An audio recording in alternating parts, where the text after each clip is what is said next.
The Opie and Anthony Show on XM 202, featuring Opie, Anthony, and James Norton. Masochist. That sucks. Lesbian. I like that in a woman. And every other kind of deviant. I love paying for sex. This moral decay weakens our resistance to the onslaught of the communist masters of deceit. We're a bunch of scumbags. These abnormalities are corrupting the minds and the hearts of our children. Jackass. And yeah, we're back. Where have you been? It's depressing and horrendous. It's awful. A bunch of idiots. Perversion for profit. Here it comes! Here it comes! The Opie and Anthony program. El virus de Opie and Anthony. God, that irritates me. It's just like somebody took a bat to my brain. We're the only radio show that makes you want to hate us. Opie. I want my coffee. Anthony. I want that fax. Jim Norton. I want Ozzy. We are going to dumb this thing down to the point that we're going to be #1 with Down syndrome children. Hysterical. The Opie and Anthony Show. But enough of this palaver. Let's get the show on the road. Oh, E-Rock leaving the studio in a huff. What happened there? Oh, he's giving someone a talking to. Because he cued me. I hit the Rage Against the Machine music that you're hearing in the background because everyone wants to know what this song is. It's Street Fighting Man by Rage Against the Machine. Starts every Opie and Anthony broadcast.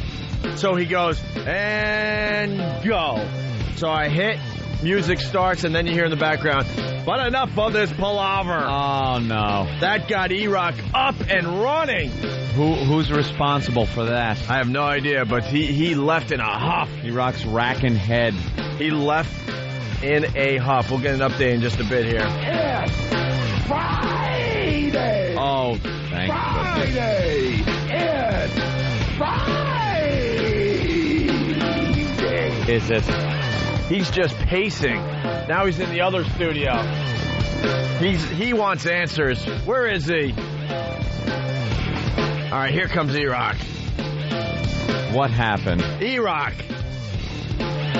Love the passion and the anger. What happened? I don't know. It was like there was a delay before the palaver. It should have been right at the end of it. All right. Trying to find out who made the intro. Who cares? Look at his face. He's heated. It's all heated and angry. He's just trying to cover his ass. Yeah, make it. He figures if he does that, we'll assume it wasn't him that did it. Like, imagine if you're at the office or wherever you work and you make a mistake and you get up all angry and go looking for the guy that did it. Everyone would look and go, well, someone screwed up. It couldn't have been him because he's the angry guy. Great strategy, E-Rock. Wow, I commend you for that one. I was buying it until you just gave me that. I bring nothing to the table. Yeah. Is this on? I have no power except over like one person. Boss, one shut person. up. Okay. Throw your headphones on, and then you would know that you have to talk a little louder into the microphone. No one was hearing what you were saying there. Good point. Are you ready to broadcast?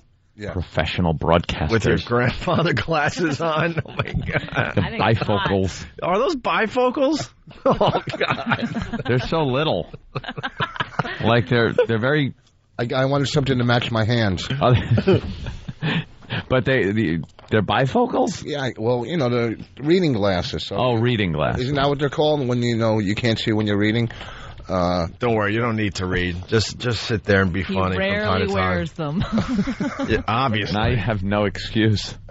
You can't say, I didn't see the word, I need glasses. Well, that's why I pronounced it completely wrong. The whole spelling thing throws me off. Well, we're going to do Stoner Spelling Bee today, actually, on the Opie and Anthony Show. Welcome. Yes. It's the O&A virus spreading across America. The official welcome here. Our phone number is 1-866-313-FREE. That's 1-866-313-FREE. Sitting in for Jim Norton today, Rich Voss and his lovely wife, Bonnie. What's going on? What part is Bonnie the ick? says, ugh. The ick part is that you're married to him? I think the lovely wife part, yeah. Oh, really? Yeah, being Rich's wife. She wants to be her own person. Yeah, man. She is. I think, Huh? We have separate lives. Nah, you two are like... We do not. I can't do anything without you on my butt. You two are like a team now. Yeah. You're like Stiller and Mira? Yeah, Stiller and Mira.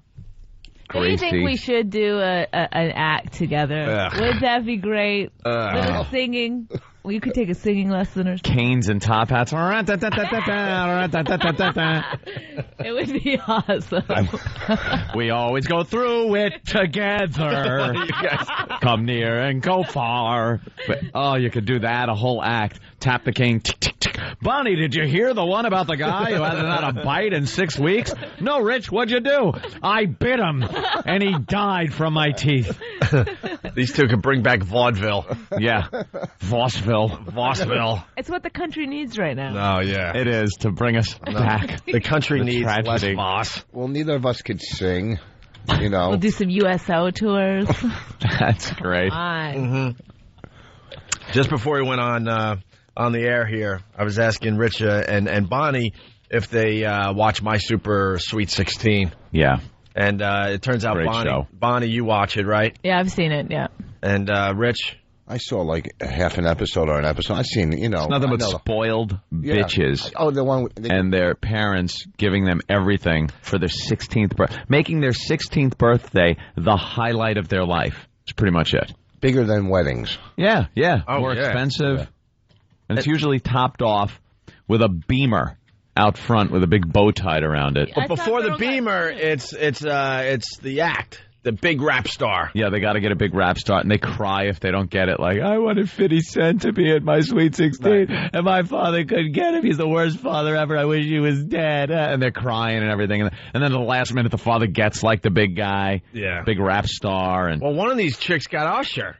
Yeah. Why would you want somebody at your Sweet 16 party that whenever he leaves the room, you got to make him clap so you know he's not stealing? So silverware comes flying out of his pants. Usher needs the silverware. Yeah, Usher's pilfering from a Sweet 16 I'm sure party. He needs to do that. He's out front selling his CDs. But one of the points I want to make, though, from time to time they do the on-the-street interview. Yeah. With just regular Americans, and they go, why does the rest of the world hate us so much? Mm-hmm. Just turn on My Super Sweet 16. I'm sure that's on a 24-hour loop in the Middle East. That's their, like, propaganda film. You know how here they'll play, like, Al-Qaeda, they'll play the Al-Qaeda chief sitting there going, like, and we must destroy the infidels, and we watch and go, God damn these sons of bitches, I just want to bomb them. I want to nuke them into the Stone Age again. Right. They play My Super Sweet 16, and they're just like, oh, Allah, praise me, Allah, we must destroy these people. The decadence. Because it's what people hate this country about. That's why they hate this country.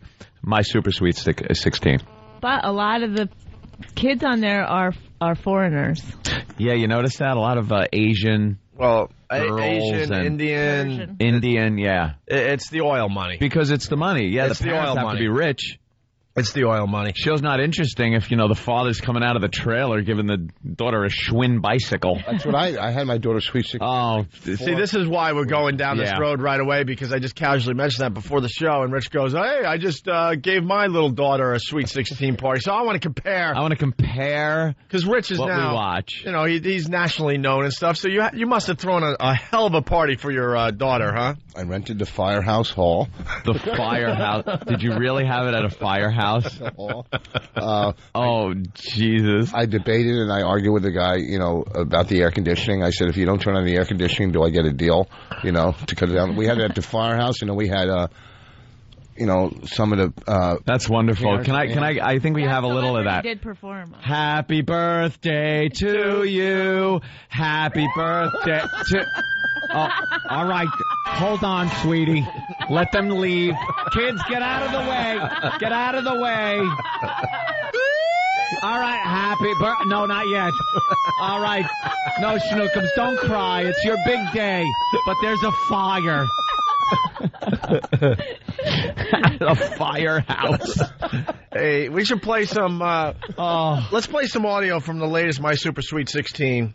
It was Divya and Purya. What? Oh, the double one? Yeah, Divya and Purya. The twins. Where are they? They were two dot heads. Jesus. Two dot heads in Texas. I think they're called Indians. Well, although that is confusing, yeah, too. There's a few different kinds of Indians, so you got to call them dot heads. Yeah. Then you get people upset that you're using that as a slur. No, their website is indian.com. Did you just write that one? Yeah. All right, you better write that down. You're going to need that one on An appropriate bell. on the stage at the O&A Traveling Virus. All right, so here's the intro with Divya and Purya. And then we'll go to Rich Voss and see what he did. That's comparable to what's going on in this clip of My Super Sweet 16. Hi, nice to meet you. I'm Priya. I'm 15 years old. I think I look really good. Divya is my sister. She's 18 years old. And she's like my best friend. We do everything together. Sister. We live in Beaumont, Texas. It's like a really small town outside of Houston. There's like nothing here. Beaumont is like Beaumont. Here we go. My family is like one of the richest families in this town. We have our private jet. We both have cars. This color says a lot about my personality. It's elegant, and it's like the coolest thing you can ever get. But we only have our permits. I'm the only one in America that's 18, that has a belly, and that still doesn't have a license yet. And this is why they hate us here.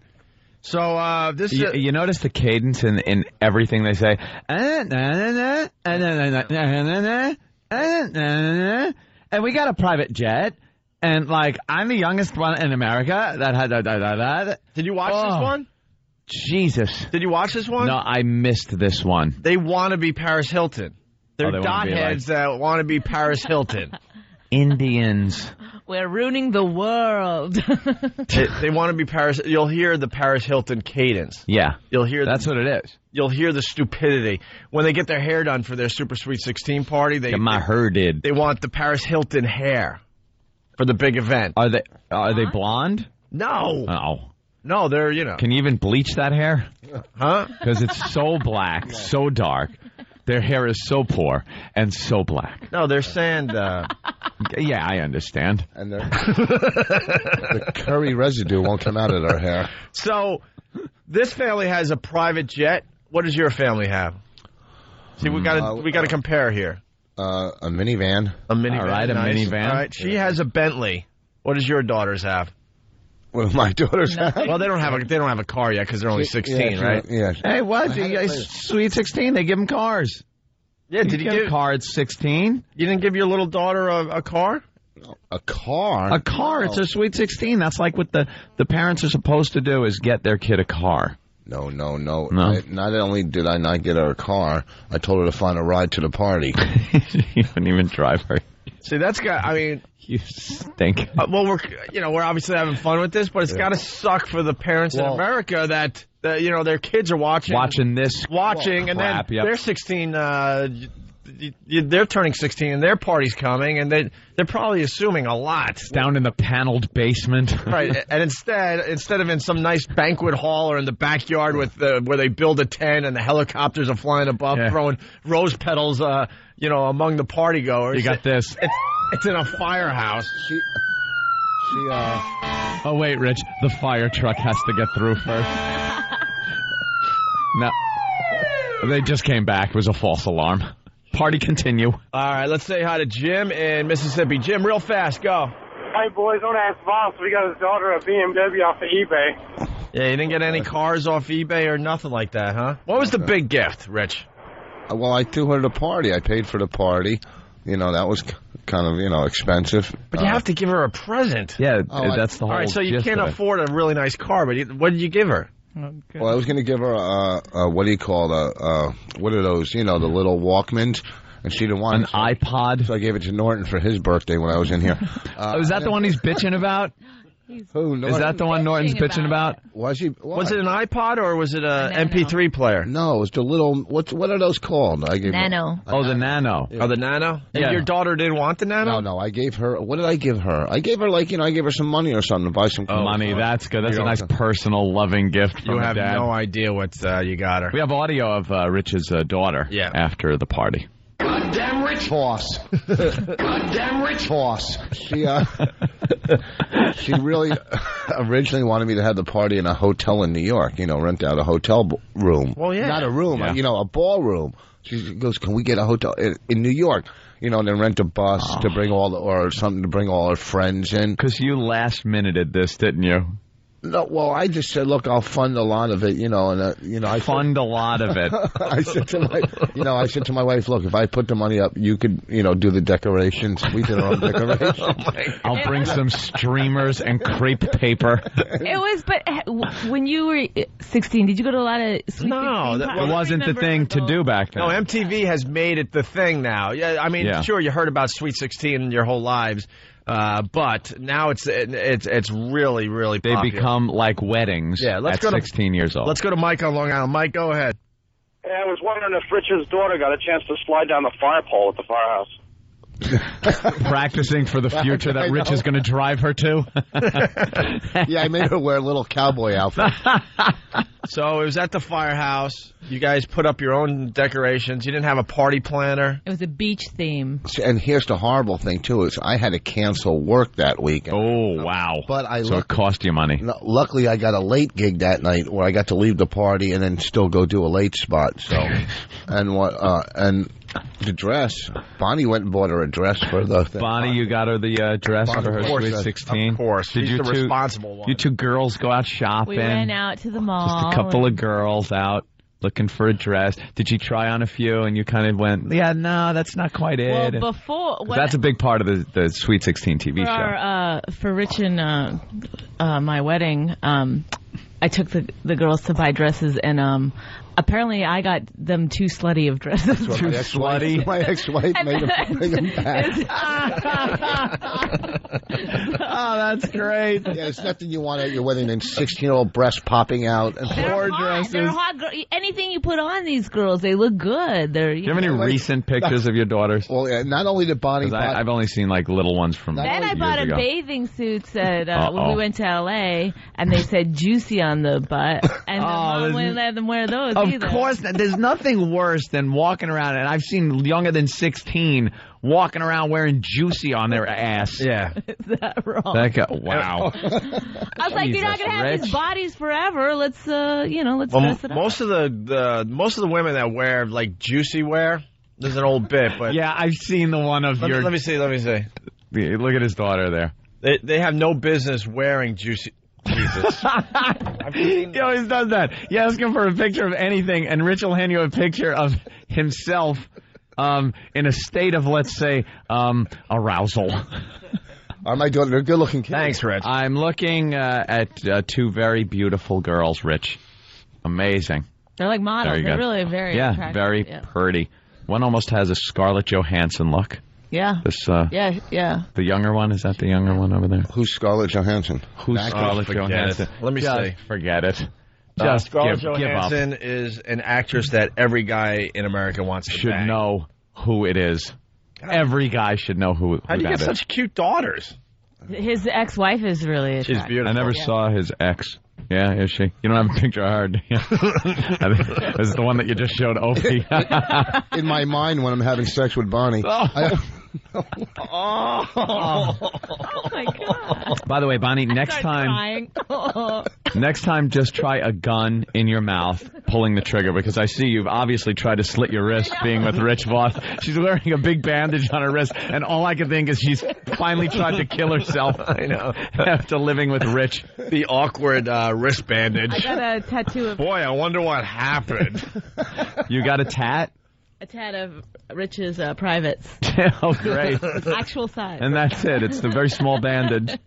No, I burnt myself making him dinner. And my ex-wife trashed her at the basketball game for cooking. Oh, yeah. For cooking? Yeah, she was like, that's great. Don't try cooking. I never did that. Yeah, no wonder you're the ex-wife. You know what she said? She goes, there's things he'd appreciate more. Oh. You know what's amazing? That he still has a relationship with his ex-wife. Well, he has I guess to you have to for the kids. Yeah, but there's a lot of couples out there, they get divorced, and they don't have that relationship, and they say, screw it. Yeah. We'll have separate lives. We have kids, but it's separate lives. Kids get dropped off at a neutral location, like ransom. Right, and then just one other person picks them up. I don't want to see anybody. None of your friends, nothing else. Right. Just drop the kids off and leave. She's actually good, because, Rich is a nightmare. And, I love that coming from his wife. But he'll call and be like, where are they? I said 6 o'clock. He gets really angry. And she's like, I'm coming. Like, she's so calm about it. She cleans our house.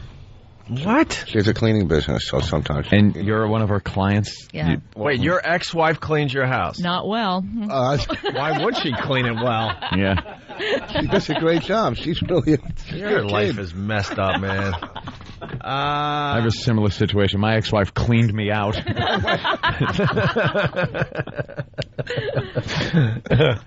All right, you want to hear another clip from my Super Sweet 16? Of course, they're all adorable. We also did centerpieces at my daughter's party. Oh, yeah? For all the tables. Yep, candy. And we put like some lollipops in those look-at-made things. Some candy things. That's great for a 10-year-old party.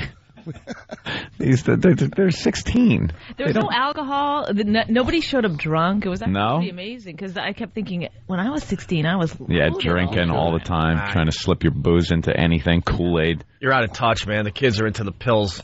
Yeah, they're probably just all on E or X or whatever. They popped a few pills before they got there. At 16? Yeah, I guess I did it at 16.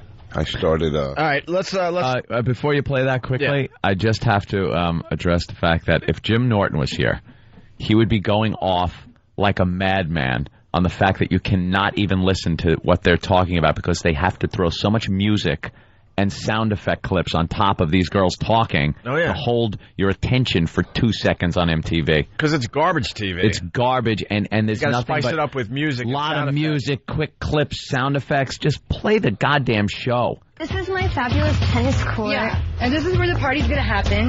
The tent has to be from here all the way down there. And it has to look really expensive. How much do you think this stuff will cost? You're probably getting close to $20,000. Daddy likes that. Just shut up. 20,000 for Just what? want to smack these kids. Smack them. Was that 20,000 for one thing or the whole party? 20,000 just for the tent. Just for the tent. No. Yeah. Okay, I was wondering. The music was too friggin' loud for me to understand. Boom, boom, boom, boom, boom, boom. No, what the hell is that? Turn it down. Well, because this is the jewelry now. I have this amazing dress that I'm wearing tonight. I look like an Indian princess. Our outfits are custom made from India, and I got all the diamond jewelry made especially for tonight. They make me look gorgeous. Made especially for tonight. It's great. See, they're trying to be Paris Hilton. You hear their voices? Little 5-year-old children sewed this for hours and hours for just 3 cents in Ja. So whatever. That's just awful. That's just a little taste. Diamond jewelry. Yeah, diamonds. Kids wear diamonds at 16. Did you get your daughter a little piece of jewelry? Little rock, little ice. To remember the big day? Maybe a little necklace? What did you get her? She wanted her belly button pierced. I told her she can't do that. What are you talking about? 16. A lot of girls have their belly button pierced at Yeah, they got 16. more than that pierced at 16. You don't give them their freedoms, and she's not allowed to have juicy on her bathing suit. But well, that's a little belly button. A little much. You know, guys just could be gawking at her at the pool, or she's got a pool in her backyard. Where's she gonna go? Yeah, but you don't wear. I mean, I could see her point not wearing juicy. You know, if you're wearing your bathing suit. I could see if it said Jersey, like Jew, because, you know, kind of be proud of your religion. Oh, Jewy, like kind of, Hey, Jewy. A couple quick calls and then we'll move on.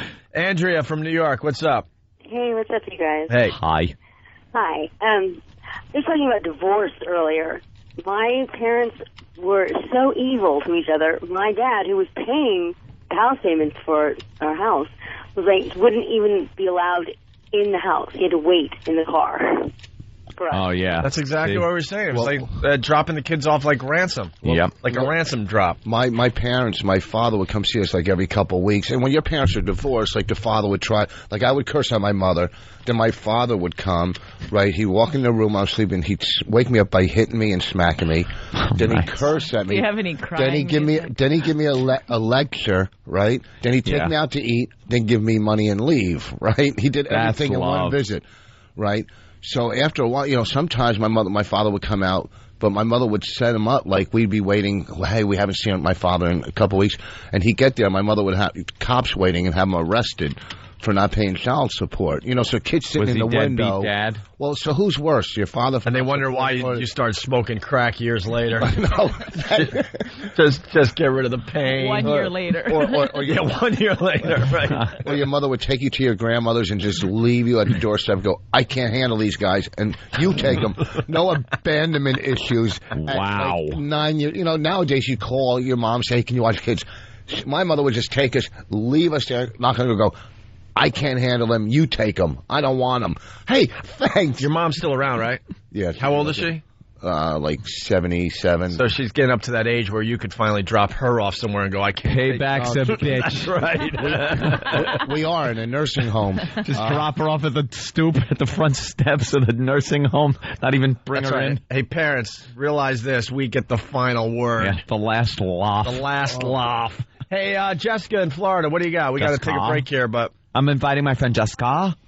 Well, I have the opinion that I can't even watch it anymore. I used to try to watch it, and I just can't take it anymore because the girl's behavior, it just really it makes me so mad because I remember my 16th birthday, and I didn't get, a big party or, a car or anything like that. I felt lucky if I got, the best thing for my 99% at least 99% of the women in America get nothing big for their sweet 16. I got a yacht. I watched. That's it. Yeah. I watched that show to be pissed off. There's a lot of TV shows out there I watch to get pissed off. You want to reach in and smack them in the head. Right.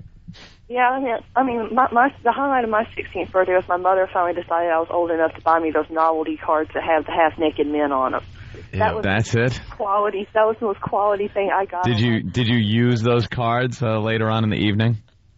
No. It was one of those. You girls don't know how to do anything. Right. If I got my hands at 16 on a set of those cards with the naked ladies, oh, forget it. You wouldn't be able to play with those cards. Just be a stagger. It wouldn't even be cards anymore. It would be a brick.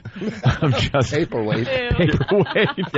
You're Paper mache. You're all confused. You're like, it looks like 52 cards, but I keep counting them, and I only count 18. They're very thick cards. Right. Whose pimply ass is that, E-Rock? No. Lindsay Lohan. That's Lindsay Lohan's pimply ass? E-Rock finds the greatest websites while we're doing the radio show. Of course he does. You got to check this out. We'll take a break. What was it doing on a wrestling site? What the heck is that? Is that mosquito bites? She's bending all the way over, and of course the paparazzi's right there to capture it. They get everything and on there's her. like bug bites and all sorts of stuff on her upper back thigh. Bruises. They're saying it's bruises? Oh, boy. Looks like she got hit with something across the back of her upper thigh. All right, it's the ONA virus spreading across America. We got Rich Voss and Bonnie in studio today for Jim Norton. Jim Norton's down at Zany's in Nashville all weekend long. So if you're in that area and you're looking for some great comedy, make sure you check out Jimmy. It's the ONA virus spreading across America. Opie and Anthony are back. Vincent's going to tell us what he learned this summer. I spent 3 weeks with my Uncle Anthony, and I learned a lot from listening to his radio program. First of all, women on the radio stink on ice, and all holes should be banned from the airwaves. Next, it's good to live amongst the Jews. They have all the money, so they have nice houses, and the crime rates are low. Opie's name is first because he saved my uncle from blue-collar hell. Jimmy is a good egg, but I'm not allowed to be alone with him. Hear what everyone else is talking about. ONA Uncut and Live, continuing the show on XM Satellite Radio starting at 9 a.m. Eastern. Visit xmradio.com to subscribe. Opie and Anthony. The Opie and Anthony Show. The show continues during the commercial breaks, I'll tell you that much. It's the Opie and Anthony Show, the ONA virus spreading across America. We got Rich Voss and his lovely wife, Bonnie McFarlane, in studio. They're playing Caroline's here in New York City all weekend long. Very, very funny. Very funny. It's going to be some fine shows all weekend long at Caroline's. For tickets, 212-757-4100. Thank you. Who canceled? Thank you. Tracy Morgan. And then, why do you got to be mean? It doesn't matter. No one will ever leave Rich Voss' show. No, I'm telling you. Saying they had a bad time. We beat the hell out of Rich on the radio, but the fact is he does a great job on the stage. Always rave reviews. All right, you want to do the Guys Gone Wild, or do you want to do the grand old sex party? Grand old sex party. Let's do this really fast, and then we'll get into the Logo Network, the gay The gay channel. There's a gay channel for everything, you know. And Cablevision carries this channel called Logo, and it's all gay programming. I found it just flipping through the channels, mind you. And they had an award show on. It was the GLAAD Awards. And I was watching that, and they were giving awards, you know, and everything. I think Brokeback Mountain won everything. It was nominated, only film nominated, only film that won everything. Can you get this channel in Jersey? I mean, like if you were, you know, home alone or something. I don't know. If not, just go to a rest stop. Same thing, same programming. Go to a rest stop bathroom and just go, psst, and you're tuned into Logo. Psst, hey, buddy. Was there even another gay movie out there that even had a chance? No. Does anyone know the answer to this? No. Brokeback Mountain had to be the only gay movie? It swept everything. Well, you mean because it was fabulous. I'm talking about like a quality film. Was there a second movie? I think there was that was something in the running where Capote. What's his name? Yeah, Capote. Very good. Capote was nominated. There was also some other movie that got accolades. Yeah, but accolades with But the Capote movie, which was great, had nothing to do with his gayness. Nah, a little bit. Not really. Yeah, a little. Did you see Capote? Yeah, it's pretty good. It was really good. I didn't see Brokeback Mountain. No, I saw the Brokeback. Brokeback Mountain, before it came, like 6 months earlier, we were in the theater, Bonnie and I, and they were showing coming attractions, and we were laughing out loud. We were laughing. We're going, so immature. We're laughing, and we're going, no one's going to go see this movie. Yeah, boy, were we wrong. Yeah. I predicted their careers were over. Remembering, boy, this is the end for them. Why would they do this? Well, then they just went into doing every manly role they could find, you know? Right. I want to play a garbage man. I don't care what it is. I need to play a truck driver. Next movie. A gladiator in Harlem. Yeah. But, all right, we'll get into the Logo channel in a minute here. Ooh, and goody. And our own Sam has to watch the Logo channel. Rich is on TV. Oh, sorry. That's a horse. That was really bad. You just saw sorry. the teeth, That's right? a horse, Anthony. Sorry. It's a nice horsey. And his teeth aren't as big as they used to be. Of course not. I had them filed down. Yeah, we noticed. Okay, here we go. A quick story, then we'll get into the Logo thing. And we have Sam. He's one of the newer members of the Opie and Anthony Show, behind-the-scenes guy. And he's low man on the totem pole, so we gave him the job of watching the Logo channel every night. Doesn't he look like a Dr. Seuss character? Sam, you know, is related to Thomas Jefferson. He's traced his genealogy back. He's related to Thomas Jefferson. Now, you know what Thomas Jefferson did. Had some sex with the slaves. Yeah. We are certain that there is some black in him. He is the whitest black guy ever. Yeah, we challenge people all the time. Like, you send in a whiter black guy than our own Sam, and we'll give you a prize. He insists he's not black. But look at his hairy. Of course he's got black. hair, and there's just something feature-wise, but and he walks not like, he doesn't have black features, but there's something feature-wise that conjures up a black guy. His brow is awfully blackish. Yeah. And he walks around here pretending he's working. But the hair is what really clinches it. Very kinky. What about the thumbs? We learned that yesterday. Look at this Look thumb. at his thumbs. Oh, my God. Wow. Oh, my God. Look at his size. It's the size of the rest of his fingers. It really is. He's got very large face features. What God took from Rich, he gave to him in thumbs. I think you can tell he's part black because he always does, like, he'll look at you, then he'll do a side profile. Oh. I believe that's more of a photo thing. Oh. So, oh, look, he got angry with you. Some of that white rage coming out. He got a little uppity. Just a little, though. Just a little. Just he doesn't a tiny get bit much. of uppity.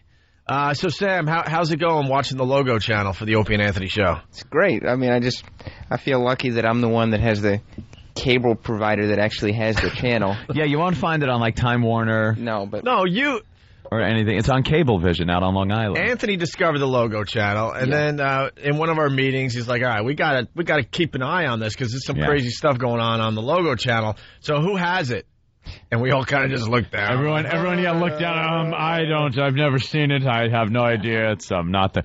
And Sam is trying to, get noticed and possibly hired by us. So, of course, his hand is, up in the air. I got it. He'll do anything to become a paid member of the show. One of the players. So now it's his job to watch. Yeah. And then he sends emails to everybody what he has found on the logo channel. The thing that struck me with the channel was a huge hog. No, the thing that struck me was the fact that it's so overtly gay. Like, you know how Lifetime is the channel for women, and it's so just overtly pro-woman? Like, every movie on Lifetime is Marky Post meeting the perfect guy who halfway through the movie beats the crap out of her. And then our friends help, kill him or something, and it all ends up happy because the man is dead. That's how covertly gay the logo is. Like, everything has to be gay. It can't just be. Why can't it just be the gay guy living a completely just normal life? Him going to work, him doing this. It's got to be like one of the series they have. There's these 4 gay guys, and it's just them. It's like Sex in the City with 4 guys having sex with guys everywhere. That's all they're doing. Is it Noah's Ark? Noah's Ark. I'm starting to know the names of these programs. Yeah. Is it Noah's Ark? Yeah. I think we got the trailer for Noah's Ark. It's too gay for Bravo. It is really gay. All right, hold on. Let me get this on here for us. Can't get enough Noah? Then get the complete first season of Noah's Ark on DVD. Isn't that wild? With over 2 hours of extras, including unrated extended episodes of the original pilot and more. Oh, I want in on this one. Me too. Into leather? Why not? Order now and get this exclusive Noah's Ark leather wristband. Now it's getting juicy. Noah's Ark. Get the DVD and the leather wristband for just $34.98 plus shipping and handling. Call 1-866-551-LOGO. Hey, you just gave him a little commercial. To order now. Nah, there's not much there. No, but if you parody that sort of thing, that's if you're wearing that leather wristband, that Noah's Ark leather wristband, that was just that's got to be like a signal. Hello, you're tagged. When you order it, the mailman comes and throws it on your back. Anyway, so now we got to play Guys Gone Wild. Noah's Ark. In the old days of radio, this would be a parody commercial. Yeah. Morning zoos and stuff would play this like they're goofing on Girls Gone Wild. But who hasn't seen that? But this is the real deal. It's Guys Gone Wild? Yeah. And it really does sound exactly like a parody. Who hasn't seen the Girls Gone Wild commercial? Everybody's seen it. You know what it is. They show the girls. They put little sensor things over their bosoms and their lower region. And they did dance around and do their little kissing and Girls Gone Wild flashing thing. I watch the infomercial every morning when I get up at 4:30. The same exact half-hour infomercial. Awful. And then, they've run out of ideas. The Girls Gone Wild Island, where the girls will compete for the... now they're running on, logs, and they're naked. Anything that makes things bounce on them. Yeah, they're doing chin-ups. They just run out of things to do. We're going to have a trampoline bouncing competition. Fantastic. What? Watch them cook naked. Right. They could burn a boob. Anything to try to rope you in. The whole... What's that? Girls Gone Wild trying to get paid for this. For the, oh God. Okay, that was a bad one. Now, yes, I will. Yeah. They've completely run out of ideas, but they keep selling. And the thing is, if you can't just buy one of those things. I've heard about it. I didn't order it, but I've heard from people that did. And that sounds like an excuse, but I really didn't. It's such garbage. You get better porno on the computer. But if you order one, you're kind of subscribed to Girls Gone Wild, and they keep sending you new ones that they then bill you for. You have to send it back in order to not be billed for it. It's like a subscriber-based thing, like Columbia House Records or something like that. So they have to keep coming up with new ones to keep sending out to people. So it's a never-ending chain of Girls Gone Wild, so they've run out of situations. The one where it's Girls Gone Wild, they put them in an airplane, swear to you, an airplane that is normally called the Vomit Comet. It's what astronauts use to simulate zero gravity. They go up, they go into an arc and into a dive, and the plane is pretty much falling around you, so you're falling at the same speed of the plane, so it simulates weightlessness. They have nude girls weightless, flying around, banging into the side. That's the latest Girls Gone Wild? The newest Girls Gone Wild. Weightless girls, so you see their boobs and everything in zero gravity as they smash into the walls of an aircraft. They've run out of ideas. I think that's a good one. Yeah, that sounds like it's a fun creative. One. Yeah, why not? But then, Logo decided, there's a market on their channel for Guys Gone Wild. Oh. Now, you would think it would be like porno, where there'd be girls and guys going at it. But it is strictly guys. And it's the same themed thing where it's guys flashing, and then they kind of pair off and go at it with each other. Wait, you've seen this commercial? I've seen the commercial on Logo. I thought you only saw Logo for a few minutes. I might have been tuned in longer than I really thought. Either that or they really whip through these shows and commercials pretty quickly. They play during the commercial breaks, during the GLAAD Awards, they played like every promo and promo. Not homo. Promo of every show and commercial that they run, because I guess they don't have a lot of commercials. So. What does GLAAD stand for? Like the GLAAD? The Gay and Lesbian American Alliance? Alliance for advocates for gay things. Something. In order for you to see commercials, you were watching the Gay Awards. Yeah, because I saw an award show, so I stopped, and then I realized, it's the Gay and Lesbian Awards, so I better watch this. 2 hours later, I realized this is the gay channel. Right. It was like a gay guy that hosted it. I don't know. 2 hours later, I'm thinking, something's not right here. Something's missing. Me and Tommy said, let's turn this off. All right, so Sam, what we're going to just play the audio here, but what's the video all about?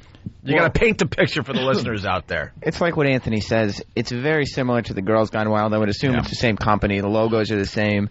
The setup is the same. It starts with a guy kind of teasing you by pulling down his boxer briefs just a little bit. He really doesn't have an what African-American voice at all, does he? No. Very Sammy. Just Sam. Yeah. Oh, by the way, someone's saying find someone that's a white or black guy than Sam. They say Tiger Woods. No. You guys have no idea. No. We are talking white-black when we talk about Sam. Like his skin tone is probably whiter than me, and I'm up there on the white scale. But it's the features that come with the really white skin that is perplexing. Tiger Woods is James Evans compared to our own Sam. Believe me. Shame. Maybe we could do a whole thing on the website, opieandanthony.com. We got a picture of Sam. And then we challenge our listeners to take the photos of their friends that they think might be a white or black guy than Sam. Ain't going to happen. It's not going to. I put all my money that no one can ever find a white or black. We win. All right, so the video is guys teasing with their boxers, and then what else there, Sam? Yeah, and then I don't want to spoil too much of it because you can tell a lot, but they start putting it in situations. Putting it in situations? Or putting certain situations out there where two fellas might go wild with each other. Yeah.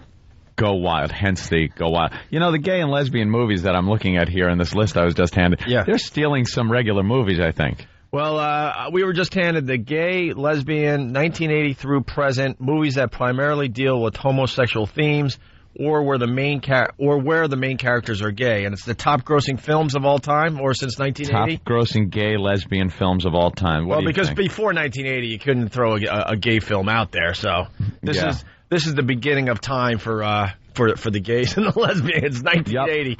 Yep. You want to go top 10? Monster. Yeah, remember that one? That was with Charlize, where she dressed up all ugly. Oh, okay. Yeah, serial killer. Out of the top 10, I saw 4 of them. You did? I think I've seen them all. It makes you buy. Let me think. No, you've seen more than 4. Saw it. Didn't see it. Saw it. Didn't see it. Saw it. Saw 5. That's when I saw 5. 5. All right, so it was Monster in 10th place. Tu Wong Fu, Thanks for Everything, Julie Newmar. Didn't see it. 9th place. The Hours, 8th place. Didn't see it. The Crying Game, I saw that. 7th place. In and Out. In and Out. What was In and Out? What? Yeah. He's a teacher. Oh, right. Ah, crap. I saw that one, too. Uh-oh. 6. No, I'm up to 5. I'm tied with you. You said 6. I said. You said 5 before In and Out. No, I said 4 before that. You said 5. Oh, okay. Wanna go out tonight? 5th place, Philadelphia. 4th place, the talented Mr. Ripley. That was gay? Yeah, it was Matt Damon and Jude Law, right? There was a little thing going on between those two. And then Brokeback Mountain was in 3rd place. Interview with the Vampire. And The Birdcage. The Birdcage, of course. With Nathan Lane and who else? Robin Williams. Yeah. It was fabulous. The top grossing gay film of all time, The Birdcage. Hey, we got to play Sam's theme song really fast. Can we play it? Well, is there anything in here we can't play? Well, XM's going to get pissed. We'll play the real version over there.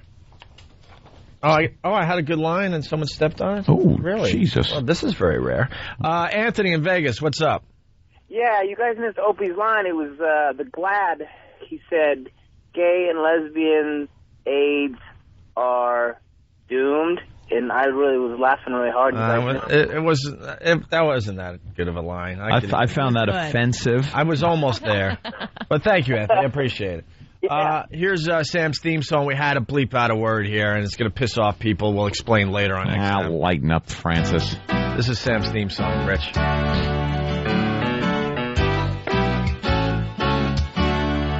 Sam's not black. His ancestors, Thomas Jefferson. He's not black. He doesn't have big lips, just a real big thumb. Well, his skin's kinda weird. It's not black or white. If he's white, then he's dark. If he's black, he's light. Who the hell can figure? Who the hell can figure? If Sam's white or in white or in yeah, we're teasing, you know, 'cause he's white with an afro. Sam's not black. He's not black, don't smoke crack, he ain't black. There you go. And Sam's got a theme song, he's in. And unfortunately, the lawyers don't like that word right now. We're fighting them on it. Not here. Yeah, well, at XM, they still love that word. Of course. they use it around the office in Washington. Jesus. That's the beauty of working for two companies. Oh, XM can't get enough of that word. Yeah. All right, so here's Guys Gone Wild. Thanks to Sam, who's watching the Logo channel 24 hours a day. Self-sacrificing guy. Here it is. I don't know what you want to see. Are you ready for... We travel the world to find the wildest parties packed with the sexiest guys alive. These are real college guys who love to go wild and get naked. Don't miss 1 second of the action on 6 of the hottest DVDs ever made, including Heatstroke, Big Easy, and Dude, Where's My Pants? Want to see what really happens when frat boys get together, let loose, and show off their young, rock-hard bodies? Follow the action from the beach back to the hotel where anything goes. Guys Gone Wild. It's all real, raw, and totally uncensored. Get the video people just can't stop talking about. Order Guys Gone Wild now. People are saying? Well, there you go. And, boy, the audio just doesn't do it justice. No. Oh, the video is really just unwatchable as a heterosexual. Because they want you watch it, and yeah, they're like pulling down their shorts just about at the line where they couldn't show anything else on television, and then they're back at the hotel, and a guy is showering. Yeah, I'm in the shower for Guys Gone Wild. Are ya? They want to show the frat guys. Yeah, going wild, like they mentioned. Yeah, start showing a bunch of frat guys on a beach doing homoerotic games and stuff. Yeah, they're like wrestling with each other. That's right. There was a little wrestling match going on between two guys. Wow. Guys Gone Wild. This is what's happening on Logo. There you go. All right, Sam. Thank you. Thank you, Sam. My pleasure. There's Sam. He's this close to being hired. So close. So close. He's been working for free for... When did you start with us? Over a year ago? Yeah, I started like last June. But then he went over to Scorch. Then he went back to Syracuse to get his degree. Syracuse, working with Scorch. Then he was interning for Scorch, our old friend up there in Syracuse, who's now in, Manchester, New Hampshire? Stepping up a notch. Scorch. Kingdom of Nakedness. And then Naked Militia. And then Sam came back to work for free some more, and we might just start throwing him some money. Wonderful. All right, thanks, Sam. Do they have Mantown commercials on this Gay channel? On Logo?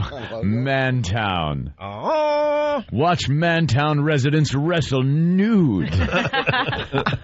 All right, we got to take a break. Rich Voss and Bonnie in studio today. It's the ONA virus spreading across America. Learn to play poker with the Opie and Anthony Show. No. Oh, God. He spilled my chip. I'm sorry, sir. Okay.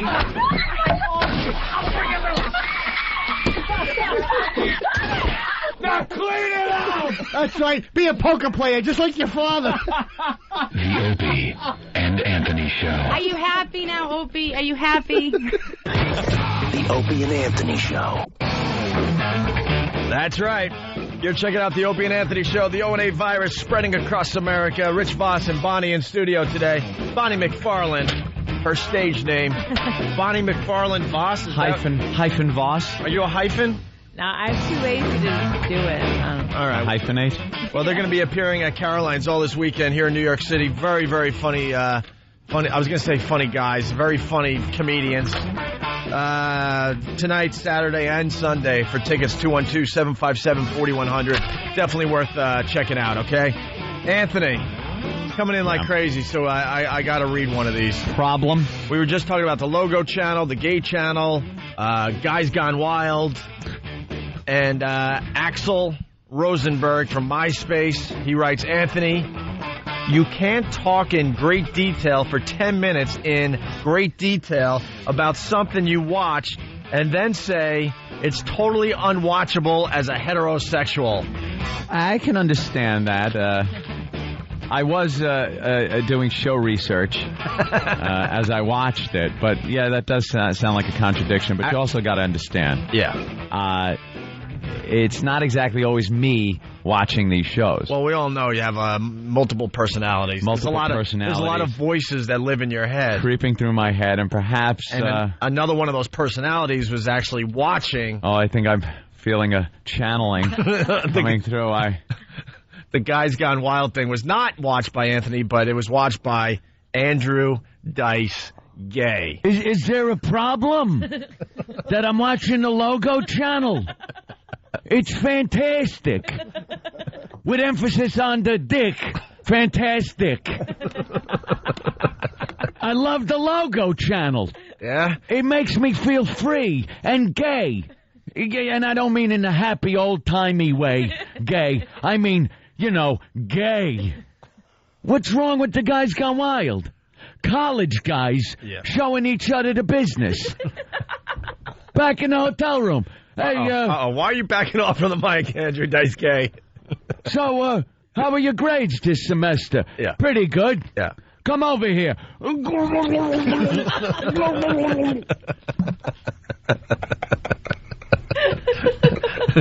Hickory dickory dock. Let's watch Logo and sucker.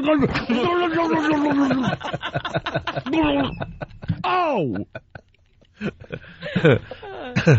So you're enjoying Jack the Logo. be nimble, Jack be quick. Yeah. Turn on Logo and suck my...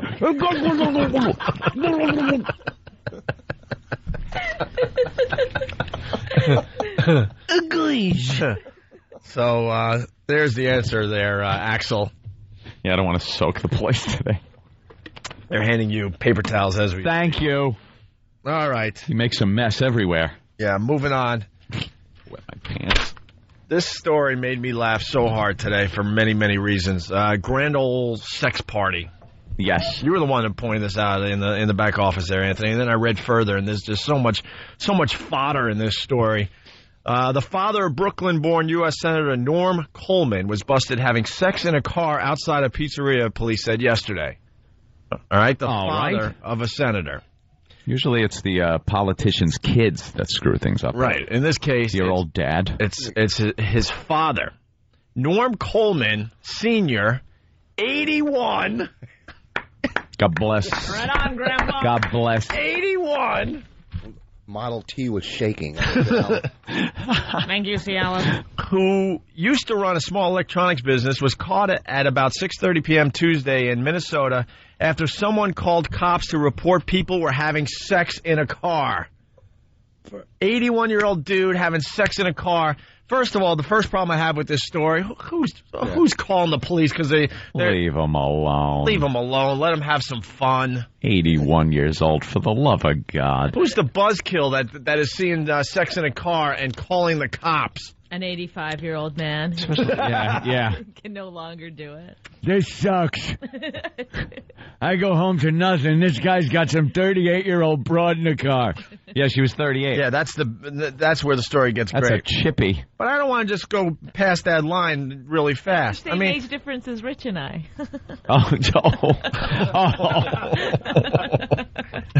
Ooh, Bonnie nails you.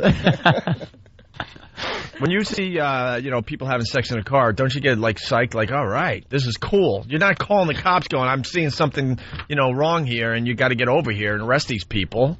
First of all, if I did see it, I would try to probably watch as much as I possibly work your way into it. Hey, man, when you work... Excuse me. When you work these hours, I haven't seen it recently, but I was up to, I think... What was the last count?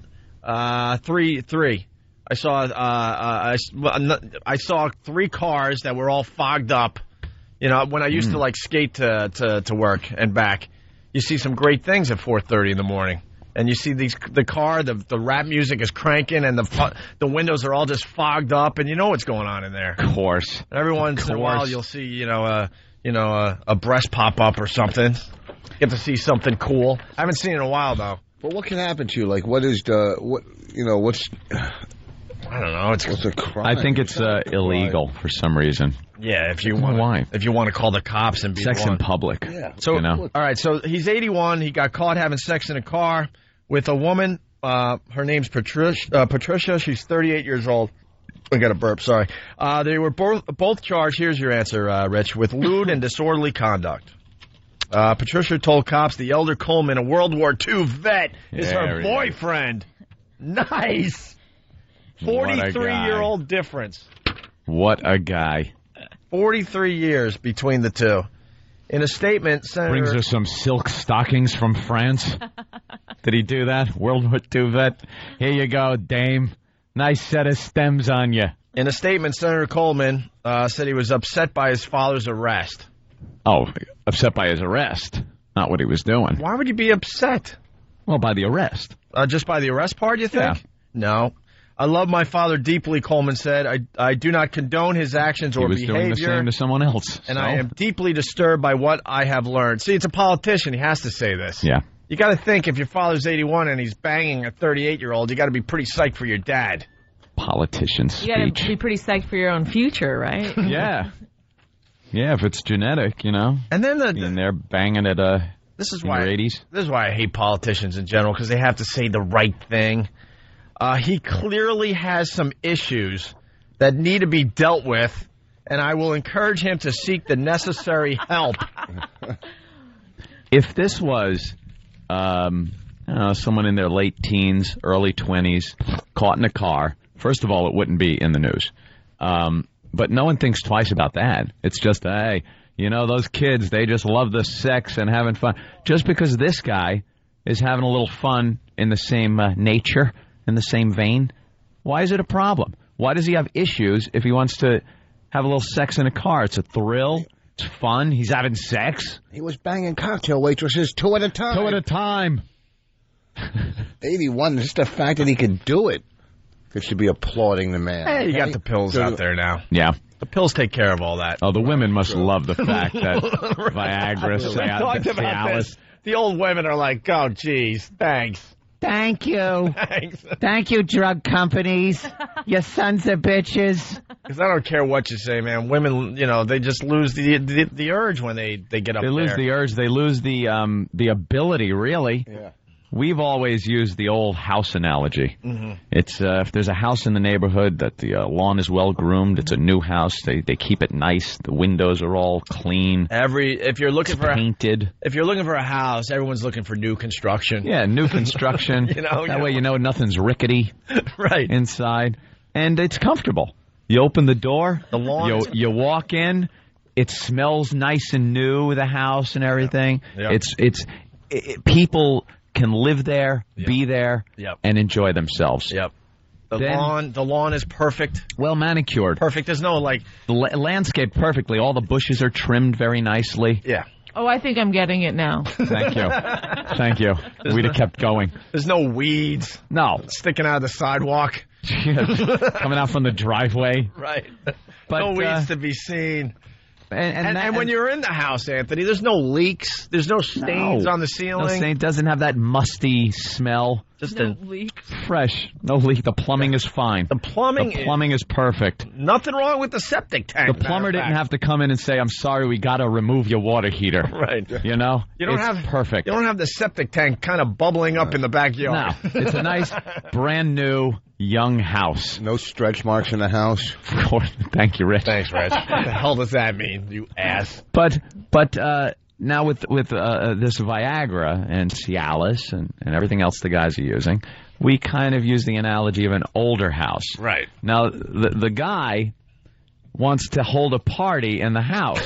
Now, a newer house, it's fine, like we just described. Right. But the older house, you could barely open the front door. It's all creaky because no one's been in there in so long. The front door just needs a lot of oil to get... A lot of grease on the hinges because no one's even been through that door. That's right, for many, many years. Many years. It's one of those houses that you see it in your neighborhood, that one stupid house that has just been sitting there and no one has been really living in it. Oh, the bushes are all overgrown. The haunted house? Yeah, the haunted house that everyone's afraid of. The grass is, oh my God. No one wants to go in there. Who would let their grass grow a foot to 2 feet high? No one, because with they the know weeds. They know no one's coming to visit. And if you're able to get that front door open after greasing it up nice, the leaks inside and the smells because no one's been in there. It's just a problem house. It's what they call a money pit. Right. It's just a mess. But a lot of these older houses are a lot bigger than the newer ones. Oh, but you still don't want to go in it.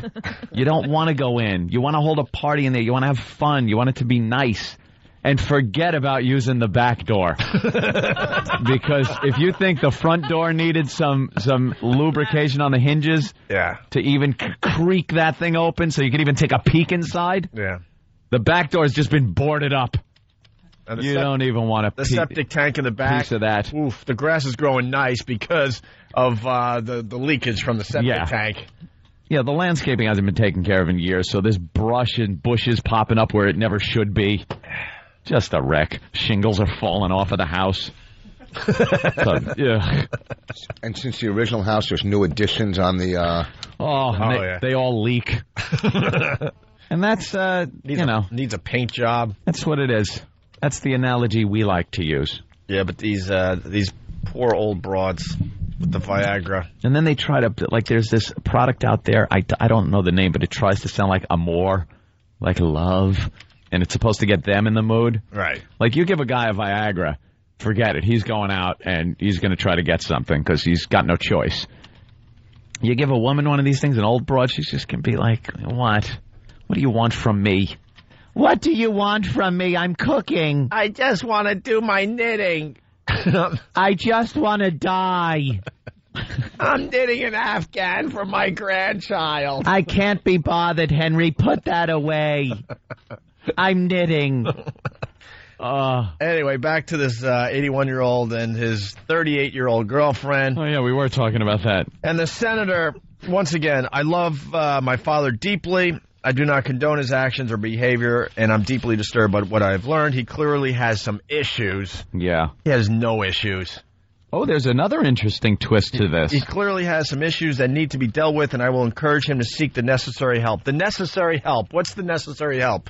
And why would you start therapy at 81? Yes, someone's going to sit him down and say it's really wrong that you, an 81-year-old, is banging a 38-year-old? I think it's because of the next line. Coleman Sr.'s wife. See, this could be a problem. By the way, she's the old house on the block. I had no idea he didn't sell the old house. Yeah, he didn't sell the old house before he bought the new one. He's got two houses. I had no idea. He's renting the new one, but he still owns the old house. Right. Oh, boy. Coleman Sr.'s wife. Oh, dear Lord. Beverly Coleman, who is also the senator's mother, told the St. Paul Pioneer Press that she was shocked by the arrest. I can't believe this is true, said Beverly. She told the newspaper her husband has... Oh, no. Here you go. Her husband has emphysema and suffers from symptoms that could be the beginning of Alzheimer's disease. I forgot which one was my wife. Yeah, I don't know. Freaking brilliant. I had what with who and a where? Brilliant. I have Alzheimer's. Leave me alone. This guy's brain is still functioning perfectly. Of course it is. Perfectly. And you know what the emphysema thing is? If he's having sex with a 38-year-old woman in a car, yeah, he doesn't have emphysema. Doesn't. The emphysema thing is when Beverly gets a little amorous. And, you know, he's been to the new house. He don't want to deal with the creaky hinges and nothing else, so he starts going, you know I have emphysema. Clara, or whatever your name is. The Alzheimer's kicking in. I got to step out for a little while. He's banging this 38-year-old wherever he can, and when he gets caught, he just claims Alzheimer's and emphysema. What? I did what? This guy is brilliant. He really is. Salute. I say there's nothing wrong with this guy, except that maybe he should divorce his wife. Yeah. Because this 38-year-old is his girlfriend. So sell the old place. Someone will knock it down and build up something new. Can a house get old after 8 months? Oh, jeez. Wow. Richard. How dare ye? Rich. You're the old house. You realize that? Yeah. Who are you kidding? You got to know your place. But, you know, it's funny, whenever these politicians, something happens, the wife always has to give a statement, you know. Yeah. They have to get prepared, like, you know, the governor in Jersey. Oh, that whole thing. Know, how do you get prepared? Yeah, where the governor came out and... the wife giving the statement, let me get my teeth. Yeah. Harley from New York City, you want the model home, not a fixer-upper. Right. That's basically what we're getting. The model home. All right. Nothing better than that brand new carpet and paint smell, right? The new house. Hey, let's go to Eric in New Jersey. Love it. Eric? Smells like bubble gum and homework. Eric. Charlie. What? Charlie in New Jersey. All right, Charlie, let's go. I have similar stories. Except I was 47, wife 18. I closed my establishment. That closes at 3. It's a bar. I went to go eat over. Diner opens up at 4. They busted me, gave me 90 days. They said my wife was doing something for me in the car. I realized I wasn't 80, but I was as old as her parents, and I got 90 days for that. You got 90 days for having sex in a car? Well, I wasn't even doing it, actually. I was waking her up. There's no way you got 90 days for that. What else was going on? Yeah. Well, they asked for my identification, and I handed them something with it. It was very stupid, and that's what the 90 days came about. Oh, you handed them a little, hey, maybe we could take care of this right here in Brainerd. It was in my pocket for a very long time. Wait, so what happened? I think he was trying to hand the cop a couple of bucks with his license or something. You probably insulted the cops. You got if you're going to do that, you got to give him some cash. One of the best scenes in Fargo is when Buscemi gets pulled over and starts that whole thing. Guy. Thanks, He's Charlie. like, maybe we could take care of this right here in Brainerd. Right here. I was thinking, instead of running through the whole thing with the court, we could take care of it, right here in Brainerd. Step out of the vehicle, please. What an ass. All right, let's say hi to Sharon in Connecticut. Sharon? Hi, guys. How you doing? I wanted to let you know Entertainment Weekly is reporting that the Logo channel is planning a sitcom about a family who is haunted by a homosexual phantom, and yes, he lives in the closet. A gay ghost? A gay ghost. The headline actually says, "Low going too far." You know what? Oh. I think I got to start watching this logo. It's so stupid. It's like a gay, the Ghost and Mrs. Muir. I know. That's like that old show, The Ghost and Mrs. Muir. There's a gay ghost in the closet that haunts the sitcom family. In the house. Exactly. And the first thing that came to my mind was a little Brady Bunch, ghost music, and maybe Robert Reed is the one living in there. Oh, that one, where the ghost episode? Yeah. There's like mysterious robes being left around your house and cups of broth. Yeah, gone cold. You wake up and there's new window treatments on your windows. How did that happen? There's a ghost. A gay ghost in the house. Okay. Nice. I'll have to make sure I tune into that one. All of a sudden the vacuum's going and you're not sure why. Things are being cleaned up fabulously. Your hair gel's replaced by a better brand. There's just the perfect wine for your dinner in the fridge. This ghost is a pain in the ass. Quite literally. Very nice. Thank you, Sharon. Thanks. Well, we do have more logo stuff we could get into. We could talk about I like Ant. how you put it. Ant has a show on Logo. Logo's got not our Ant. No, not me. Ugh. Ant from Last Comic Standing. Fielding offers, but fraud. What? You're another Ant fan, are you? Ugh.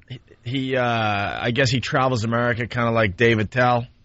Yeah. But instead of finding like a bar and drinking with the locals, rest stops around the country. Ant's trying to find the gay in every city. A 2-inch hole saw and bathroom stalls and Ant. Wait, Sam's back. Hi, Sam. Hold on. Sam's back in studio here.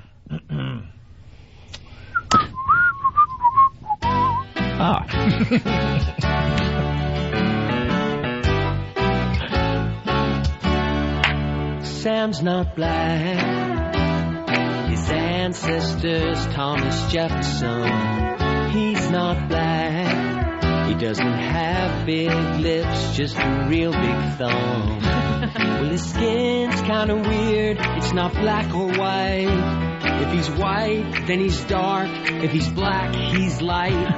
Who the hell can figure? Who the hell can figure? If Sam's white or an white or yeah, we tease him, you know, 'cause he's white with an afro. Sam's not black.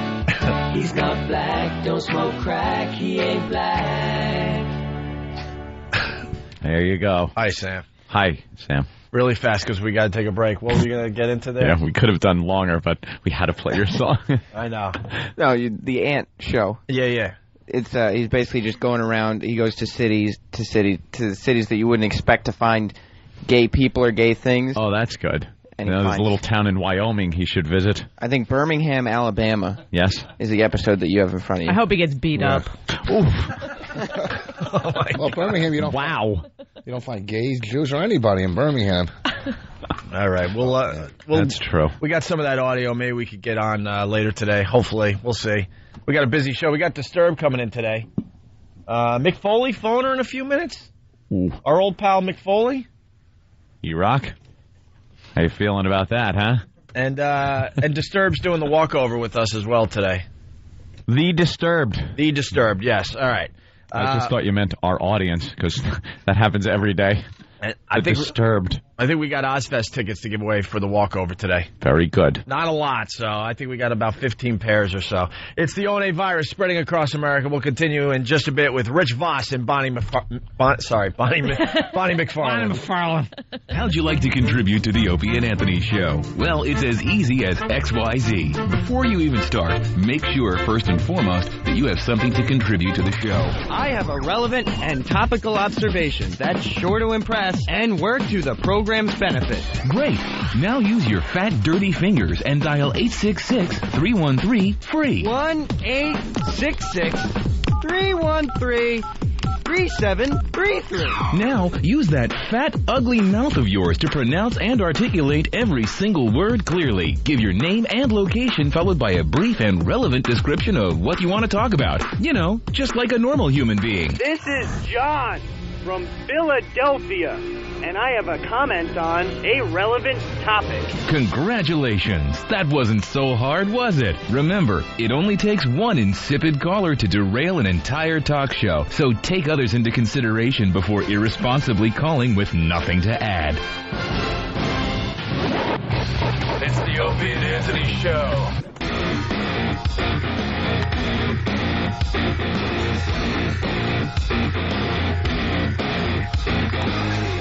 This is the Opie and Anthony Show. The ONA virus spreading across America. Just a reminder, a week from today, we broadcast live from Boston. Yes. We'll be in WBCN's studio up there in Boston. We're very excited. We're looking for the listeners and the O&A pests and everyone else to show up at WBCN. And we're going to do like a walkover like we do every day after the first half of the Opie and Anthony show. You know, we walk over to XM every day, and we're going to do that up in Boston and fool around with the fans outside the studio. And we might have tickets to the O&A Traveling Virus.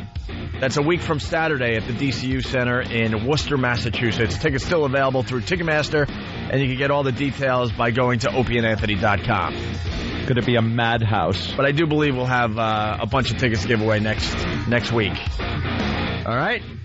Right. Where do we go next? You know, we should talk about Jody Applegate. Jody Applegate? She, the assault on the media thing. Is the news here? Is alive and well. We're not doing it currently. You never know. You never know, though. We had some fun, man. We were doing these assaults on the media. It was our listeners, our pests, were doing it. You've seen the live shots around your city. It's just a reporter out on the street, and they talk to people on the street, or they're in front of this crime scene. I never knew why they had to be where something happened. Like, it was just last night that a horrible accident right here where I'm standing. Who cares? Yeah. Like, you could do the same thing. How much time has to go by before the location becomes irrelevant? Yeah. Once a dinosaur was right here, where I'm standing. You're a little late. It was a while ago. You're late. You missed it. Put the camera away. It would be impressive if you were sitting there waiting for the crime to happen. Yeah, but no. Never happens that way. So Jody Applegate was doing something on the street. I guess a demonstration on stealing bicycles in the city. Big problem? Oh, what's the matter? What happened? Nothing, I guess. Last night we saw this, just a piece of a bicycle chained to a post. It was just like they'd stolen everything. They stole from the pedals. It was just a frame. It was just like the smallest part of the frame that still had. So even if you lock it up, you just still take it for parts. It was still locked, but the rest of the bike was completely gone. Only in New York. The bike was raped completely. Yeah, I wouldn't. All right, Rich, it doesn't matter. It's radio. Rich is all excited. He's got a picture. Oh, good. I think Bonnie already painted the picture. We are all on the same page. It was really amazing. Put it on the website. It was crazy. We're staring at it. It was insane. You gotta see this. It's all right, Rich. Okay. It's all right.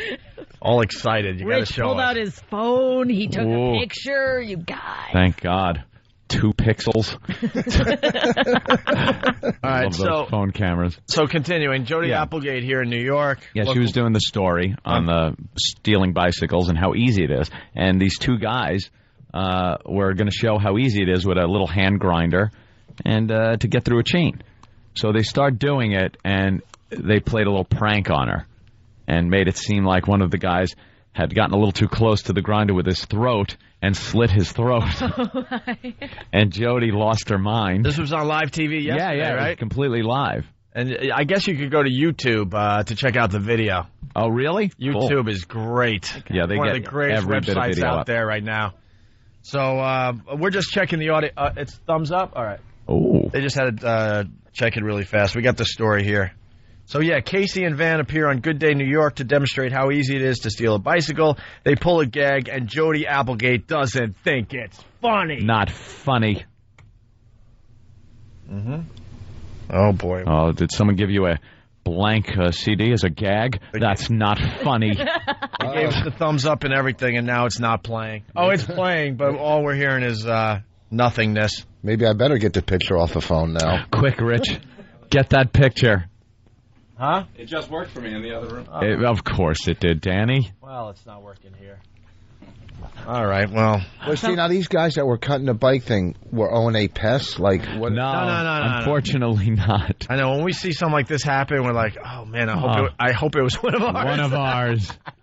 But no, you just got to give these guys credit. Right. They went above and beyond. What our fans would do, it started out as just getting in the picture behind a camera's live shot. We would monitor it in the studio. They would get behind the reporter, and when they start the report, they'd jump around like an idiot.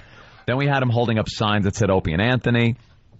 And And then it got to the point where we were like, well, you know, you get a little more attention maybe if you had a bear costume on or you really looked stupid.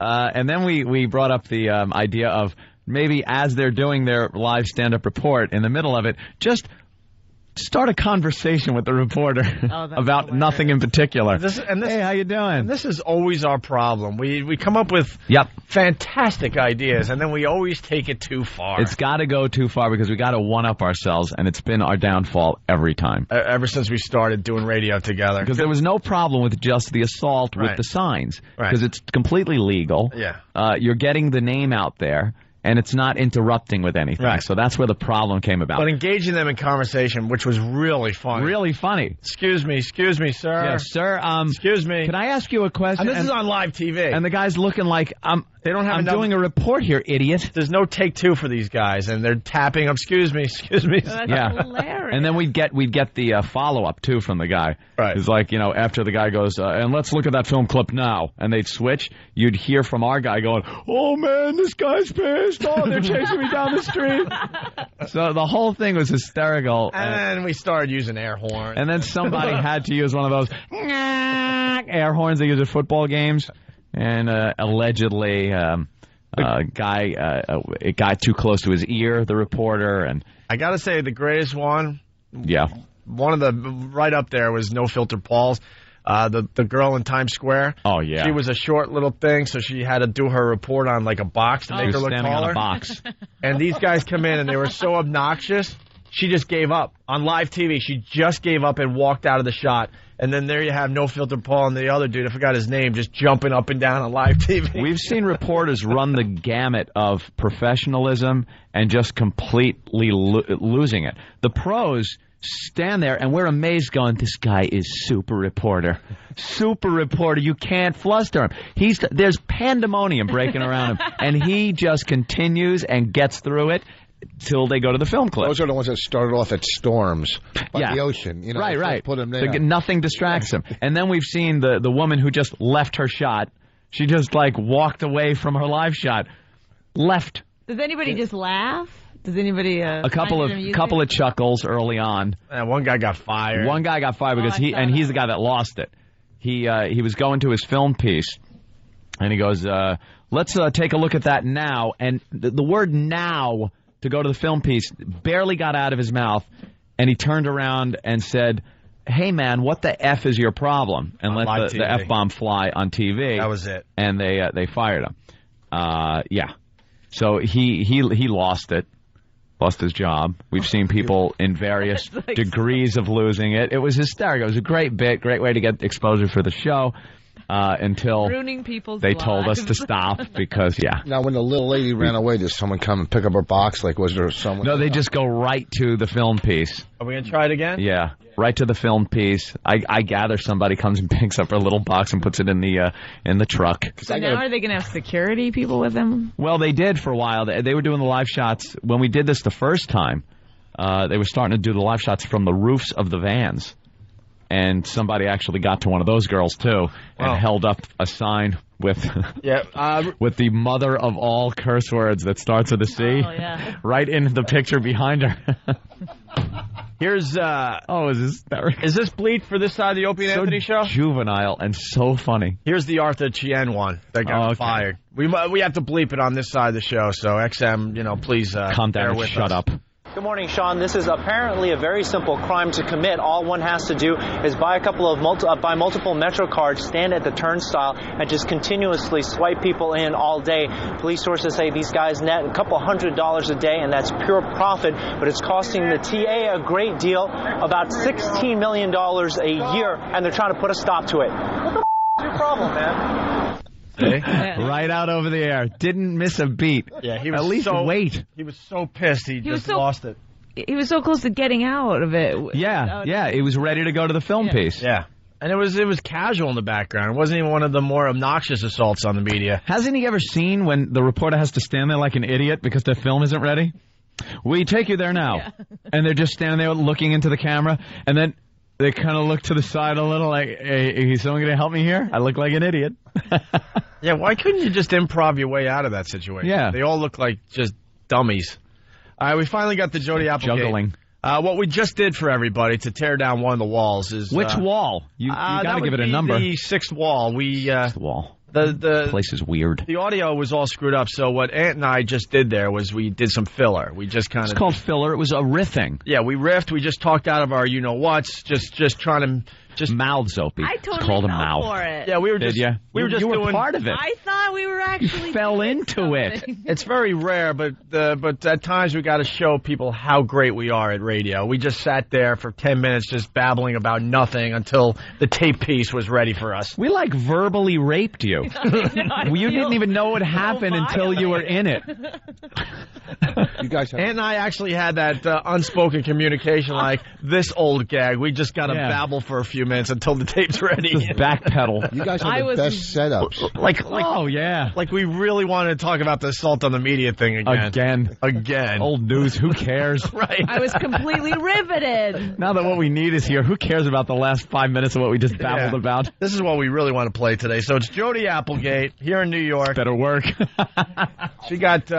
She got very angry on live TV. Once again, these two dudes were demonstrating how easy it is to steal a bicycle. They pull a prank, making believe the device that you use to cut the chain cut the guy's neck, and he was bleeding like crazy from his neck. He started screaming, and Jody Applegate didn't think it was funny whatsoever. I don't know. Joel is reviewing a summer movie. I saw this last night. On GMA. I was just wondering if it was going to be No, I saw this last night. That's the mom from Sixth Sense that was in studio. This is Little Miss Sunshine. Right. It's a good movie. Did you like it, Opie? I didn't mind it at all. I didn't mind it. I don't know what the movie was really about. I guess it was the dynamics of a family that's all effed up. Trying to get to California so their little chubby girl could be in one of these beauty pageants, and then she's in the beauty pageant with all these, quote, hot-looking 8-year-olds. JonBenet types. Yeah, creepy. Yeah. Like creepy, all made up like they're adults, and the little chubby one's trying to compete against them. That's the creepy part, the chubby one, trying to compete? The whole... I don't want to... I mean, it was really funny. I mean, I haven't heard it... a theater openly laugh as loud as they did last night near the end of this movie. That's all I have to say. Yeah, it was all right. Reviews are in. It's kind of like an artsy film, though. It's Greg Opie Hughes says it's like almost an indie film. It's in regular theaters. It's like, you know what I mean? Because you're going to leave the theater like, wow, they didn't really accomplish much with this movie. It's good. But the characters were great. Alan Arkin's in it as the grandfather who snorts heroin. Really? Yeah. And Steve Carell's in it. I would have walked out. The movie starts with Steve Carell. I'm outraged. Steve Carell is in this is fresh. I just saw it last night. Steve Carell is in a hospital because he tried to kill himself like Bonnie. Well, it was just a cry for help. I wasn't really... Steve Carell, he slit his wrist. That's how the movie starts. I'm not giving much away. And he's part of this family dynamics with the grandfather that snorts the heroin and the little chubby girl that thinks she could be like Miss America someday. A dysfunctional family bringing themselves together for a common purpose. And then the son who decided, he's reading Nietzsche and he decided he doesn't want to talk for a year and he's up to like 9 months of not talking to his own family. Okay. I mean, the characters are... It's a good movie. It's all right. And it's getting pretty good reviews. Is that Greg Kinnear in the movie? Huh? Greg Kinnear is like... Greg Kinnear. Did you just say Greg Kinnear? He's a motivational... Holy mother of pearl. He's a motivational speaker. He's got 2 pieces of Nicorette in his mouth. He's just trying not to smoke. All right, here we go. Finally, Jody Applegate. I've never seen something on the Nicorette thing that says, may affect your ability to speak. If you thought he's... Ooh. No, I can't do it. Oh, where's your Nicorette? I was going to say if you thought he drooled before. All right, here we go. Let's get this Jody Applegate thing done. All right, show us how unfortunately easy it is to do what you're going to do. Tell us what that is. All right, so I have an angle grinder. It's designed to cut metal, and you plug this into the bottom of a light post. Get on that. Turn it on. So yeah, what Van's doing now is he's just cutting right through the... Van's cutting right through the chain here, and if you look closely, you can see how it goes right through. And you have to be very careful of these. Oh!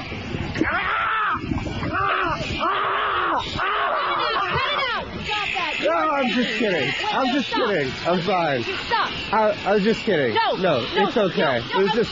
I was just kidding. Stop. Oh, no, we were just Stop. kidding.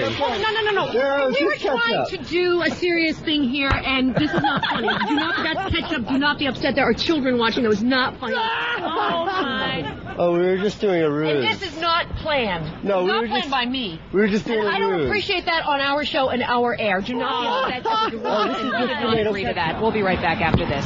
That was not cool, too. Wait. Can I ask what channel that was? That's Fox. Fox. Local All right. Fox in New York. You bastards. There are children watching. I've seen more death and destruction on Fox. Real death, not a guy with ketchup packets. How many times did they show that dead woman in the wheelchair in Louisiana, in New Orleans, when they had the hurricane? They showed that dead person 800 times on Fox. They show blown up people in the Middle East on the news. Saddam's kids. There's children watching. The best part. He should have said, "Hey, I didn't. It's not like I cut my off." The best part of that is the whole. That's not cool. Yeah, dude. Because she's hip. Because she's off hours I could swing with you guys, but not on my show. Damn it! There are kids watching, dude. I'll throw back some shots with you after the show, but not during the show. But didn't that make you hate her? Oh my God! Just the a most unlikable person. curmudgeon. Yeah. What a curmudgeonly broad. Not cool, dude. The video's up on YouTube. We'll have it up on our website later today. By the way, Anthony.com. By not cool, totally cool. Yeah, he goes, it's a ruse. It's a ruse. The guy's like, I was kidding. What? I was only kidding.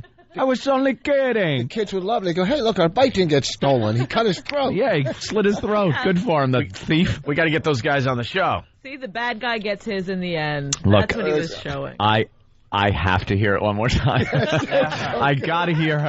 I was laughing too much. Yeah, let's try not to laugh too much. I was laughing too much. I think we missed a few things because we were laughing. Her anger is So here it is great. again. It's some kind of device that cuts through these massive bike chains so you can steal the bikes, and these guys are demonstrating for Jody Applegate. Ugh.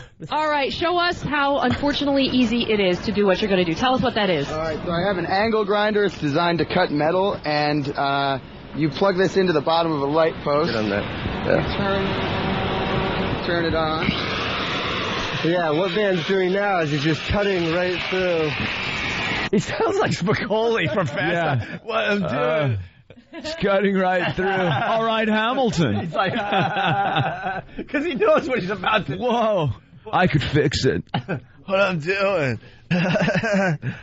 Yeah, what Van's doing now is he's just cutting right through the. Van's cutting right through the chain here, and if you look closely, you can see how it goes right through. And you have to be very careful of these.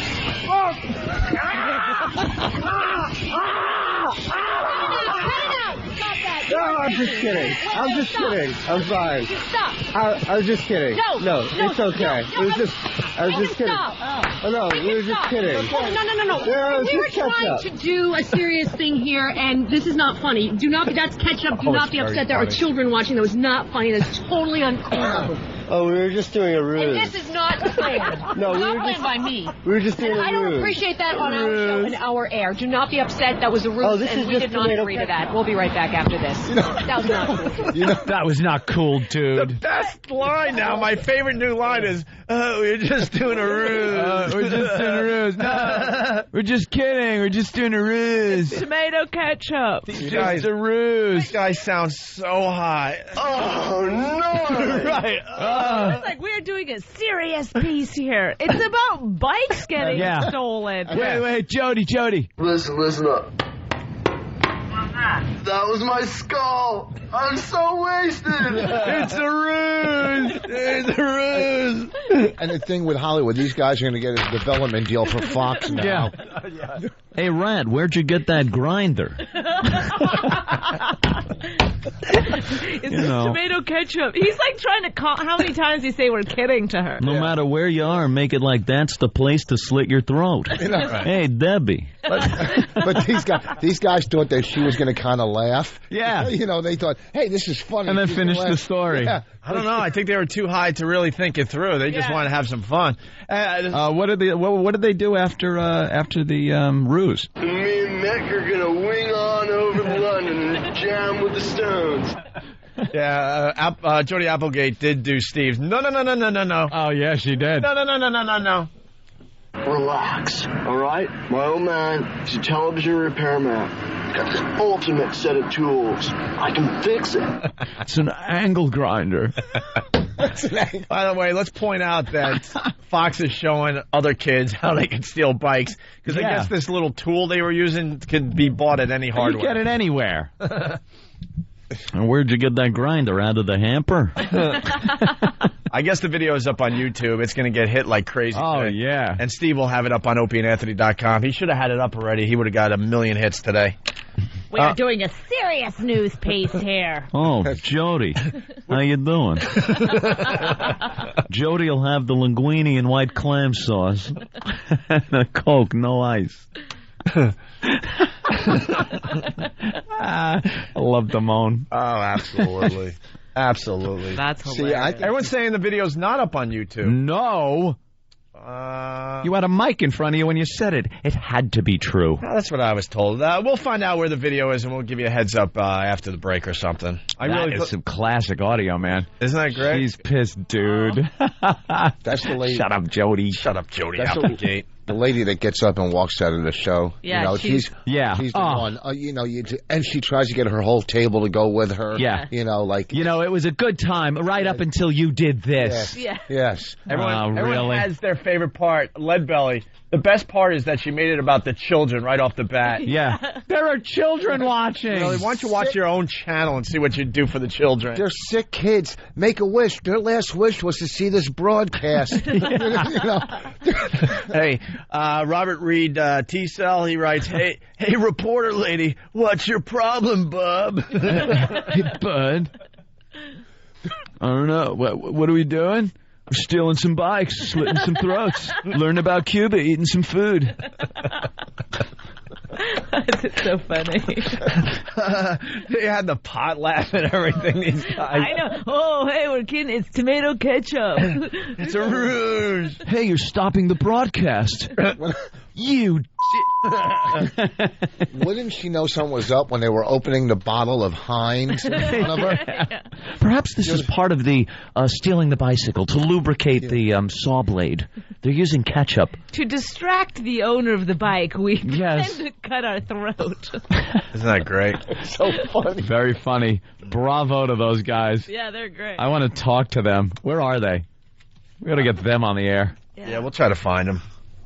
They're heroes today. Yeah. There you go. They got their YouTube video. It's all about the YouTube video these days. That's right up our alley, stuff like that, man. Absolutely. Bravo. Try to get your video on YouTube. Here it is. How'd you get the search done? I don't know if that's it or not. Oh, you don't know? No. There's like 1 million of them. Oh, there's 1 million of them? All right. We're going to try to find the video for you. We'll give you a heads up after the break. That'll be front and center. You check FARC?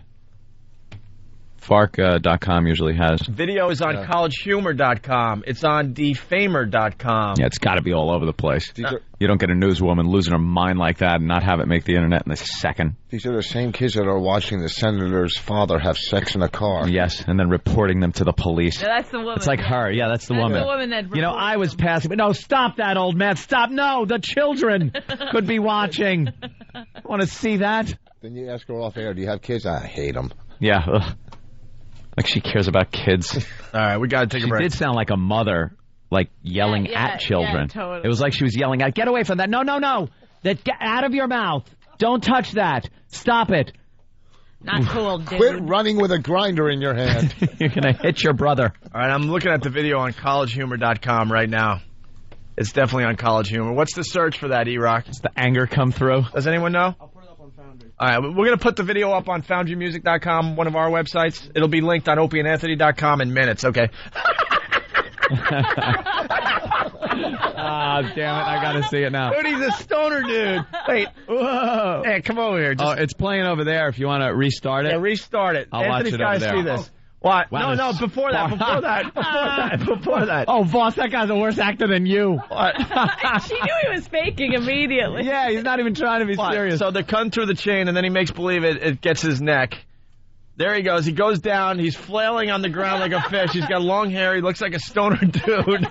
And then he gets up. It's a ruse. It's a ruse. It's a ruse. All right, ruse. he cut through he's still going with the piece. Yeah. Trying to cut through the chain. Oh, that's great. And then I want to see her lose her mind. I want to see what she looks like. Look at her. She's lecturing them. Oh, she's pointing her finger at him. Oh, I think she did a little push. Oh, she threw her copy down. She threw a copy. She gave him a little push. She's pointing. She's still pointing. Oh, shut up. And now she's giving the thumb like hit the road. Oh, you're such a do-gooder, aren't you? And then she points at him again and goes, not cool, dude. She just stepped off her box. Oh. I need a glass of Chardonnay. What? Yes. Someone has to say it. We condone that activity. That was amazing. We condone. God, was that beautiful. We condone that activity. The best part is they invited these two on the show for this stupid segment, and it bit him in the ass. It turned around and nailed him, and she's all angry. You're doing a stupid thing showing people how to steal bicycles. Yeah. Hey, you know what's good? They're not entertainers, so they have nothing to lose. Yeah. You know what I mean? Yeah, they're not. You know what the worst part of that whole thing is? What purpose did that segment serve if it went like the way it was supposed to go? That chain was huge, and these guys cut right through it. What are you supposed to do? Then show how to protect your bike against that? By what? Encasing it in like the Batman shell for his car? What? There's no other way but a chain to protect your bicycle. Sensationalism and showing people how to steal bikes. Yeah, we got to take a break. You guys want to hear the audio as we go to break one more time? Please. I can't get enough of this. Right. It'll be crystal clear because we'll turn the mics off, but here's the audio once again. The video will be up on OpieandAnthony.com. How long? In a few minutes. By the time we get back live, the video will be up on OpieandAnthony.com, hopefully. And when we get back, Disturbed joins the program. But here's the audio one more time. All right, show us how unfortunately easy it is to do what you're going to do. Tell us what that is. All right, so I have an angle grinder. It's designed to cut metal, and you plug this into the bottom of a light post. Get on that. Yeah. Turn it on. So yeah, what Van's doing now is he's just cutting right through the Van's cutting right through the chain here, and if you look closely, you can see how it goes right through. And you have to be very careful of these. Oh!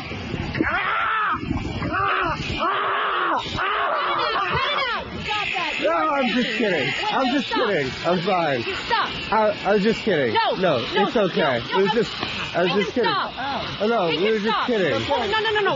We were trying to do a serious thing here, and this is not funny. That's ketchup. Do not be upset. There are children watching. That was not funny. That's totally uncool. Oh, we were just doing a ruse. And this is not planned. No, not planned by me. We were just doing a ruse. I don't appreciate that on our show and our air. Do not be upset. That was a ruse, and we did not agree to that. We'll be right back after this. That was not cool, dude. We're back in the New York groove.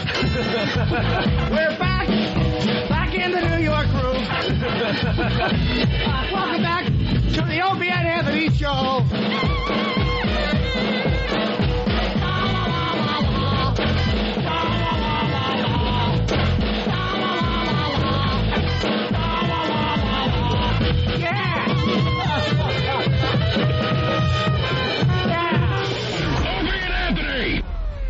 Hear what everyone else is talking about. O&A Uncut and Live, continuing the show on XM Satellite Radio starting at 9 a.m. Eastern. Visit xmradio.com to subscribe. The Opie and Anthony Show.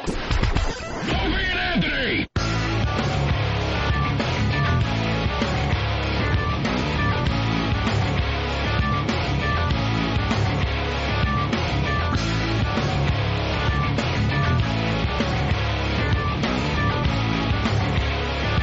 I'm trying to chew, sorry. Nice. This is the Opie and Anthony Show, the O&A virus spreading across America. We got a very busy morning. We just filmed some dumb corporate video during the break to say hi to corporate. Yeah, it's one of those things we have to do every so often. Corporate comes in with a camera, and they just go, and they never really have a plan. It's just say hi, say that you're happy to be here. It's almost like we should be holding a newspaper with the date on it. Yeah. With some people with hoods behind us. Well, that's the We love being here. Well, that's the angle I took. Like I was a hostage, like, you know, making believe that I had to say that I'm happy to be back at CBS. And then the camera guy's like, can you now do it with feeling? I'm like, go F yourself. I know your acting was so good in that, and the cameraman all of a sudden had to blow your performance because everybody knew that you were just trying to be. It was like we confessed to crimes against the state. That's the kind of thing Ope was playing off of, and I guess he didn't get. I had my eyes moving from side to side like I was reading. You're reading something. And then the stupid camera guy doesn't even get it. He's like, "Could you do it again with feeling?" I'm like, "No, that's the bit, you ass." And since when do cameramen start giving cues on what to do? You know, what was he?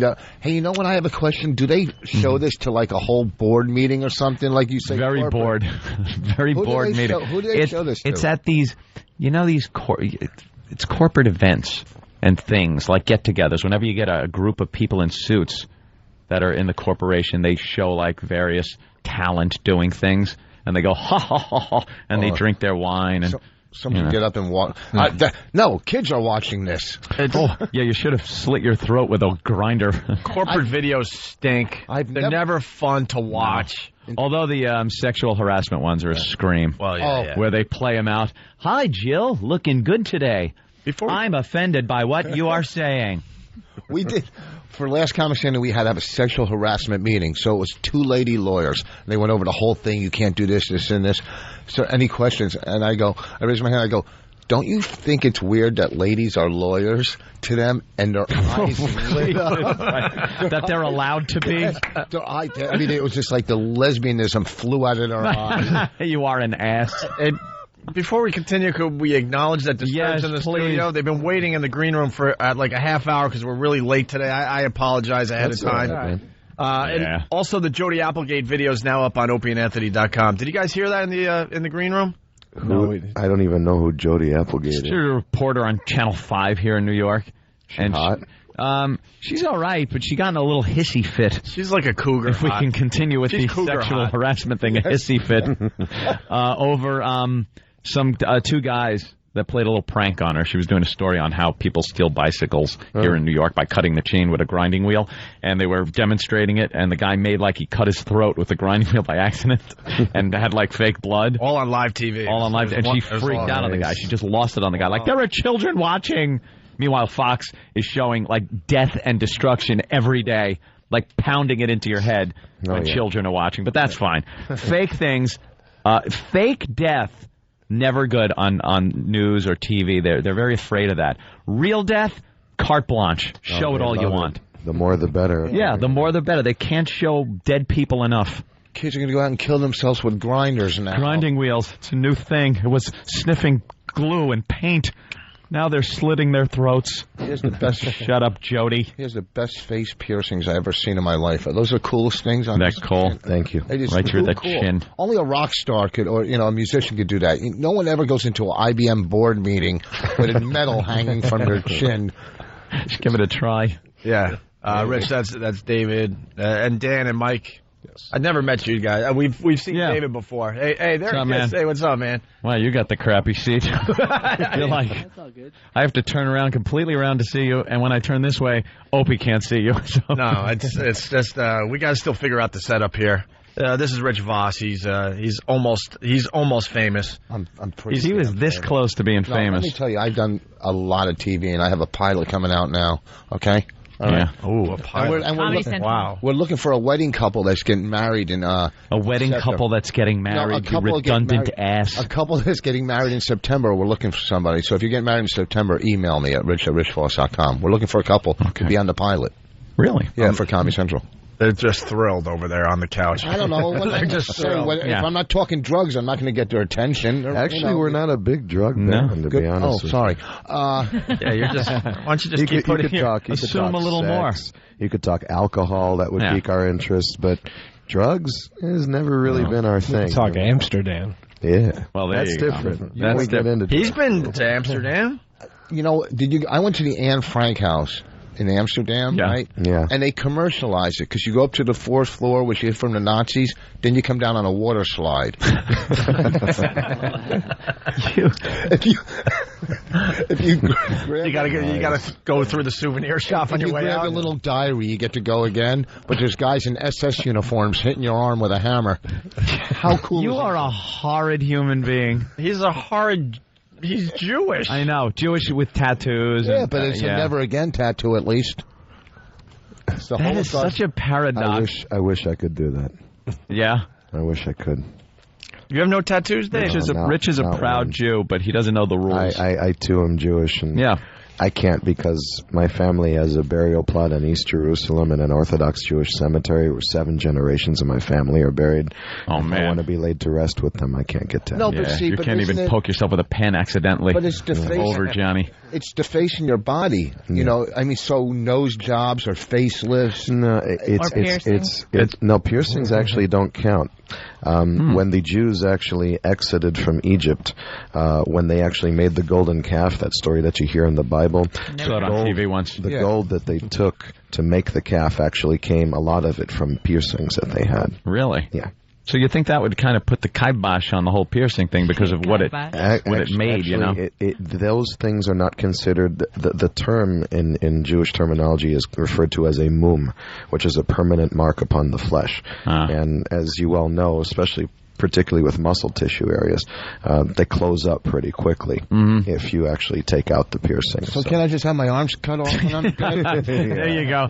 If you die by losing your arms. They tell me that laser removal is actually really effective. Yeah. But you know something? If I didn't have the whole cemetery issue, I'd have sleeves, I'd have tribal. Yeah, you seem like the kind of guy that would probably be tatted up. Totally. Yeah. I would. Rich didn't care, though. Never again. Did the tat artist? That's actually cool. That's actually cool. My Jews aren't from Jersey. They're from Jersey. They're Jersey Jews. And, you know. What do you think?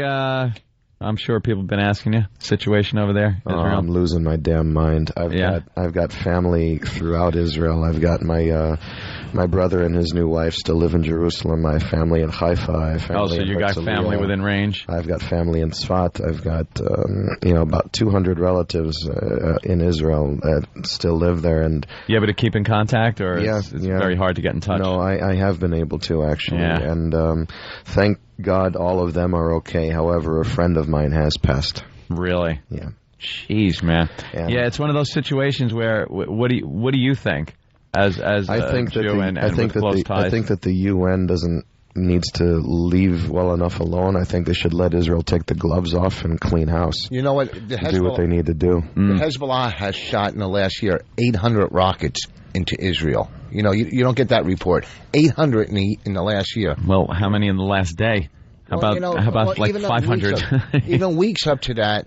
And then the media will go, the UN and the world is in an uproar because Israel is retaliating to missiles that have been fired on them for the last 2 weeks. They're in an uproar now for several reasons. Unfortunately, there are mistakes that are made during war. Now the biggest issue seems to be Kofi Annan making a big stink about that UN post being hit. For him to actually make the statement that it appeared to be deliberate, that's the most asinine thing I've ever heard in my life. What would Israel have to gain by hitting a UN outpost? There's absolutely no upside to it. You say the UN getting involved and they're going to have a multinational force once again. You know, the whole point of the matter is that Lebanon didn't do anything for the past 10 years to do anything about Hezbollah.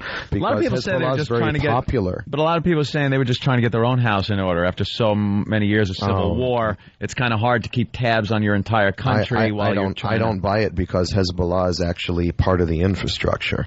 They actually are a part of schooling. They're actually a part of lots of other organizations that are very well embedded within the culture of the people of Lebanon. Right. And it's not a Sunni Shiite thing.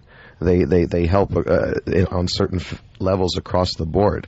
Hezbollah is not only a terrorist organization. There are other things that they're doing, and it sounds like I'm speaking for their benefit, but I'm not. The point of it is that they utilize those things to win over the faith of the people, and the people end up supporting them. These are the same people who dance in the streets when 9/11 happens. Yeah. I mean, so I don't really care anymore. I simply want my family protected. I simply want the terrorist organizations to be uprooted and to be eradicated. If we could all lump them onto an island and nuke it, I'd say hell yeah. I think that's why a lot of people aren't coming out and criticizing Israel, especially here in the States. It's because enough already. It's nice, it's refreshing to see a country go in and just say, no, we're not taking it anymore, and start, sweeping up. None of them, out of all the Arab nations, no one will take the Palestinians because it causes conflict against Israel. Israel's no bigger than Jersey, surrounded by 20, who knows how many Arab states. Not one country will say, we'll take that. I'd rather be in northern Israel than Jersey, by the way. The irony of it is that there are Palestinians in those Arab states. The very term Palestinian is only a term that has existed for the past 40 years or so. It comes from the term that the British used for the territory, for the state, Palestine. Yeah. Coming from a biblical word, the Philistines, back in the day. There are no people, specifically, that you can date that have a descendancy within Arab culture beyond 40 years that were called Palestinians. Does not exist. There are Palestinians, 70% of the Jordanian population are quote-unquote Palestinians. Yeah. And how much of the percentage of the population of Israel is Palestinian? You'll find that there's a greater percentage in Jordan, actually. The territories which have been annexed, the West Bank, the Gaza Strip. The Gaza Strip was formerly a part of Egypt. The West Bank was formerly a part of Jordan. These were territories that were won in war, in a war where Egypt and Jordan, along with 4 or 5 other Arab countries at the same time, attacked Israel. Israel defended themselves, was able to fortify the borders, gain new territories, and all of a sudden there are Palestinians. What happened to the people in Jordan? What happened to the people who live in Egypt? Those aren't Palestinians? You're not worried about them? You're just worried about the people in the areas that Israel gained defending themselves. Yeah. And then we have to give back this land to the people who don't exist, and we're going to go ahead and uproot our people, from the settlements that we created, from terrain and land that we helped cultivate and turn into we made the desert bloom. Oh yeah, sure, now you want the land. Now that it's no longer a worthless piece of desert, now that we've turned it into something valuable, sure, yeah, okay, no problem. Gave it back as a nice gesture. Let's uproot all our people that we gave subsidies to, that the government helped them in housing settlements and all of these establishments in all of the territories that you talk about. Let's pull them out. We pull them out. Here's the territory. Let's put up a wall. Keep them there. Keep the Israelis where they should be. End of story. Something, ideally I'm all for it, but ironically enough, when in the history of the world has a single nation ever given back land that it won in conflict? Are we giving back land to the American Indians here? Well, no. Hell no. But here's the thing. We gave Montreal back. Well, here's the thing. Did we? Yeah, we owned Montreal. Did we win it? I think we won that in a poker game. We owned Montreal for, a week or two. We gave it back. It was too cold up there. I'm serious. Look it up. Montreal's part of the United States. Here's what Americans don't understand is why we fund Israel is because Israel gave back Egypt land that they took in the 6-Day War. Yes. Which if Israel kept that land, they would have no problem with financial from all the oil. That's very oil rich, correct. But for the peace treaty, Israel gave back that land, and we said we would defend them and support, military.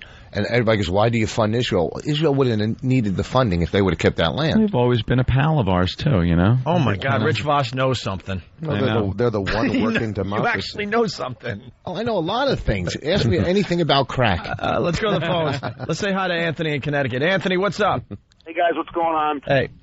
huge Disturbed fan. I go to a lot of shows, and I say this with all due respect, but as a fan, when I go to shows, why do I have to hear the constant George Bush bashing, the war bashing between, like, all these songs? I go there to escape it, and I understand, like, hey, music, politics has always been a part of music, but when I go to the show, why do I have to hear, like, the anti-war, anti-Bush stuff all the time? It's just that, I want to try and speak to the fans as a person, number one. Number two, it's not always. It's the occasional time. And when I speak to people, I want to speak from my heart. And it's not specifically Bush bashing. It's bashing the whole administration's outlook on the value of the life of an American soldier. I have an issue with war in and of itself. But however, in this particular situation, it's more deep rooted than that. And you got to understand, we have fans of ours who are in the military all over the place, and we love them. And they go into battle playing our songs, and I couldn't be more proud. And yeah, I will say that emphatically. I could not be more proud that there are U.S. soldiers going into battle, killing the enemy to our music. Got to tell you, I'm proud as hell. It is good kicking ass music. However, I value the lives of the soldiers apparently more than the president. Well, word's getting back to you guys that they're actually playing Disturbed CDs as they're doing their... Every day. Every day. Every day we meet new soldiers who tell us stories that they play it before they go into battle, as they're going into battle, almost like an Apocalypse Now type of thing, with the cavalry going in the helicopters. So to me, we have so many fans of ours that are in the military. It is a close personal issue to us. And so it's hard not to say something about it when more and more U.S. soldiers' lives continue to be wasted in a part of the world that ideally we have absolutely nothing to do with. Yeah, but you said that you would back Israel taking care of their own business. Exactly. Okay, Israel.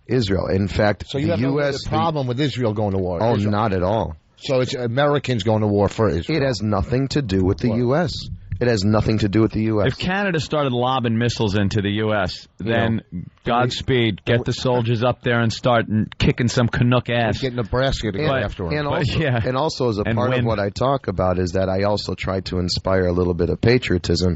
I get the crowd to chant USA, USA to try and, inspire a little bit more positivity. I try to speak about something that matters is really all that but don't you think Bush is more pro-Israel than Clinton was? I'm not, on certain levels. I mean, on his Israel stance, I love Bush. On everything else that the man is about, I can't stand. I think the caller was just a little peeved because he probably, as a Bush supporter, like maybe at the bar or something, talks to 5 or 6 of his friends and, starts pontificating and stuff. And you, unfortunately, have a giant audience to convey your feelings. So well, I do understand his point about coming to the concert to escape all that, and I get it to a certain extent. But if I'm going to speak, and I like to try to address the audience at a couple different moments during the set, because I like to treat them as people, not that we're just a band up there doing our job. We go up there to play songs, and when we leave, I want to speak from my heart. And I don't want to just, say, yeah, rock and roll, we're going to party all night and blah, blah, blah, blah. I don't just want to throw out a bunch of drivel. Right. Yeah. How about that Paris Hilton? Yeah. Hey. It's funny that we got to take a break. We can't, we're so late right now. We got Disturbed in the studio. They're playing Ozfest. We got Ozfest tickets we're giving away during the walk today. We got like 15 pairs or something like that. All right, we'll talk to Disturbed. The phones, everyone has a comment now. We'll hit the phones next. It's the O&A virus spreading across America. Hey, you're listening to the Opie and Anthony Show. Yep. Okay. The Opie and Anthony Show. Opie and Anthony. That's right, and we got David, Dan, and Mike from Disturbed in studio. Getting a little serious right now. That's all right. It's the Opie and Anthony Show. The O&A virus spreading across America. David, do you ever smile? Yeah. There you go. All right. Yeah, there's the smile. All right. I want to make sure you smile. What do you find funny? Because we've talked to you twice now, and I see a very seriousness to you. What do I find funny? Like if we say the wrong thing, all of a sudden you're just going to jump up and beat the crap out of us. I've been laughing at you guys most of the show. All right, very good. Good. Though. An Arab, at. An Arab falling in a manhole. That's funny. He said that they play his music going into battle. That's weird that you would say that, because when they get back, they'll play my DVD just for a little humor to laugh it up. They'll play the Voss DVD. No, it's to get the horrible images out of their head with new ones that are even more horrible. Your act. Jesus. It's like if you stub your toe, you got to cut yourself. Yeah, you got to really make even more pain. That's what his DVD does. Nice. Let's say hi to Keith in Maine. Keith, what's up? Hey, guys, what's going on? Hey there, Keith. Hey, you was talking about getting the troops and stuff revved up going into war. My buddy Greg came home from Iraq, and we got to see Disturbed one of the times they've been up here to Maine, and he was giving some shouts out to the troops, and I tell you what, man, that hit my buddy's heart, and they listen to your music, they listen to a bunch of stuff just to get pumped up every time they went into war, and that hit him good, and, that guy was complaining about hearing your take on the war and stuff. Well, you're an intelligent man, and when you speak, it causes people to listen, and, they can relate to you on a personal level. So.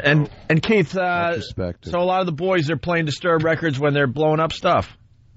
Well, I don't know about when they were doing it, but before they went out to do stuff. I guess I'm setting this up. I'm wondering if there's just one dope out there going, hey, I got a Barry Manilow CD I want to play today. A tank rolling. Dancing Queen, right. Young and sweet, only 7. Fire. Doesn't have the same impact, you need the Disturbed. Oh, what a lonely boy. Right. You kind of think that there's one ass out there that hey, I got a good idea. Just the wimpy music. Yeah, pulling out some dumb CD. It's like, dude, what's wrong with you? Hey, Paul the trucker, what do you got for Disturbed? Hey, I just want to say that I'm in a unit in St. Louis, Missouri. I've seen Disturbed in the Pageant, which was a smaller place venue. It was awesome. And we went overseas, and our theme song was Stupefied while we were blowing shit up. So I was a trucker over there. My unit. They dumped out because you cursed, but Stupefied was your song when you were blowing up stuff over there. Oh, yeah. Sorry about that. It's free XM. Yeah, we know. That's all right. Free XM. He can't even get that right. It's my brother. I've been to a couple of Disturbed shows, and, the vibe you get there is just the energy in the audience is amazing. Just amazing. You definitely want to blow something up when you listen to it. No, it's a lot of energy, man. Love it. Love it. Thank you. Did the other guys talk, Dave? Or yeah. Usually not this early, but yeah, it's a little too early for you guys. How's Ozfest going? Great. It's real good, man. Yeah. Huge crowds. Great vibe from it. We love playing the sheds and playing to those large audiences. Yeah. Get in front of 15 to 25,000 people every day is not too shabby. It's good. Yeah, it means things are working. Yeah. Yeah. You want to sit there and hear when you throw the drumsticks out. Cling, cling, cling, cling, cling. Actually happened. It was a Warrant reunion show or something, and well past Warrant's heyday. Small bar in Connecticut. In Connecticut. Club in Connecticut. And the drummer does a little thing, man, and the song ends, and he goes, "Thank you," and he threw his sticks out. And you heard him hit the tile floor and go, clink, clink, clink, clink, clink, clink. He threw it over the crowd because everyone was pushed forward right past to make it look like there was a lot of people in the club. Oh, it was the worst. We went to see the New York Dolls reunion, and they threw the drumsticks out, and an arm went with it. That's how old they are. They just flew off his... Come on, I got deserve a crash. I got to wreck you. At what point do you stop going on tour? Have you, the New York Dolls, David Johansen... we're watching him. Jeez, you're bringing up what people that are. Isn't he dead? He's on tour again. No. Now the New York Dolls did a thing in New York a couple days ago. He looks like an old Mick Jagger. Wow. That's actually a good point. I would say as long as you can do it. Yeah. You take somebody like Mick or the Rolling Stones. I occasionally I'm a pretty big cynic. But even seeing their performance at the Super Bowl, I mean, they ripped it up. They could pull it off, though. Yeah. It's amazing. As long as you can do it. Yeah, you see some other bands that just went a little too long and. Really we saw the Stones less than a year ago, about 8-9 months ago, was it? At Giant Stadium. They still have it. Yeah. It's unbelievable. Isn't that amazing how many years and they're still, like, relevant? Mick Jagger's energy is ridiculous. And how old is he now? 65, maybe? Yeah. You're a band, you hope to get, like, 3 good years, you know? And these guys... Couple good albums, maybe. Yeah, that's it. A lot to learn from a band like that. Yeah. Let's say hi to Ellie in New Jersey. Ellie, what's up? Ellie. David, how are you? One of my rebbeim in high school was in Neve with you. Oh, yeah? Which one? Josh Cohen. Oh, sure. Yeah, he always used to say you did a great Kabbalah Shabbos. Yeah, I used to. And I used to. I did? And what's it called? And I saw the pictures from your brother's wedding online, and I wish I could have been there to see you singing at it. Yeah, it was pretty funny. Man. Hey, can you Singing at a wedding? Yeah. Yeah. Oh, that is cool. I was drunk as a... Oh, man. Like, I think what me and my brother, we used to actually do a couple things together when we were kids, and like he would get on the keyboard and I'd start singing, and then they had me doing a couple Jewish songs and whatnot. Oh, wow. Yeah, that'll end up on YouTube somehow. Yeah. Let's go to Jason in New Jersey. Jason, what's up? Yo, boy. Hey. I'm just wondering, with this whole thing in Israel, the Jews have been persecuted for thousands of years. Isn't it about time they blow something up? Oh, I'm with you, brother. I thought he was going to say, maybe they deserve it. Yeah, right? Wouldn't that sound like a setup like, uh-oh? I'm with you. Let them do whatever they need to do to preserve a lasting peace within the country. Because, something, unfortunately, the impetus of all these organizations, whether you're talking about Hezbollah or you're talking about Hamas, is not the establishment of a Palestinian state, is not the establishment of a free Lebanon. It's the complete extermination of the Jews and the destruction of the Jewish state. If it was that's their aim and their a goal. Homeland and a peaceful existence with people, why aren't any of these people trying to do it through proper channels of civilized nations? It's always through terrorism and even the talks, they break down because someone's got to run into a bus with a bomb on them, animals. So, it's about time. And the UN, irrelevant. Yeah. They can't do anything. There was a time when the UN went in, they could keep the peace years ago. Now there's too much infighting. There's no one could. This one agrees, this one disagrees, so nothing gets done. It's politics as usual. It's nice to see a country going in and defending itself. And just, you're using too much force. Too much? You want to see too much? Yeah. Hey, we got the bomb, people, I think we're being nice. And the thing is, when you talk about Middle Easterns like that, the terrorists or whatever on stage, people get so uptight. But you'll never hear like Arab. You'll never hear anything positive after. You never hear like Nobel Peace Prize winner. There's always destruction whenever you hear Middle East. Peace Prize winner. You never invented anything. I think they invented yogurt. They invented yogurt? No, that was just the crust on their bodies from not cleaning. Exploding yogurt. Rich. What?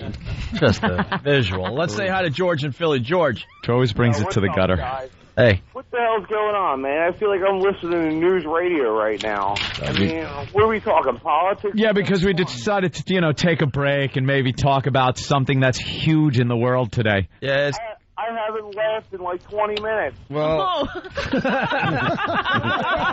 I love the people that don't fully get this show. Yeah, we make people laugh the majority of the time. It's like 99% of the time we're goofing on stuff. But there are times we do like to get serious and maybe talk about some of the stuff that is happening out there. Yeah, can you imagine him calling him on 9/11? Hey, enough already. Where are the jokes, all right? Where are the jokes? He sounds like I haven't laughed in 20 minutes. Come on, I need a body part to be dismembered with a grinder. This guy's got high standards. What's the matter? You didn't laugh enough today? You guys, no, man, you guys are killing me. Come on, I just did anything about Arabs and nothing positive after their names. A little funny humor there. Barely. That was kind of a chuckle. I'm with George on that. That was like a chuckle. Clothes back on, like. All right, George.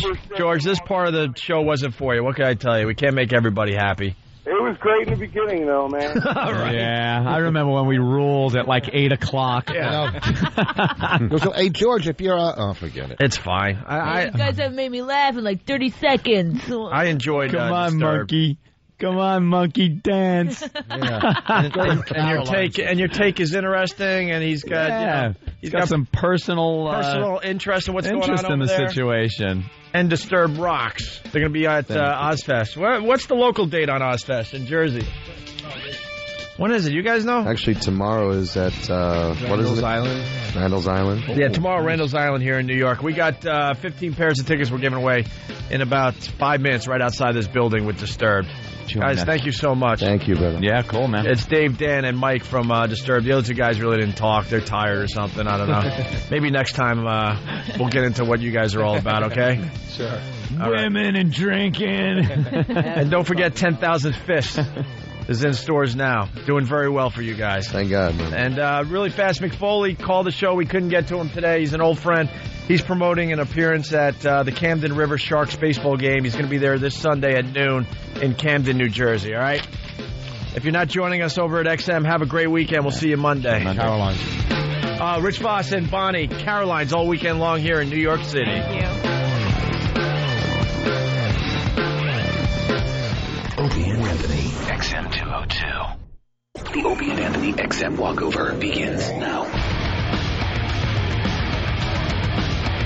God damn it, I just got caught. What happened? I just got caught looking at that girl's tits. Oh, did you really? Because she's wearing... Boss, you too? Where? You just get caught? Oh, my... No, I was looking at... I looked at her face, and then she's wearing a top that was pretty revealing. No, it's my funny. eyes went down real quick, and because it's natural. You just kind of look. It's obvious that we have a rock band with us for the walkover today, Disturbed. We got Dave, Dan, and Mike, because there's a couple hot women out here. Yeah, and that never happens. That never happens when it's just Opie, Anthony, and Jim I was Norton. wondering. I thought we were turning a corner, but no, we're still at Dick Street. And you notice that Rich Voss started with the Alzheimer's thing. Like, what girl? Where? What? What? Because Bonnie's right next door. And I have emphysema. He would totally. He checks out girls in front of me all the time. Why don't you girls? Rich is kind of a girl too. Why don't you guys check out this girl's boobs together? And where is she? Where's the blonde? Over here. She's over there. She's hiding now. She's over She's here right now. there. All right, that's There what it is. Anthony got caught looking at. It was like you kind of looked over and went, "Oh, okay." She's displaying. Nice. I was looking at her pocketbook. She's got a lovely T-shirt on. She's trying to pull up her top. Poor thing. Now she's all self-conscious. Why are you guys here? Now she's all self-conscious. She wasn't when she bought the shirt or put it on. Hold on. Good point, Rich. Yeah. I'm over here. Hold on. Why are you guys here? You guys, man. Oh. Wait. This morning and drove from Boston because he loves you guys so much. Do you like us too? I like you so. Everyone's looking at your boobs. You know that, right? It's all right. It happens. And you Drove see from Disturbed is out Boston. here with us? Yeah, I saw. Drove all the way from Boston. Matt Damon without any work today. We got up at 4 just to drive down here. But we're going to be in Boston next Friday. I didn't know that, though. Could have stayed. We're halfway here and we hear it on the radio. Yeah, we're going to broadcast from BCN next Friday, so you guys can save the trip. But thanks for coming down to check us out. We got some Ozfest tickets. Well, you can't have them because it's for the New York show. Are you here all weekend? We'll drive back down. Well, the show's tomorrow. Oh, it is? Oh, boy. We can do another road. All right, we'll figure it out. We got Ozfest tickets We're going to give them away down the road, though. She could stay in our room tonight if she needs a place. Great. She'll end up like that girl on the cover of the paper. And you want to explain to Dave what we do every day? Because it's freezing inside. Bonnie's asking me why I have a jacket. Because it's freezing in the studios every day. You got your thermals on. It's going down to 90. You wait till we get into XM. Right. This shiver. You're going to be cold, and I'm going to be wearing this, laughing at you. We wear winter clothes every day because it's so cold up there. I hope it's... Explain to Dave and the gang from Disturbed what we do every day. What, this walk? Yeah. It's dopey. Two companies didn't want us to broadcast each other's show from the other company's studio, so we have to now walk a block and a half to our XM studio. And during the way, sometimes nothing happens at all. Sometimes huge things that make the news happen. It's just a random walk down New York Street. Right. During, when everyone's going to work. So you see a lot of miserable faces of people that don't want to be here. And we try to brighten their day up by either making fun of them or talking to them. Anything that might you never know what's going to happen. Or sometimes captured on Pal Talk. Are you on Pal Talk? Yeah, we're on Pal Talk today. Hi. Just imagine, guys, you have to do like half your show at one venue, stop in the middle of it, and then Pack up walk your to another equipment. venue. Yeah. But you're playing on the way to the other venue a little bit, just kind of you doing gotta a at long least jam. That would suck. You got to at least do something. And then you jump on another stage and continue the show. That's pretty much what we do every Or day. sometimes a comic will power go to you into to like a get- Yeah. Starbucks and do a set. Oh, you want Yeah. to do a set today? Oh, that'd be Without fun. Kenny Who wants to introducing- hear Rich Voss do a comedy set today? Where are we going to do it? At McDonald's today? You want to do it at McDonald's? I don't know. Will the mics work at McDonald's? Have we ever tried it? Haven't tried there. It's called the Starbucks Comedy Tour. We go into we go into a place and try to do comedy to people that are eating breakfast, and it's just so awful And have no idea. because they all stare as I bomb rapidly. You want to do Roof 57 again? The guy likes us over At there. Route 57? I'll do a spot there. Tough crowd. Do a It is. spot. I had two people walk out of eat their breakfast the last time I went on. They Yeah, were Rich's eating- act could be they a were little just- offensive. Well, the thing is, you're not really supposed to be doing comedy in a diner at 9 in the morning, but I'll do a spot anywhere. That's how much I love That's comedy. what he is. You're a pro. I'm a pro. We'll give out the Ozfest tickets before All right. we get to XM. Lead the way. All right, let's get out of Let's here. walk down to Rue and have... Yeah, someone's got to announce him, though. Who's going to do that? Who's taking over for Kenny today? That's an impossible job. Club Soda Kenny's traveling with Jim Norton, so I believe Keith the Cop will be introing Rich Voss at Route 57 in about 200 yards. Another muggy day. This is great. I don't know what material I'm going to do today. There might be some repeat material, folks, that you've heard. No, that you've heard in other restaurants. Why? Well, because you're not going to do a new set every time. You don't want to all right? waste... I don't want to burn out the material, and I don't know. Can you go old school today? What, some of the old material? Yeah, about the kids and stuff? Yeah. Oh, yeah. All right, I'll do some old school.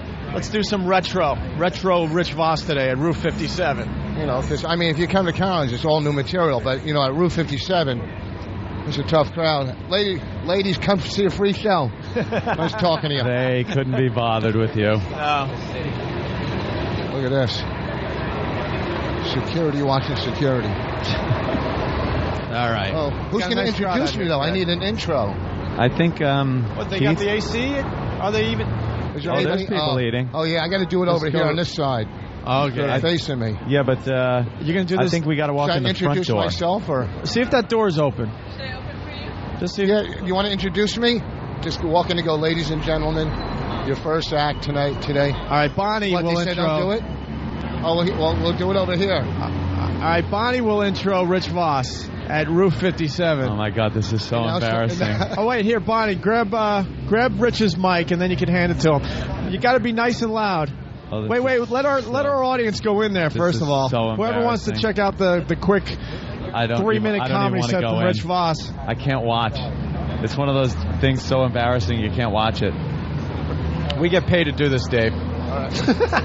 Hey, it's a this living, is right? horrible. The manager told me to keep it clean. Oh, he just Keep it clean. All right, the manager, who's Don't a you real hate when they do that. well, the manager's a big fan of the Opie and Anthony show, and he told Rich just to keep it clean. That's all right. Bonnie, you ready? Tell Bonnie to introduce you. I think everyone that's going in is in there. Rich thinks he's hanging out backstage before he's going on. Go now? Yeah. Ladies and gentlemen, your first comedian this morning from Last Comic Standing. Please welcome Richard Voss. Yay. Wow. Hey, how we doing? It's good to see you guys. We're going to do a little show because my career's not going. This is how pathetic my life is. I owe my 8-year-old $6 for Girl Scout cookies, and I'm dodging her. She calls me and tries to disguise her voice, but I know it's her. So go, hello, is Daddy home? Not bad. Sir, I'm doing a show you can watch. Give me a few minutes, all right? What's your name? Newman. Are you two married? Unfortunately, I got a car, and I'm not like the black guys. I'll eat. Well, anyhow. Look, don't get upset, all right? Turn on BET Comic View and watch black comics trash white people for an hour, all right? White people crazy. They pay taxes. You know what I'm saying? Loosen up. We had the girl turn her back on me. What country are you guys from? Where are you guys from? Oklahoma? There's a nice little Oklahoma pub you might want to go to on 168th in Amsterdam. It's called Run, Whitey, Run. I'm killing. They're loving me. This is the best crowd I've worked in a while. How you doing, sir? Do you work here? What's your name? What's that? Maurice, what was Lincoln like as a president? How old are you? I love to see you having sex. Did I have an orgasm or break my hip? Look at this wait staff. It looks like the United Nations is meeting here. How you guys doing? Wait, what country are you from? Bangladesh. Do you know a guy named Frank? I love Bangladesh. Whenever I played Risk, that was the first country I take. Right into Bangladesh. You live here now? It's great. You don't have to walk down to the river to do your laundry. Nothing on that one. Come on, they're from Bangladesh. Look at Dick Crack. This is the best set I've had in a while. Anyhow, folks, I got to run. We just wanted to do a few minutes. If you're in town tonight, come to Caroline, see the show. Sir, you can get in free. And we're giving out stool softeners, okay? You guys were the best 8 people I've ever worked to. Thank you. I can't believe he killed. Goodbye. I'm pissed. That pisses me off that he did so well. Called it Bangladesh. You bastard. Where's Bangladesh? Bangladesh. I hate that he did well. 8 people. And you had him. And they were all turned around watching. Oh, you had them all. Oh, God. Oh, is that disturbing me that you actually killed See, in a restaurant? Now we got to get Disturbed to do a set in there. Imagine. Yeah, that'll wake him up. The acapella thing, right? I'm going to go tell the manager to come down to Caroline's. Hold on. All right, thanks, Rich. That was great. Oh, Jesus. That was all right. Yeah, he did. I've seen him do worse than that at real comedy clubs. Right. Bangladesh. Yeah, Bangladesh. Bangladesh. Only Rich. I'd love to look at a map if Rich wrote it. Oh, we got people hanging out on the other side of the corner here. How many tickets do we got? We got 15 pairs of tickets for Ozfest? Well, Opie and Anthony virus, spread the virus poster. Where are they? Oh. We're just waiting for the light to change here. See, we have to. Our show actually has to stop too at traffic signals. The show comes to a screeching halt. Maybe we could blow the light here. The show stops many times during the morning. Blow the comedy stoplight that we've been standing at. Oh. But that guy's pissed. He hasn't laughed in like 25 minutes. That's the. Hey, our homeless friends here. Frederick Douglass is back. We told him to go watch which movie? Oh, we gave him money to go see Clerks 2. All right, let's see if he saw Clerks 2. Mac. What's up, Mac? What's up, bro? He's wearing the Opie and Anthony Jimmy Day T-shirt. How you doing, man? Oh, look at this. Mac, did you go see Clerks? No. God damn. I'm going this week. You're going this week? Yeah. No, we tossed you like, I think we took up a collection and gave you like $100 to go see a movie. That's all we asked from you. That's all we asked. I can see why you're homeless now. Is that Adam We asked Clayton you to just see a goddamn movie, Mac. What, were you busy? I was sick. Oh, you were sick? What's wrong? I don't know if I had pneumonia or something. Pneumonia? What? I don't know what it is. Still fucked up. Still feel bad. Yeah? I've told you got to go see a doctor. You know, go to the emergency room. They got to take you, right? Yeah. Do that next time. And then go see Clerks 2. I hear it's a scream. Oh, it's hysterical. We even give you money. You get some jujubes, or you know what that is? Raisinets, goobers. Yeah, you sit in a nice seat for a while, air conditioning, eating some candy, watch a good movie. You do that next time. All right, man. We got a band with us today. Did you ever hear of the band Disturbed? No. Band? Yeah. A rock band. Never heard of Disturbed? Yeah, they're pretty good. Very good, as a matter of fact. Here you go. Now get your ass to a movie. Clerks 2. We want your review. Somehow I don't think he's going to the movies with that 20. No, I don't think so. He never goes to the movies when we give him money. Have a good weekend. Take it easy, Mac. Hope you're live on Monday. All right, we're almost at XM. We got to give away the Ozfest tickets. How are we going to do this, by the way? Anyone have an idea for the Ozfest tickets? Nothing? Was that George Washington Carver? No, it was Frederick Douglass. Frederick Douglass. Yeah, he's our friend. He does look like Frederick Douglass, doesn't he? He's got a little Frederick Douglass to him. Dog geese. Oh, we try to get the story of him, like where it went wrong for him and stuff, but he doesn't talk that much. And we try to get him to do movie reviews, and he obviously didn't cooperate. No, not very cooperative. I would guess if he could like hold a schedule and do things that he was told, he'd have a job and a home. So I think we're the idiots here on this one. All right, here's where we're going to give away some tickets. Yeah, we should stop right here. Does Steve have an idea for the tickets? You know, I just about spill my guts in that diner. Don't get a penny. He sits on a street corner. You get him $100. Well, I slipped him, a 20. Rich, throw your headphones on so you know what's going on. Steve, gotta give him Ozfest tickets. 16 pairs of Ozfest tickets for tomorrow night show at Randall's Island. Who wants Ozfest tickets? It might not be that bad. We might have a pair for everybody here. Actually have a pair for everybody. All right, raise your hand if you want the Ozfest tickets. Why is Dave from Disturbed raising his hand?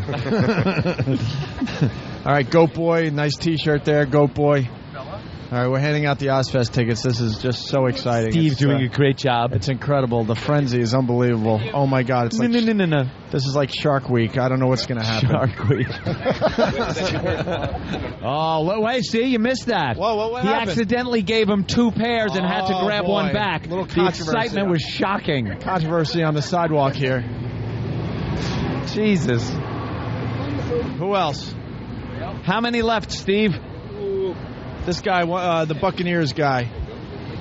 Tampa Bay Buccaneers. 4 pairs or? Left. 4 pairs left. That's it? Got 4 pairs left. Anybody? Come on, Disturbed. Headline the show for crying out loud. That's right. That gentleman over there. Oh, he works for us. Well, you could give out, just give out some more. Who else wants the Ozfest tickets? I think this couple walking up right now would want them. Yeah, right. The Spinners will be there.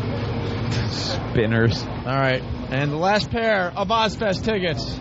They go to anybody? Everyone got a pair. There you go. All right. We gave them all out. Very nice. Sound off like you got a pair. Ozfest at Randall's Island tomorrow night with Disturbed. All righty. I'm ready to go inside. I think I have to Purell my hand. I think it might have touched Mac. He was using this mic, and it sounded like he had tuberculosis or something. Yeah, I know. So I definitely need some Purell. Are we saying goodbye to you guys, or? I think we are. Anthony, we're losing Disturbed. Oh, you guys, let's hear it for Disturbed. Dave, Dan, and Mike. Thank you, brother. See him at Ozfest tomorrow night at Randall's Island. Thanks, guys. We appreciate it. Thank you, guys. We got to get inside and continue the Opie and Anthony show. We'll be upstairs in just a few minutes. Guys, have a great weekend.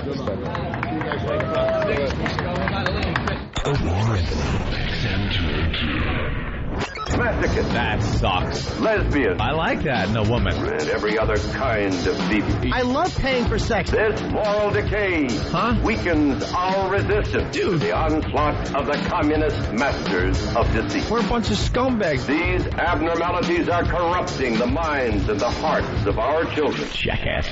I can't believe it. It's pedophile humor. It's depressing and horrendous. It's awful. It's a bunch of idiots. Perversion for profit. Here it comes! Here it comes! The Opie and Anthony program. El virus de Opie and Anthony. God, that irritates me. It's just like somebody took a bath to my brain. We're the only radio show that makes you want to hate us. Opie. I want my coffee. Anthony. I want that fact. Jim Norton. I want Ozzy. We are going to dumb this thing down to the point that we're going to be #1 with Down syndrome children. Hysterical. The Opie and Anthony Show. But enough of this palaver. Let's get the show on the road.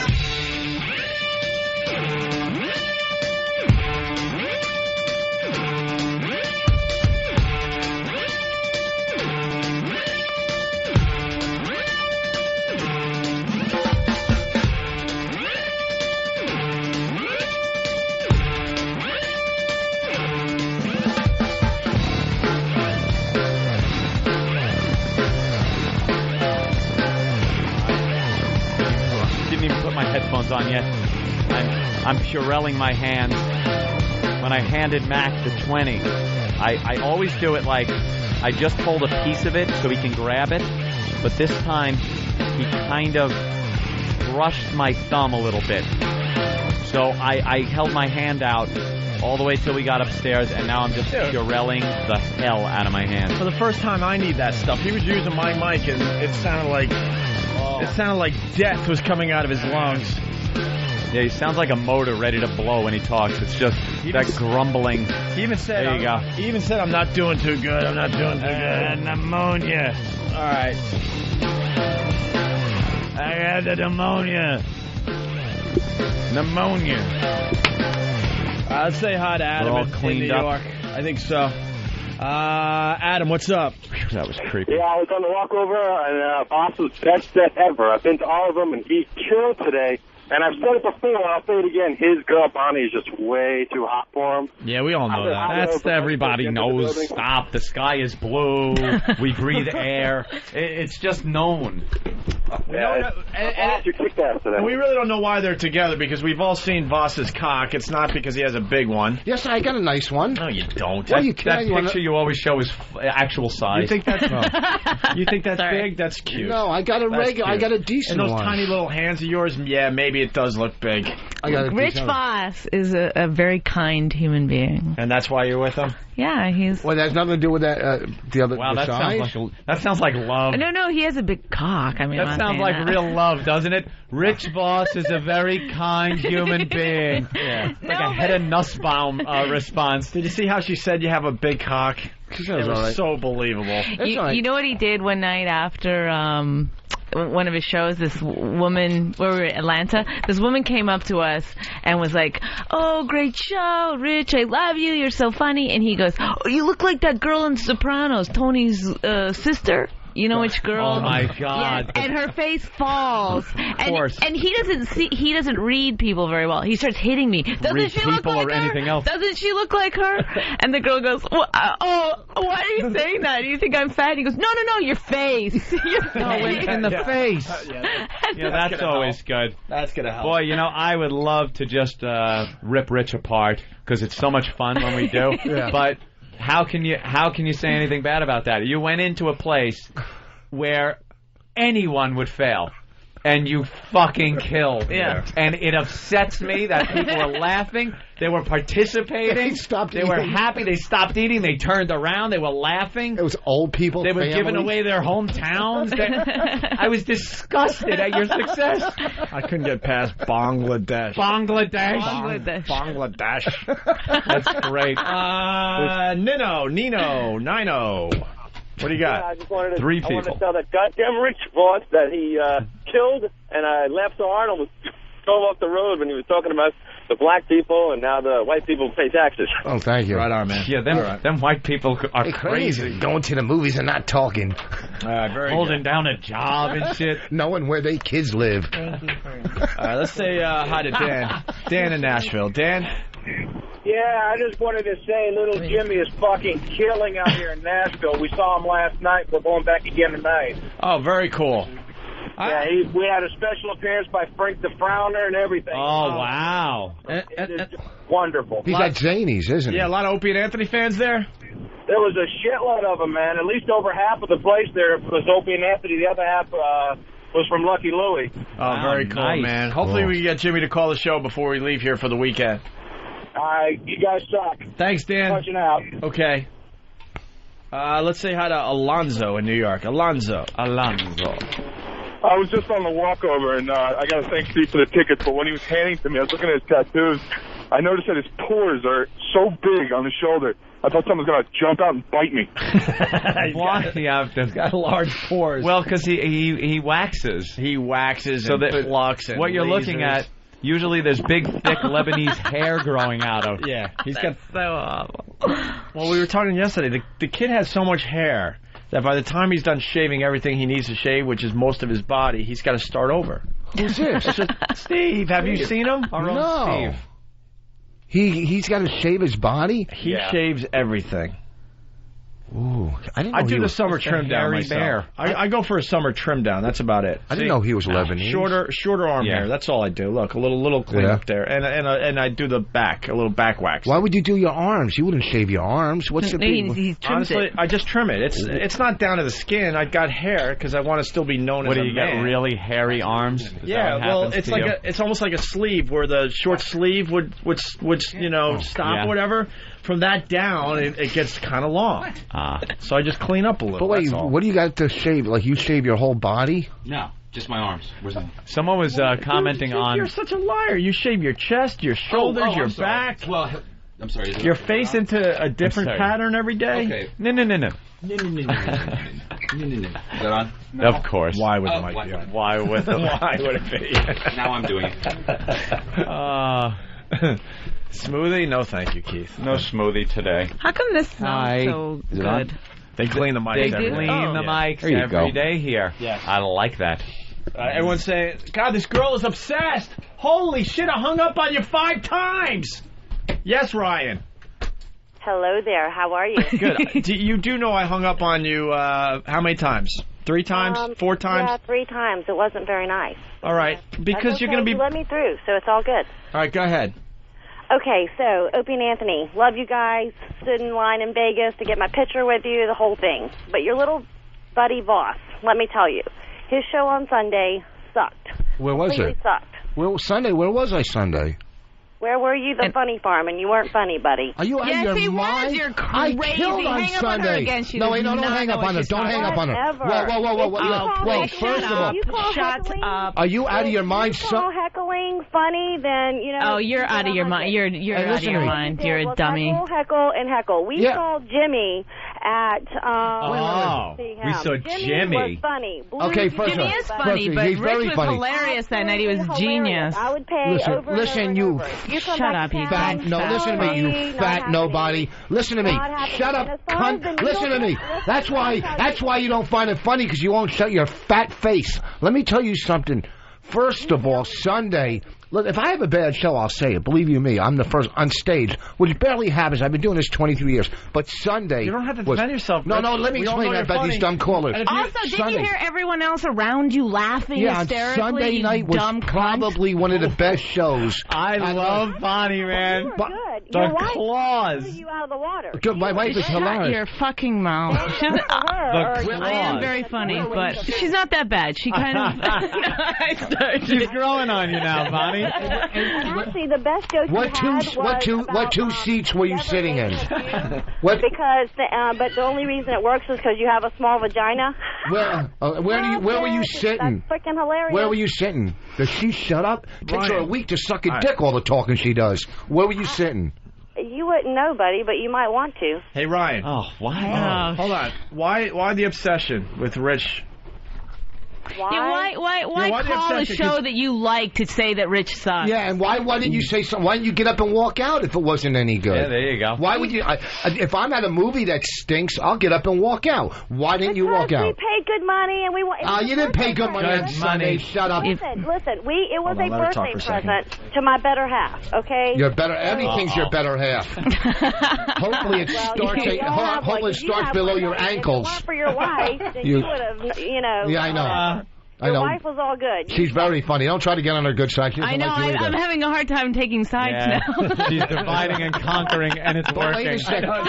But listen to me. Listen to me. Redneck But comedy Rich tour. was really funny that night. I don't know what show you were watching, but I sat and watched the whole show. Shut up! I watched the whole Hold show on. and I thought it was funny. Could you guys just let me do this because I really don't want the phone calls from Rich Voss all weekend. Yeah. All right. Because he's so insecure. Phil in Atlanta. Yeah. I was at the Friday night Voss show, and not only was Voss and his wife very funny, but they're awful human beings. And I don't mind that.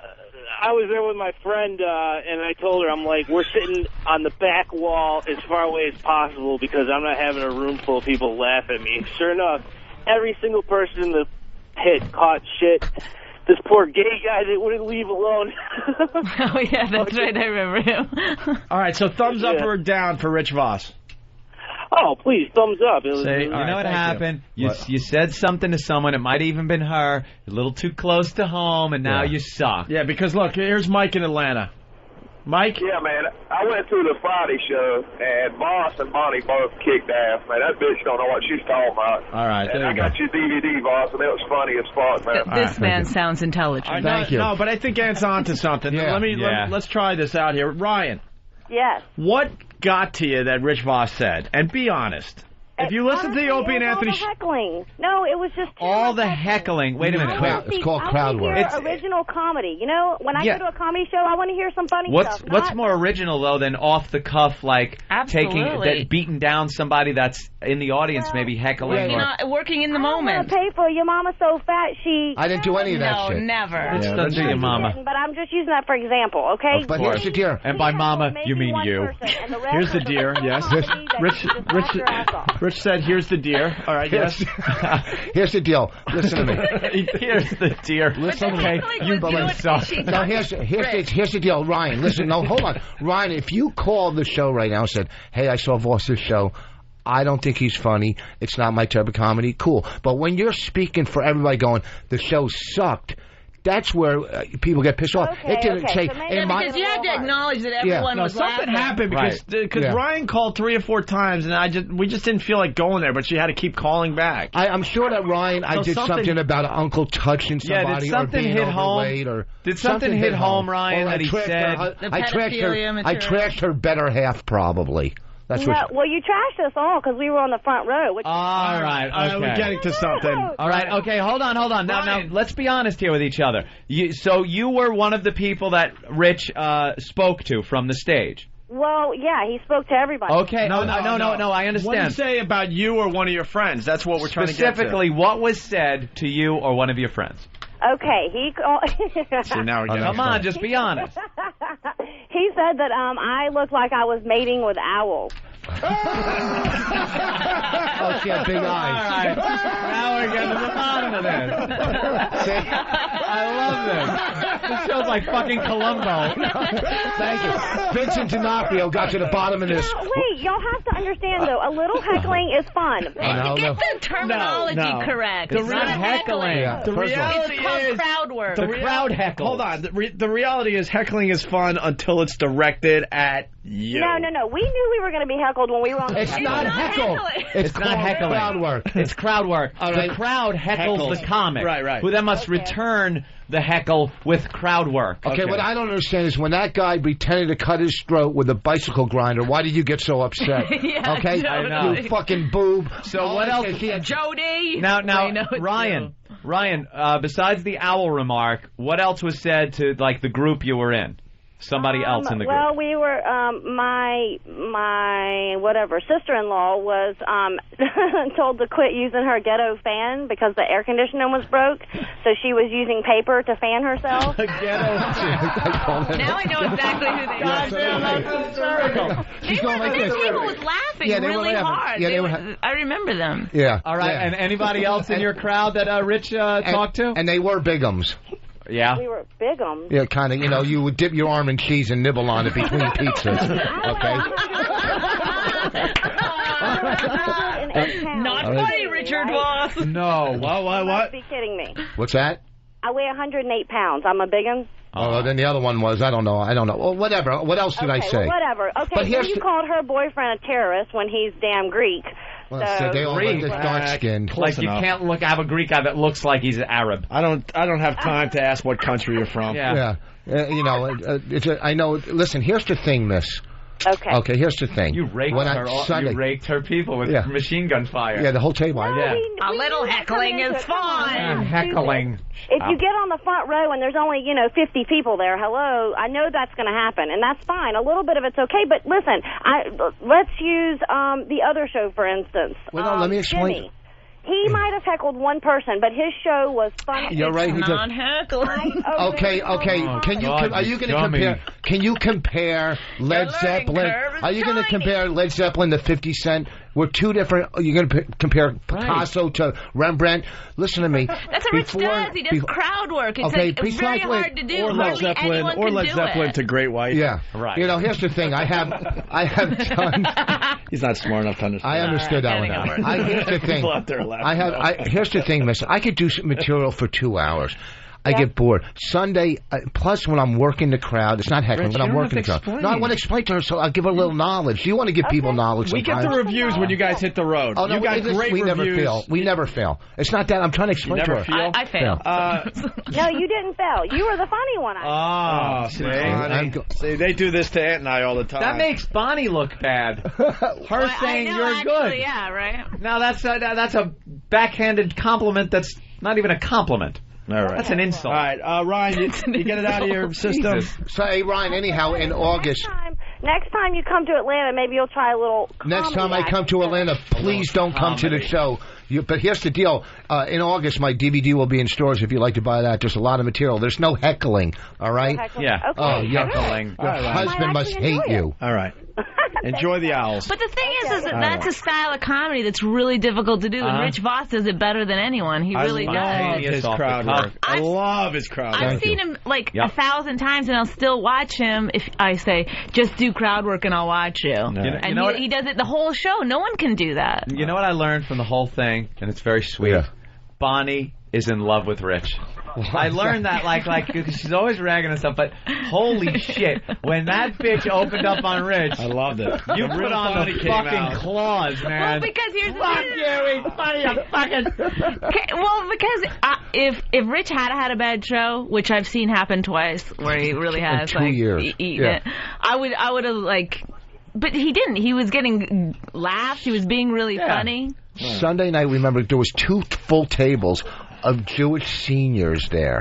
It was a difficult show. 40 Jews that were there thinking water is part of the minimum. All right. Thank you for sticking up, you guys. All right, Adam, what's up? Hey, how's it going? Hey, why? Hey, we're just driving home from work there. We're wondering if you guys could crank out some of those buttery beats for us for a ride home. Fuck the buttery Hey, Derek, you got a buttery beat to calm everyone down? I hate the buttery beat. They're not buttery. Yeah, listen to It's gay sex. No, this is gay sex. How do you how do you distinguish this from buttery beat? This is a buttery beat. That's man sex music. Yeah, but so a buttery beat. No, they're not. There's a oh my there's a God! difference. Tell me the difference. Give me Shine. Now play a buttery Give me Shine. beat. This is a buttery beat. Gay sex music. No. And this isn't a buttery beat that you gave the example of last time. No, this was the last buttery beat we played. Because this is from the actual game where I got the term buttery beat from. Listen to Luminous. this ass sex music. This isn't ass sex. This Steve might is be dancing in the control room. It's gay. No, this isn't ass sex music. It might be man-to-man kissing music. But it's not. I mean, all right, look. Maybe prelude to ass sex. This is like maybe a little fondling, but... This is a buttery never beat. Listen to this, and Give me I've the watched ass sex the logo. music again. Listen, I'm going to teach you something. This is ass sex music. That's ass. All right. Ass sex music. Man on man, deep tongue kissing.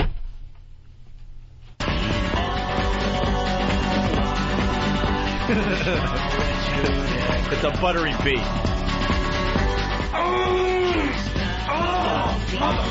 No, see? Hold on. Yeah. Give me the other music, and then play the clip.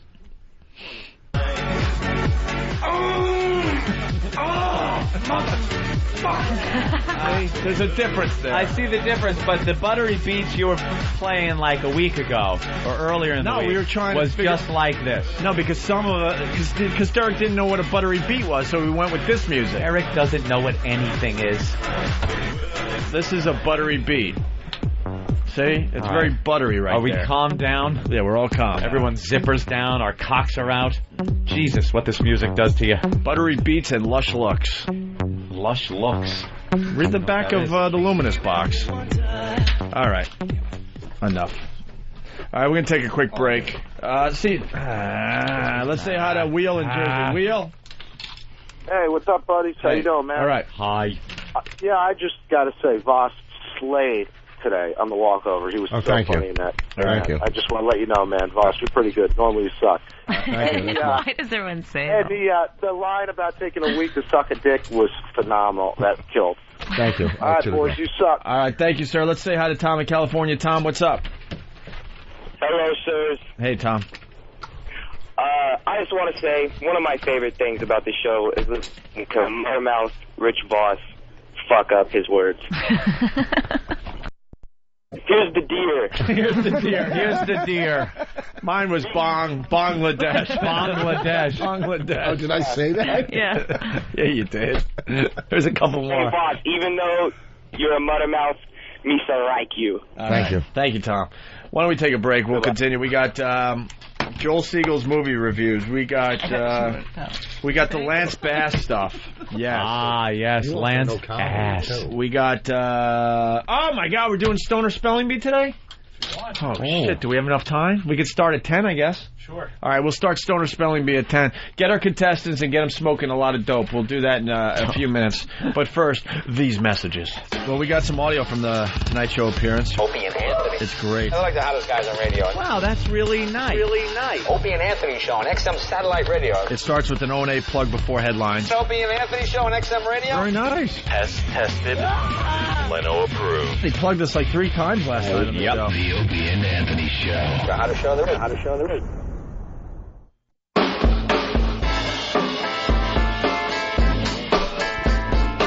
You're checking out the Opie and Anthony show. Oh boy. Take 3. I just want a cup of coffee. Oh no. Yeah. Without Kenny here, man, things get a little shaky, huh? Yeah. He's gonna be my Manny someday. Yeah. He's gonna like walk my someday. He's gonna walk my kid around the neighborhood. In one of those front most people baby call carriers. Most people call them girlfriends, Opie. Yeah, but you need some help, I think. If you could afford some help with your kids, wouldn't you? No, I mean walk your kid around. See, most people call them girlfriends. She's not a kid anymore. Kid. Well, what? 10 years has passed? 2 years. I like to listen.com. What? I like to listen.com is a website you should be checking out. Oh, what? I'm sorry, I wasn't listening. On a regular basis. Basically, E-Rock and the gang, they try to come up with some questions that have something to do with the Opie and Anthony show, and you can take some polls. Wow, parking costs a lot of money. From time to time, I like to listen.com. Oh, boy. You might have to go back and forth. Oh, no. Oh, Jesus. How about you just bring the milk? Oh, Jesus. Yeah, let's just... What did he do? What did that idiot do? Oh, he's still in the room. It's like my coffee's like Mickey Rivers black, and I want it to be more like Halle Berry black. I know. I went through water in mine to dilute it. It was like drinking tar. So I like to listen.com is a fine website. You should throw on your favorites and take a poll every once in a while. All right? Rich Voss and Bonnie in the studio. They're playing Caroline's this weekend here in New York City. Let's see. Oh, boy. I know this is some kind of setup. Jay in Massachusetts, what's up? Yeah, listen, I just want to defend you, Ope, on the whole Buttery Beats situation. I really don't think it's gay music. I just, when you come up to Framingham and all, it kind of gets us in the mood. That little phobia about fireplaces and all. Oh, boy. See, you're killing me. Fireplace. Hold on. Let me do it myself. He just flushed himself down the toilet like a piece of shit that he is. That was funny. That's hilarious. Let's go to Lance Bass. We jumped on this yesterday, and it seems like he's been jumping on Lance Bass yesterday? He came out of the closet. Yeah, I guess knew? everyone Lance knew. Bass was gay. Everyone knew. He finally admitted it, and he's dating some reality show star. The winner of the Amazing Race. Amazing Race. Amazing Race. Season 40. Nice. Whatever. That's a good show, The Amazing Race. See, that's one show I never got into, and I hear it's one of the best reality shows. Yeah, it's good. And I just didn't check it out. We were goofing yesterday because we went through a few of the older interviews that people did with Lance Bass and talking about hey, how about the girls? And we hear you were seen with this girl and that one, and he's so uncomfortable. Just girl, me with like he didn't even know how to react to it because it's so obviously gay. See, and these people didn't want to call him out on it. And we brought this up yesterday. We'll say it again. I've seen this on Regis. and we can't say who he was talking to because, you know, we would get sued because these people haven't come out of the closet yet. But you'll see, like, Regis talking to some celebrity. Everyone in the world knows he's gay, but stupid Regis. Oh, why don't you have a lady? When are you going to marry?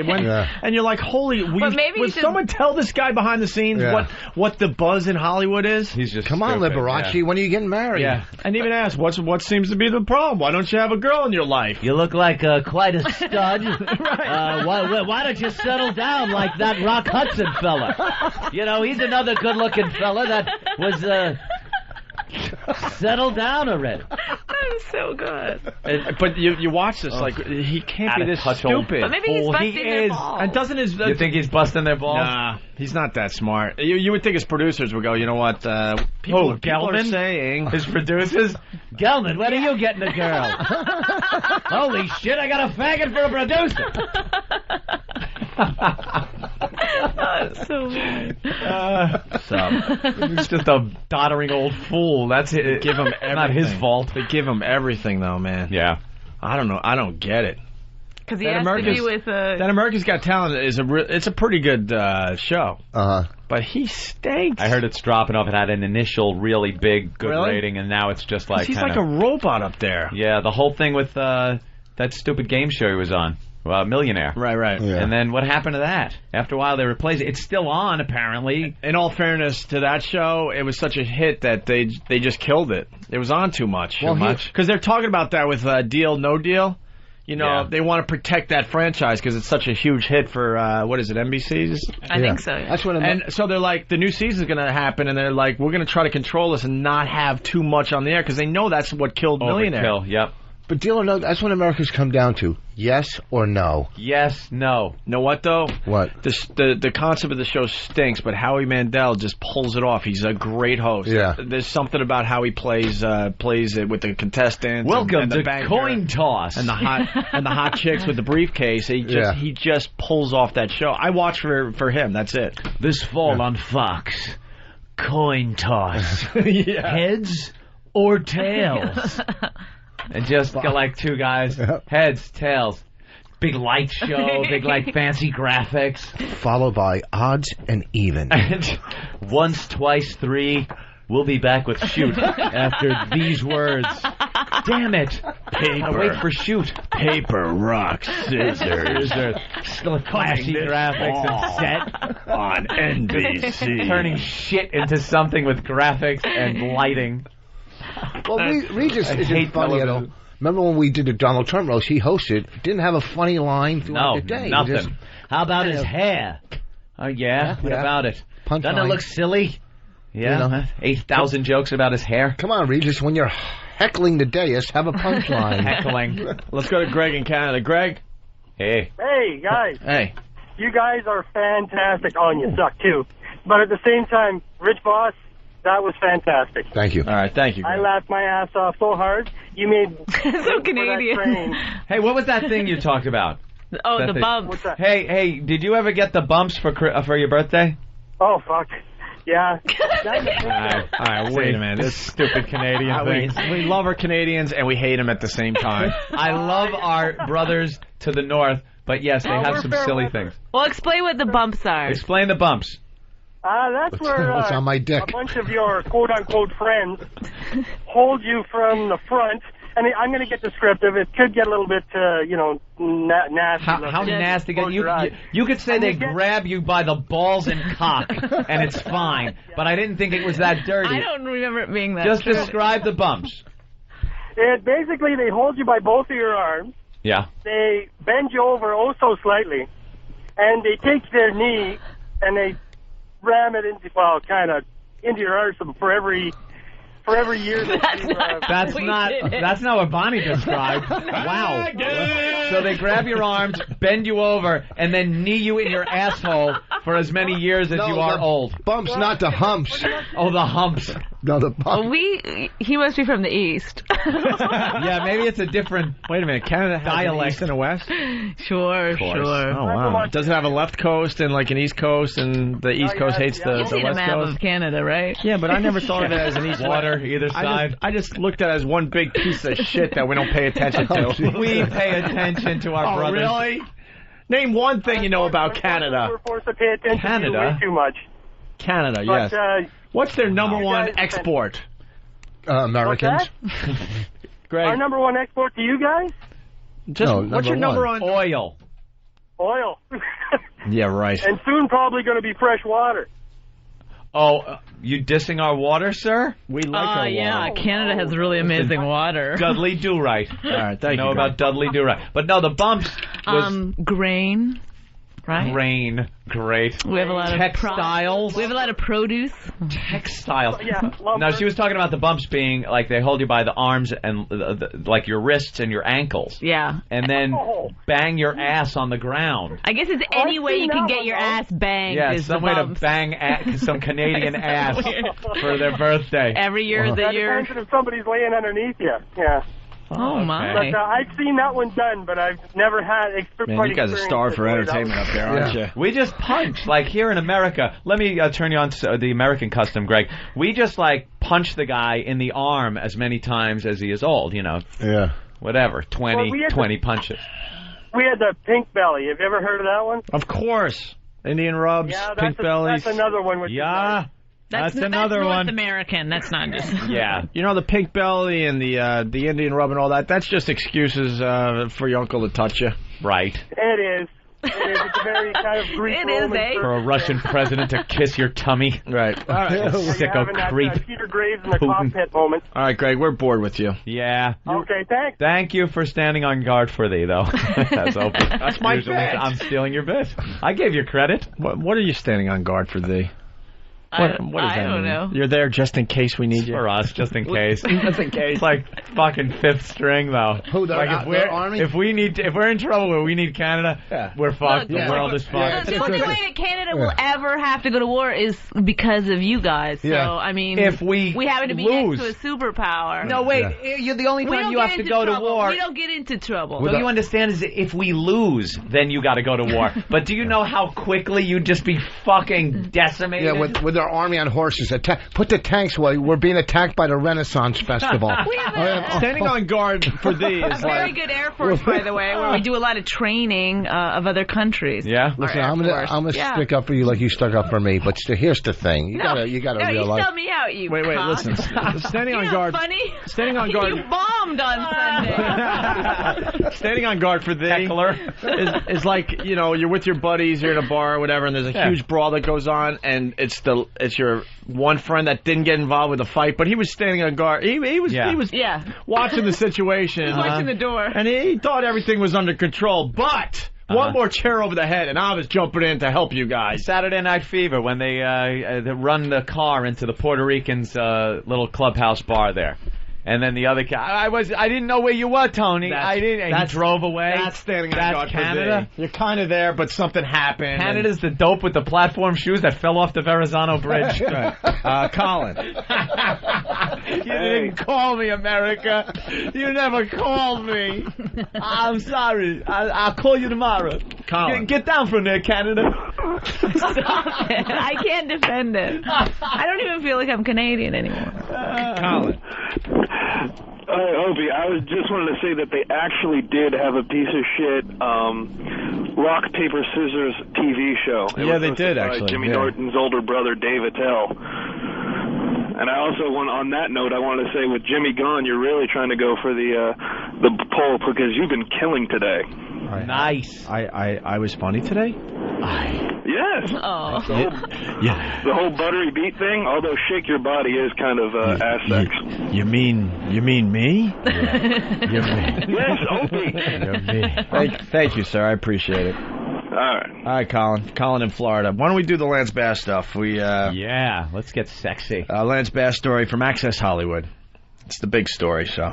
The day after Lance publicly declared that he's gay, the reaction is... Notice? So publicly? happy. God damn, we knew for years. Yeah, we knew. Five. And let me tell you, ass sex music as a bed Right. in the background. Hey, not buttery beats. That's a Let's remember. butt rebeat. That's ass sex music, Yeah. not buttery beats. Small difference. The day after Lance publicly declared that he's gay, the reaction has been overwhelming.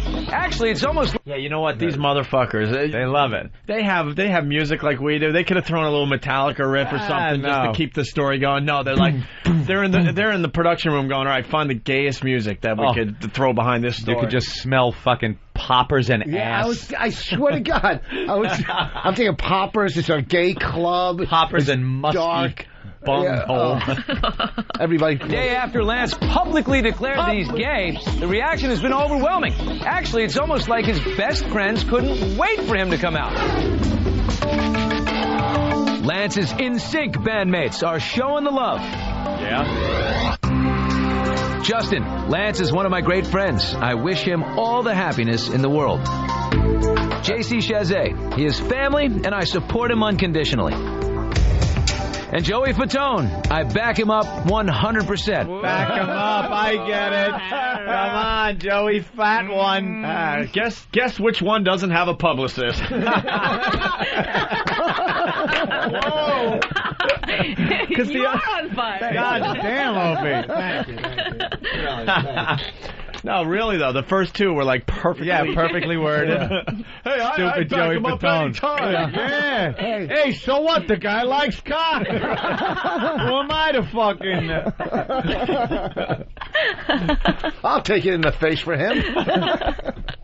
Well, Joey apparently was the one that knew first, and this isn't even a joke or anything. It was in the paper. He had walked in on Lance and his boyfriend accidentally, and that's how he found out that he was gay. So that had to be an awkward moment in the NSYNC history book. Hey, Lance, did you see the music for the holy shit? He's got a dick in his mouth. Hey, but I back you up 100%. Wait.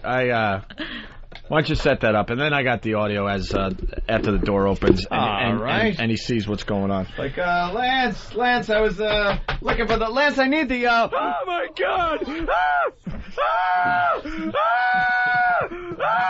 Oh, that's better.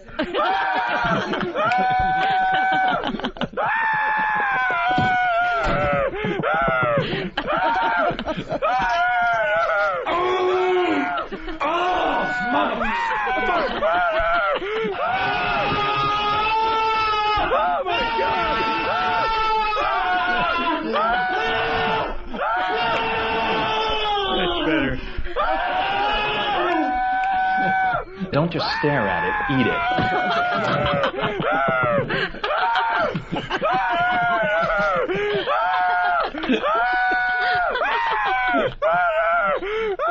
I wish I knew how to quit you. Oh, my face. He's a fag. Oh, that's better.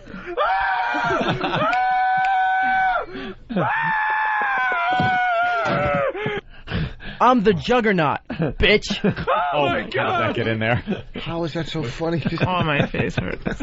3 simple words. I am gay. Oh my God! Those men wanted to have sex with me. Oh my God!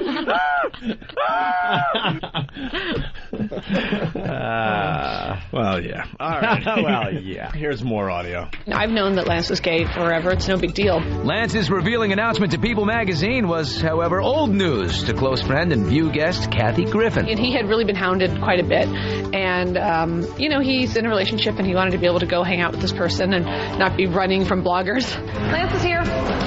Longtime friend Lance is a frequent guest on Kathy's Emmy-nominated Bravo show, My Life on the D-List. He is no stranger to my game night, and also I'm no stranger to his barbecue. I know that it's important to Lance to not only reach out to the gay community because he also has many heterosexual friends, and I know that it's important to him to, keep that mix going in his life. Yeah, right. Why didn't he do it when NSYNC was huge with #1 songs? The people should have known at those famous Lance Best barbecues when it's just bratwurst, sausage, hot dogs all on the grill. I could see no buns to put them in.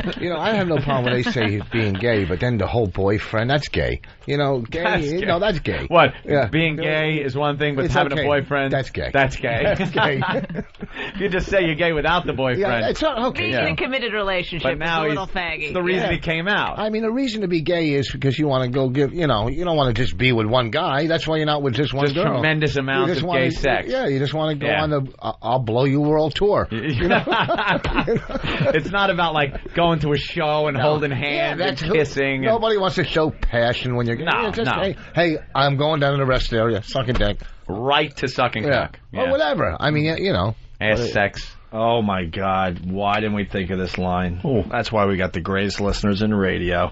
Jeremy, what's up? Good morning, shit dicks. Hey, Jeremy. Hi, man. Hey, is it still considered noodling if a man puts his fist in a bass? I thought it was just catfish, but apparently you can stick your fingers in a bass.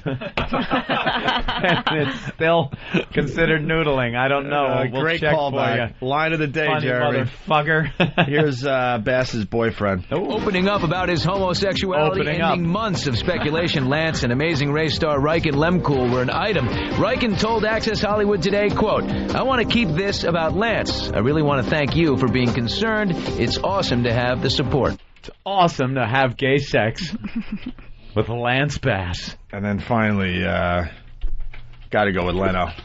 Yeah. Leno had a good set over this. Well, an exclusive interview with People magazine this week. Former NSYNC member Lance Bass announced he is gay. Of course, I was shocked. You mean the other guys in NSYNC aren't gay? I thought the band was gay. What just one? Wow.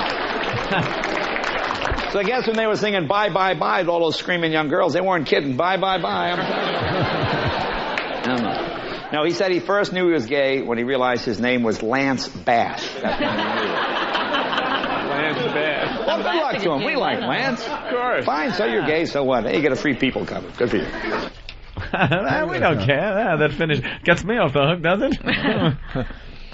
Making fun of gay people. All right. That's fascinating, though. Yeah. Do you still have that bit? This has nothing to do with it. You used to play with the Brady guy under the stairwell. Under the stairs. It's the funniest thing you'll ever hear. It's one of my when you were playing favorites. that, and we were all laughing. We know. The Brady Bunch music. We can play it. We're just screwing around. Do we have that? Oh, you got to. Oh, Derek's yelling. E-Rock's got to run because E-Rock knows where everything is. E-Rock is right? the keeper of the opium. Look at him. Oh, my God. He just plowed over Travis. Like he wasn't even there. He is the keeper. He really of the technically isn't. If you weigh 0, you're really not there. Stupid Floyd Landis. He's going to talk about his positive drug test. The Tour de France winner. Big story today. We got the audio while we he says, find the Mike Brady thing. He says his testosterone or whatever it is. Are you guys doing it again? Yeah. Wow, you are sharp. Can't get one past you, You are a sharpie, Bonnie. Voss had no clue. Voss is waiting to jump in again. Oh. Boss, do you even know what we're talking about? Bonnie didn't want that rape kit to come out again. Being raped once a day is enough. I've already taken my rape shower. I don't want to take another one. Talk about positively stunning. 4 days after Floyd Landis' road to victory in the Tour de France, he's been suspended by his own racing team, Phonak, when the team said his urine sample showed way too much testosterone after his rousing Stage 7 victory last week. Now, suspicions for improper steroid use arise when the ratio climbs above 4 parts testosterone over 1 part epitestosterone. The usual ratio for both is about 1-to-1 or 2-to-1. Officials have not said what ratios Landis' test showed. But at the time, Landis did submit 2 urine samples. The A sample was the one in question. Now they're going to test the B sample before making any decisions. But a truly great story now comes to a screeching halt because of this controversy. They are talking about bike riding, right? This great story. This fucking bike riding. Wow. Here's audio of Floyd Landis. All I'm asking for from me is that I be given a chance to prove that I'm innocent. I didn't do anything. No steroids. I've been taken. I just want to let everybody know that I don't know how this happened. I don't know how so much testosterone got into me. But I tell you, but I got to go to the doctor to have my balls lanced. They're the size of bowling balls. I don't know. Fucking guy. Testosterone is in his bloodstream like mayonnaise at this point. Oh, stop. You did something. Innocent. Cycling has a traditional way of trying people in the court of public opinion before they ever get a chance to do anything else. And I can't stop that, but I would like to be assumed innocent until proven guilty, since that's the way we do things in America. You know what? I think it's just the French. The French obviously hates Americans, America, and this is their sport. They don't want Americans winning their sport. No, because when Lance Armstrong won last year, they brought all this crap up, saying he cheated. And then they figured once he was gone, a French had to win. Right. Frenchman had to win. Yeah, they just hate us, and this is their thing. Just because their testosterone is down to like nothing. This is the only sport I know they do over there. So what are they saying? This guy took steroids? Yeah, some type of doping and doping. Stuff. What do you mean? Welcome Doping. to the story, Rich. Really? Rich should be checked for doping. No, I don't get it. What do you mean? What's doping? Sir? Doping is some type of testosterone boost that you're giving did he yourself. do it during the race?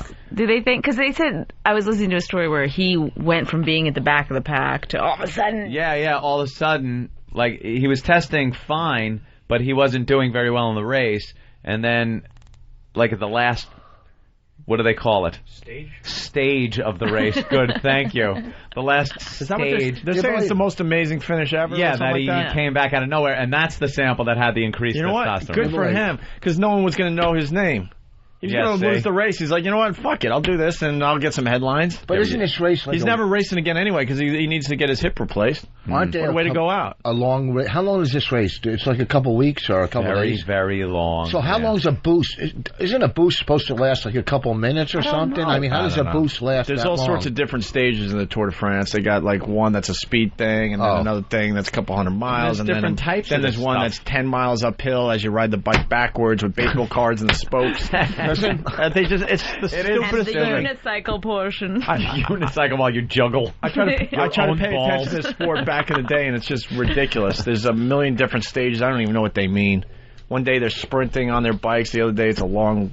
Yeah, they're just taking their time. Also, there's 10 different separate winners, or is just one winner for every... One winner. Yeah, let's say hi to Mike. But there are teams. Oh.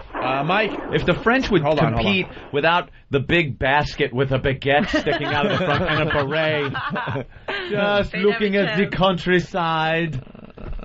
Let's say hi to Mike in Virginia. Mike. Yeah, what's going on there, guys? Hey, man. Love your show, man. You guys are fucking awesome, man. Thank you, Mike. Thanks, Mike. When are you guys making the appearance on Letterman? Ooh. We're allowed to talk about this, right? I think so. I asked, and they didn't write back saying no, so we already said it on the air, and no one picked up on it. Yeah, I know. I was amazed at that. It slipped out. I think everyone thought we must have been joking. No. Because it can't possibly be true. Another reason why the CBS deal was so great for us, it got the attention of David Letterman and his people. I guess the writers of the show are huge fans of the show. Huge. Yep. And they got it done, and yes, we're going to be on Letterman August 31st. Oh, cool. August 31st, your pals Opie and Anthony on Letterman, which is like... Great, man. I can't even put it in perspective. No, I don't know. I'm freaking out already. Really, you nervous? Yeah, but I talked to Just imagine... Luke Wilson on the phone about it. Yeah. And he said, down a couple of Heinekens before you go on. Don't get drunk, because you look silly, but just enough to, you don't want to be loosen up. Farrah Fawcett. You don't want to, Dave, but you want to be loose a little bit. I don't know how somebody that's, on the wagon does it. What do you do? I know. TV makes me nervous, too. Whenever I do TV, I get a little nervous. Know we need to do? Thanks, what? Mike. Drugs? We need to stack the audience. We need to get the O&A pass. I'd feel a little more comfortable with a lot of pests in there. Time to get your Letterman tickets for August 31st pass. I don't know. Yeah. They'll get some kind of campaign going. That's a good way to get asked back. Have them in the audience. Yeah. Yeah, I know. Hey. Dude, that's why we love the pest. They know how to be civilized. They know how to play it. And Norton's HBO thing, they were just on fire at the special. Here's the thing with Letterman, though. With you guys, you're doing panels, so you can't be real. Like, it's not like you got to go out and do a set. I mean, you could. Yeah, I know. Screw up. But you want to make an impact. Yeah. You want to be funny. You want to be entertaining. You don't want to be boring. You know? But you also want to appreciate the moment that you're on Letterman and not be too that happens prepared. after. No, anything I've ever done that I've been throw up nervous at, I have not enjoyed doing. I've enjoyed thinking back on it. It's one of those things where it's like, except for like a blowjob. You know, let me talk about that. But the first blowjob ever. Taste in the mouth joke, Rich? You want to throw it at me? No, I'm not going to heckle you. It's one of those things where you're don't heckle me. You're so nervous that, you know, you can't really appreciate the moment. Nah, I'm gonna. Just happen. I'm gonna take it all in, man. Yeah. Take it all. Believe it, I'm not gonna sit there like a fucking chattering fool. I've been nervous on every TV appearance we've done, and a lot of people have seen it and said, "I can not even fucking tell you were nervous." When you guys I fake it very in a way, well. I hope we bomb. When you guys, that much more fun. When you guys did Remember the '80s, you killed on that. Right. I mean, we didn't even get to do that. We did a clip show. We did a rip off of the '80s clip show. We did a clip show. They liked us, and then also they didn't even air we did ours. Donnie Deutsch. They didn't even. We did John McEnroe. John McEnroe. That's like doing Letterman. Just like it. Can I ask with a crackheads in the audience? Question? Bonnie, of course. Yeah. What are you guys gonna wear? The Boss Sucks T-shirt. See, that's like I'll just have my girlfriend dress me. Because I don't know anything about wearing clothes. I don't know how to dress right without looking stupid. I don't want to look like I'm trying to be cool with my clothes, because that looks stupid, too. You got to just kind of... I'm wearing this. What the fuck am I going to do? You can't go too casual. I'm gonna wear... That looks silly, too. I'm going to wear... You're saying a tux? I'm saying a tux. I'm going to wear women's clothes. A wedding dress for you. Boy Scout uniform? And, Yeah, wedding dress, and I'll dress as a groom, and we'll be wacky jocks. It's time for the And that's another thing. You don't want to come off like wacky DJs. Right. It's time for the Pest to get involved. Yes, it's happening, and we want a showing at Letterman, August 31st. I think discussions about like our past, how we've gotten fired, things we've done that have gotten us in trouble, I think that's good. Yeah. Material. If we do a few pre-interviews, it'll be a great appearance, because they're just talking about all the crazy crap we did. Letterman ends up doing monologue jokes about half the stuff we've done in the past. Yeah, he talked about he the St. loved Pat's the St. Pat's thing. He went did on like for a days. whole week of jokes on that. Get out, really? Every day. So he'll obviously mention that. Slow news week that week. He could talk Unfortunately. He could talk about the Voyeur bus where we got in the way of Clinton's motorcade. He could talk about a bunch of things. You probably talk about the walkover, how you go from one place to the other. Oh, wow. Now we have a comic Rich Voss sometimes that... Yeah, so just so we can mention your name. Always looking for a way to... I know. So, all right, here's my biggest concern. What? The seating. I don't give a Who crap. sits where? Oh, yeah. Now, as a graphic, or as familiarity with the show... I have to sit closer to him. I know what you're saying. No, not closer. No. I would have to sit in the chair next to him so that when you look at the screen, it's Opie Anthony. That's fine. So I'm sitting in the chair, and you're, on the couch? No, they usually just... You're in my lap? It's a couch, so I'm just next to you over there. There isn't, like, the chair and the couch, and then you move over? You're sitting right next to him. I'll be in the easy position. I want to be like Dean Martin with a drink and a cigarette. And he's wearing lots of makeup. Yeah? So be prepared for that. Be prepared for that? If you want, I'll sit next to him. I don't care. Maybe halfway through we should have a timer and halfway through switch, or is that too wacky? That's a bit wacky.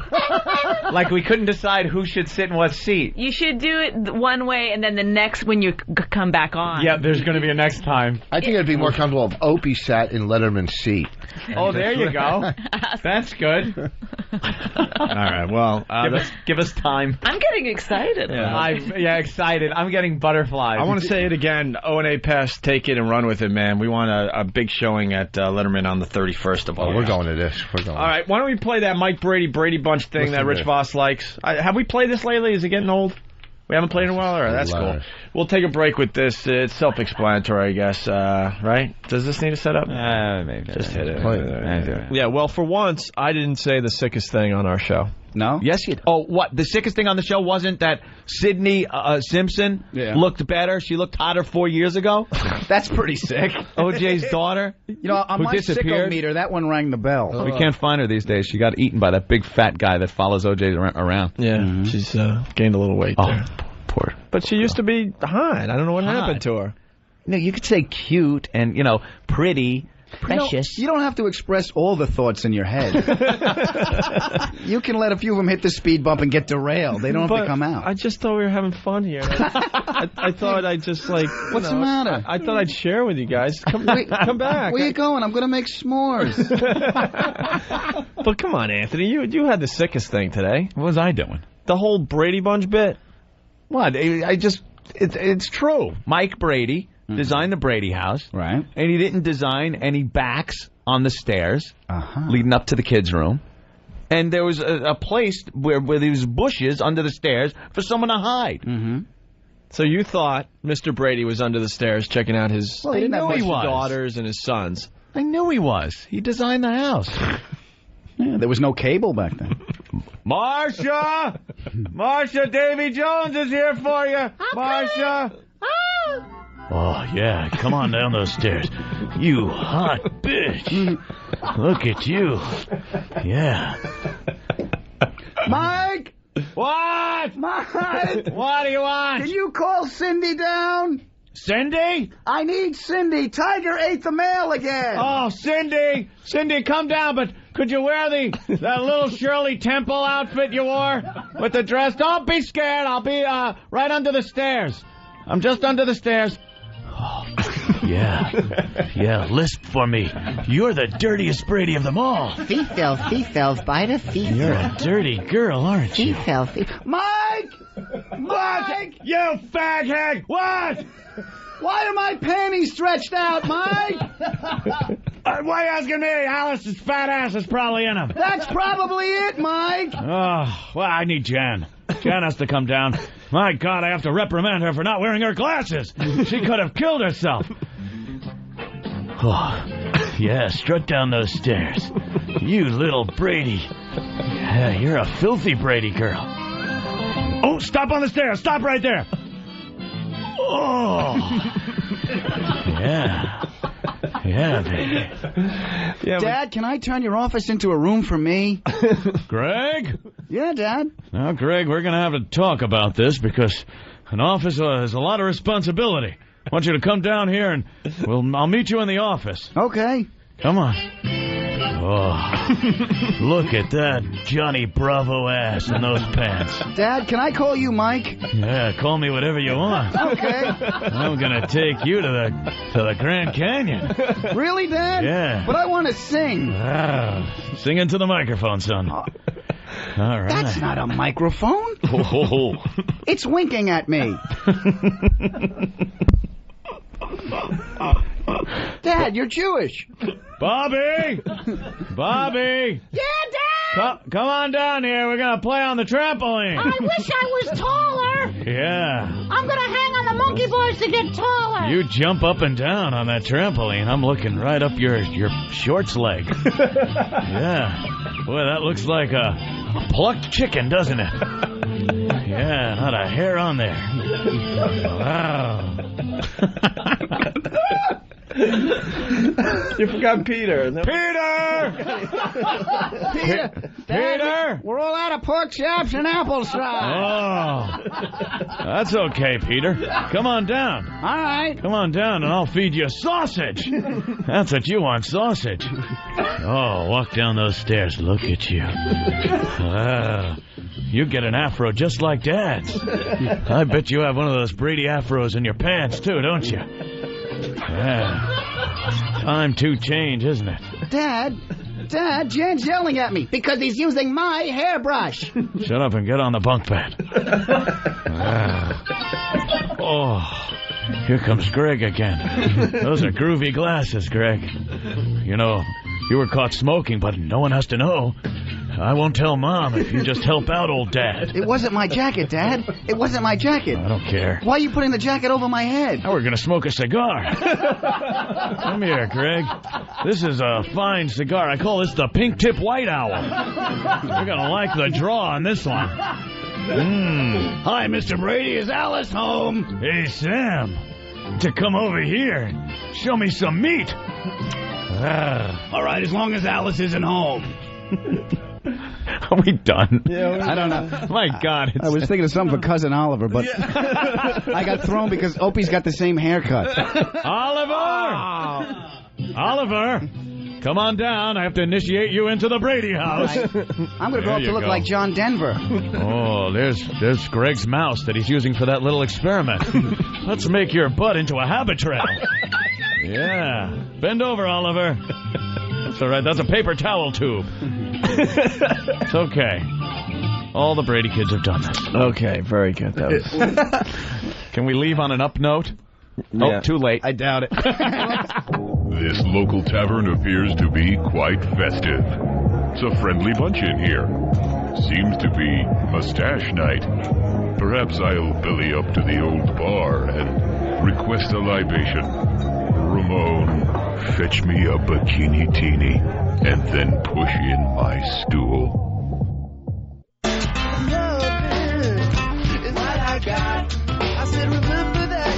Loving is what I got. I remember that. Loving is what I got. For the bosses, this song. Yeah. Love is. You gotta love Sublime. Sublime is I. Is I. Wow, that sounded street. Is I. Get their greatest hit CD. Too bad the dude died. You're kidding? He had a lot of music in him. How too. did it happen? Oh, no. Jeff in Ohio. Hey, Jeff, what's up? Hey, how are you? What are you doing today? Hey, Jeff, man. Hey, just got my XM satellite radio. Actually, a new car with XM satellite radio about a month ago. And been able to listen to you guys every single morning now. Oh, thank you, sir. Let me guess, you love us. It has changed the way Ohio exists. Really? What? Yeah, no, actually, because I live in Dayton, Ohio, so I haven't been able to listen to you guys. And someone told me about you guys, turned you on, and stopped listening to the, we'll just use the initials B and T. B and T? I don't even know. B. Bob and Tom. Just the hack shows. Bob and Tom. They're a cute little show. That's what morning radio should be all about. All right. What do you like about the Opie and Anthony show? Oh, no. Even I saw that one coming. If you're a fan, you should understand why you were just hung up on, sir. Voicemail from Bonnie's phone. Is this good? Is this good? Oh, that's, I saved all the messages of Rich yelling at me. You yell at her? Why do you yell at her? She doesn't answer her phone. Who? She's too busy having sex with So somebody. you yell at the message? Yeah. Because she's not answering the phone. And this is just a small sampling. I mean, literally, it's daily. Because I have my phone on. You got paranoia in your veins. No, needy. It's needy. Yes. No, that's how you guys are wrong. This way you're wrong. I'm not clinging at all. Listen, Can a broad go get some cock? Some cock while you're out playing golf? What's wrong with that? If she let me watch. You're out there playing golf. He bragged. How many times you play golf last week? 5 out of 7 days. But here's the thing. And you're pissed because she's not answering your phone in between holes. Here's the thing. If you're going to have a cell phone, don't put it on vibrate. What's the sense of having a cell phone? I just made a 15-foot putt. What's the sense of having a cell phone? If the cell phone's on you and it's on vibrate, it's very handy. Well, she doesn't hear vibrate. I put it in my She purse doesn't and hear then vibrate. Isn't that the point? Yeah. Oh, I know. Women put their phones in their purse on vibrate. Yeah, see, you which just is got retarded. See, there no, you go. it is retarded. There you go. There's your answer. If it's in your pocket and on vibrate, it's fine. This fucking jackass will call me and hang up. You talking to your wife? No, I don't mean like jackass. No, I mean, He sucked on Sunday, by the way. I mean, I love it. Don't All get he me wrong. did was heckle. Yeah, he is. Why don't you stop heckling and tell some jokes once in a while? Look because you weren't standing guard. Here's the thing. For thee. Here's the thing. Yeah. She'll call Here's the me. deer. Yes. She'll call me, or and I'll have to tell her something real quick. She's my She'll deal. call me, right? Yeah. Then hang up. And I forgot to tell her something. I'll call right back, and she won't pick up the phone. Can't get her. How could you hang up and then not hear the phone? This is an exact message, by the way. Okay, good. Oh. I don't know what the message Does he are. curse I just at get you? mad. I guess he curses. He's just mad. He's just mad. You were so lucky to have her. You know that, right? I know, and you're yelling at her? About my own Rolex? This is it for you. You realize that. What's that? It doesn't get any better than this. Yeah, well, she's funny, man. She's a funny kid, I like being... That's the end of the line for you right there. It doesn't get better than that. You lose her, you're trading down. Way down. Yeah. Way down. You'll be with that fucking you lose albino grandma down in Florida. You lose this, here comes Cougarville for Rick Voss. Wow. Cougars. Didn't I see you, darling, on the television? You're wonderful. Would you like a Chesterfield? Maybe we can hook up. I got a room. No, but listen, you know the deal. It's just aggravating when they don't answer the damn phone. Looking like it is. Okay. All right, let's say hi to Pat from Menaki. He's reaching for his nicotine gum. Pat.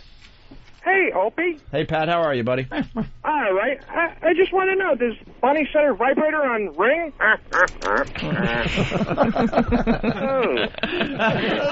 And then he goes, He sold that kind of. Pat always does. He knows how to sell it with a Pat makes a hack joke very funny. That's why we love him, for the new listeners. Pat, stay on the line for a few minutes. If you have any comments, you just jump in there, buddy, all right? Okay. All right, here's Bonnie's voicemail from Rich Voss. There's 8 of these. There's 8 of them? And Bonnie said she could have gave us 30. What is it, a day? 2 days? This is over. I just over when an I hour. remembered I would save them to bring in over a month. Oh, okay. All right. But really, it's just a small thing because I forgot to save. Lil Rich Voss being all Who needs insecure. this? Oh, the button? Whatever that does. Just fell off the machine? How could you not answer your fucking phone in a bookstore? You just called me. Holy shit, that's not a bit. That isn't him being funny. It's personal between these two. No, how could you not fucking answer your phone? Oh my paranoid. God! No, You're paranoid that she's getting strange. No. See, it always goes So down to Hedda that. McFarland, how does it feel to be married to this guy? No kidding. What do you beat her in the body with phone books? Never the face. Don't hit her face. Everyone's gonna know, Rich. Oh, here's the real Rich Voss. Now I understand why she slit her wrist, by the way. When the clown takes his makeup off, here's what lies underneath. What were you doing at the bookstore, by the way? Fucking making him jealous. Not buying Rich a present. All right, that's one. Here's the next one. So what are the fucking odds you don't pick up your phone? You are paranoid. What do you think's going on? What are the I odds? don't think anything's going You're on. right. Sometimes you have to talk to people. Oh, do I love this stuff. What are the odds? Now he's disgusted, boss. Yeah. What are the odds you don't pick up the fucking phone? Oh, wow. Jesus. You could barely hang on to her, and you know that, and it's playing with your head, and you can't smoke anymore, so you're just going batty, aren't you? You're barely hanging on, huh? Look at Jesus, fucked up as I am. You just don't know or can't see it. I don't know. Until you start collecting some messages on your phone, this is all we got to work on. That's right. Exhibit A right here, man. You better start collecting, and then you can, present your case. Third one. Can you tell me how you could be eating lunch and not hear your fucking phone? Where the fuck is your phone? 40 miles away from you? He's even a hack when he's leaving messages. 40 miles? 40 miles away. Well, I was just mad. You know, here's the thing. Don't try to defend your actions. It has nothing to do with who she fucking is. Because if someone's fucking somebody, they're fucking somebody. But sometimes you have to talk to them. Yeah. It's aggravating. You know, why get a cell phone? And that, you know, Rich, when you're playing golf lots of times, I'll call you and I'll wait, an hour or whatever for you to call me back. I don't start calling endlessly. What the fuck is going on here? No, you've called a couple times in a row. Like, by the way, Rich is no fun to play golf with. No. He has that angry Not anymore. Not anymore. I used to play with him. It's like, boy, he got angry. Not anymore. Where the fuck are you, eating? I played a lot of golf with Rich when we weren't working, and it's like, man, this was supposed to be a fun day. Yelling and screaming. How could you be eating lunch? Like, how could you be eating lunch and not hear your phone? Yeah. Like, what does one have to do with the other? She's supposed to lay out knife, fork, spoon, phone. Yeah, look where it is now when she's around me. It's right next to her. She has no problem.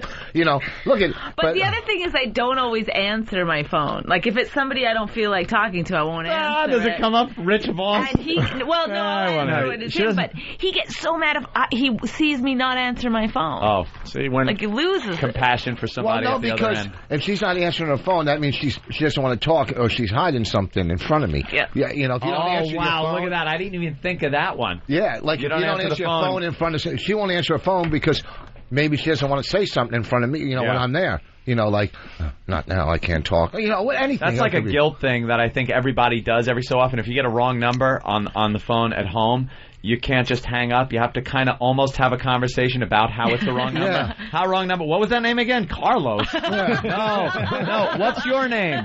Bill? You're a gentleman named Bill calling me for Carlos that isn't here. Because you want to get everything out. I'm like, no. Wrong number. Click. Who is that? No clue. Don't ask me another question about it. It's a guy that called looking for someone that doesn't even exist here in this house. You do. It's a guilt thing. I don't know why you have to do that. Here's the fourth voicemail left by Rich Voss. Oh, what are the odds you're not picking up your phone? Vegas all the time, too, at the odds. I know. Or it's on vibrate. Wow. Who would have guessed? That was kind of a nice one. That was a sweet one. Yeah, he was in a good mood, that one. That wasn't... What are the odds? You don't have to play these because they're just 6 to stupid. 1. It's just me being pissed No, we off. have to. It's you being pissed, and it's funny. And there's millions of them. There's a pattern here. No, thank you, Dr. O. Oh, there's such a pattern here. What? I bury my phone when I don't want to talk to anybody. I'm very hard to get in touch with. I'm with Bonnie. When I know someone wants to talk to me, I bury that motherfucker. Yeah, see, here's the thing. I throw it on vibrate and throw it in my sock. I know, but it's embarrassing when I'm with my friends and then I'll take my phone on my person. It'll be like 5 missed calls, and you know, I'll call them back, and they hear him yelling at me. What? And I've got to be like, I'm just with my friends. It's like... They're like, who did you marry? No, that's not, don't exaggerate trying to make me look like fucking Jake LaMotta or somebody, right? No cell phones back Your then? hands aren't big enough to box with me. Hold on, let's say hi to Tony in Philly. Tony? Hey, guys. Hey. And they missed the best line ever when said Bonnie wasn't buying a gift for Voss at the bookstore. Oh. It was fucking hilarious. Thank you for catching that, sir. All right, let's... Like when people are listening, they gotta, you know... Let's play the fifth voicemail left by Rich Voss to Bonnie. I think one of these is not that good. Uh-oh. Me. That one. Me. That's it? Me. Maybe I was just beaten down at that point. Yeah, you're done. I'm just done. Beating at me. You're just, at this point, you're just picturing black cock. Like, oh, Jesus. Me. How come she's not defending, saying, no, I would never do that? Oh, you know? wow. That means you're Because guilty. Dr. Phil says don't indulge you. That's right, and we're really good at reading eyes, so she just wants to just stay neutral right now. Dr. Phil. Fucking Dr. Phil probably picks up his phone. Here's number 6. A couple more left. Are you for real? How can you not be picking up your phone when you know I'm coming to pick you up? And I'm seriously pissed off again. This is fucking ridiculous. No, listen. Oh, man. You are an ogre. You are a sad clown. Listen, let me tell you something. I'm picking her up at the fucking airport. Yeah. At the airport, I'm pulling in. She doesn't have her phone, so I can go, hey, I'm pulling up now. How do you not have your phone when you're being picked up at An the airport pickup, Bonnie, I got to go with him on this one. On this one, if that is the airport Yes, one. it is I was the in airport the one. If that is, Your Honor, but there is no proof for this. She had a few minutes to kill. She said, what the hell, I'll hang out with the pilot in the cockpit. That's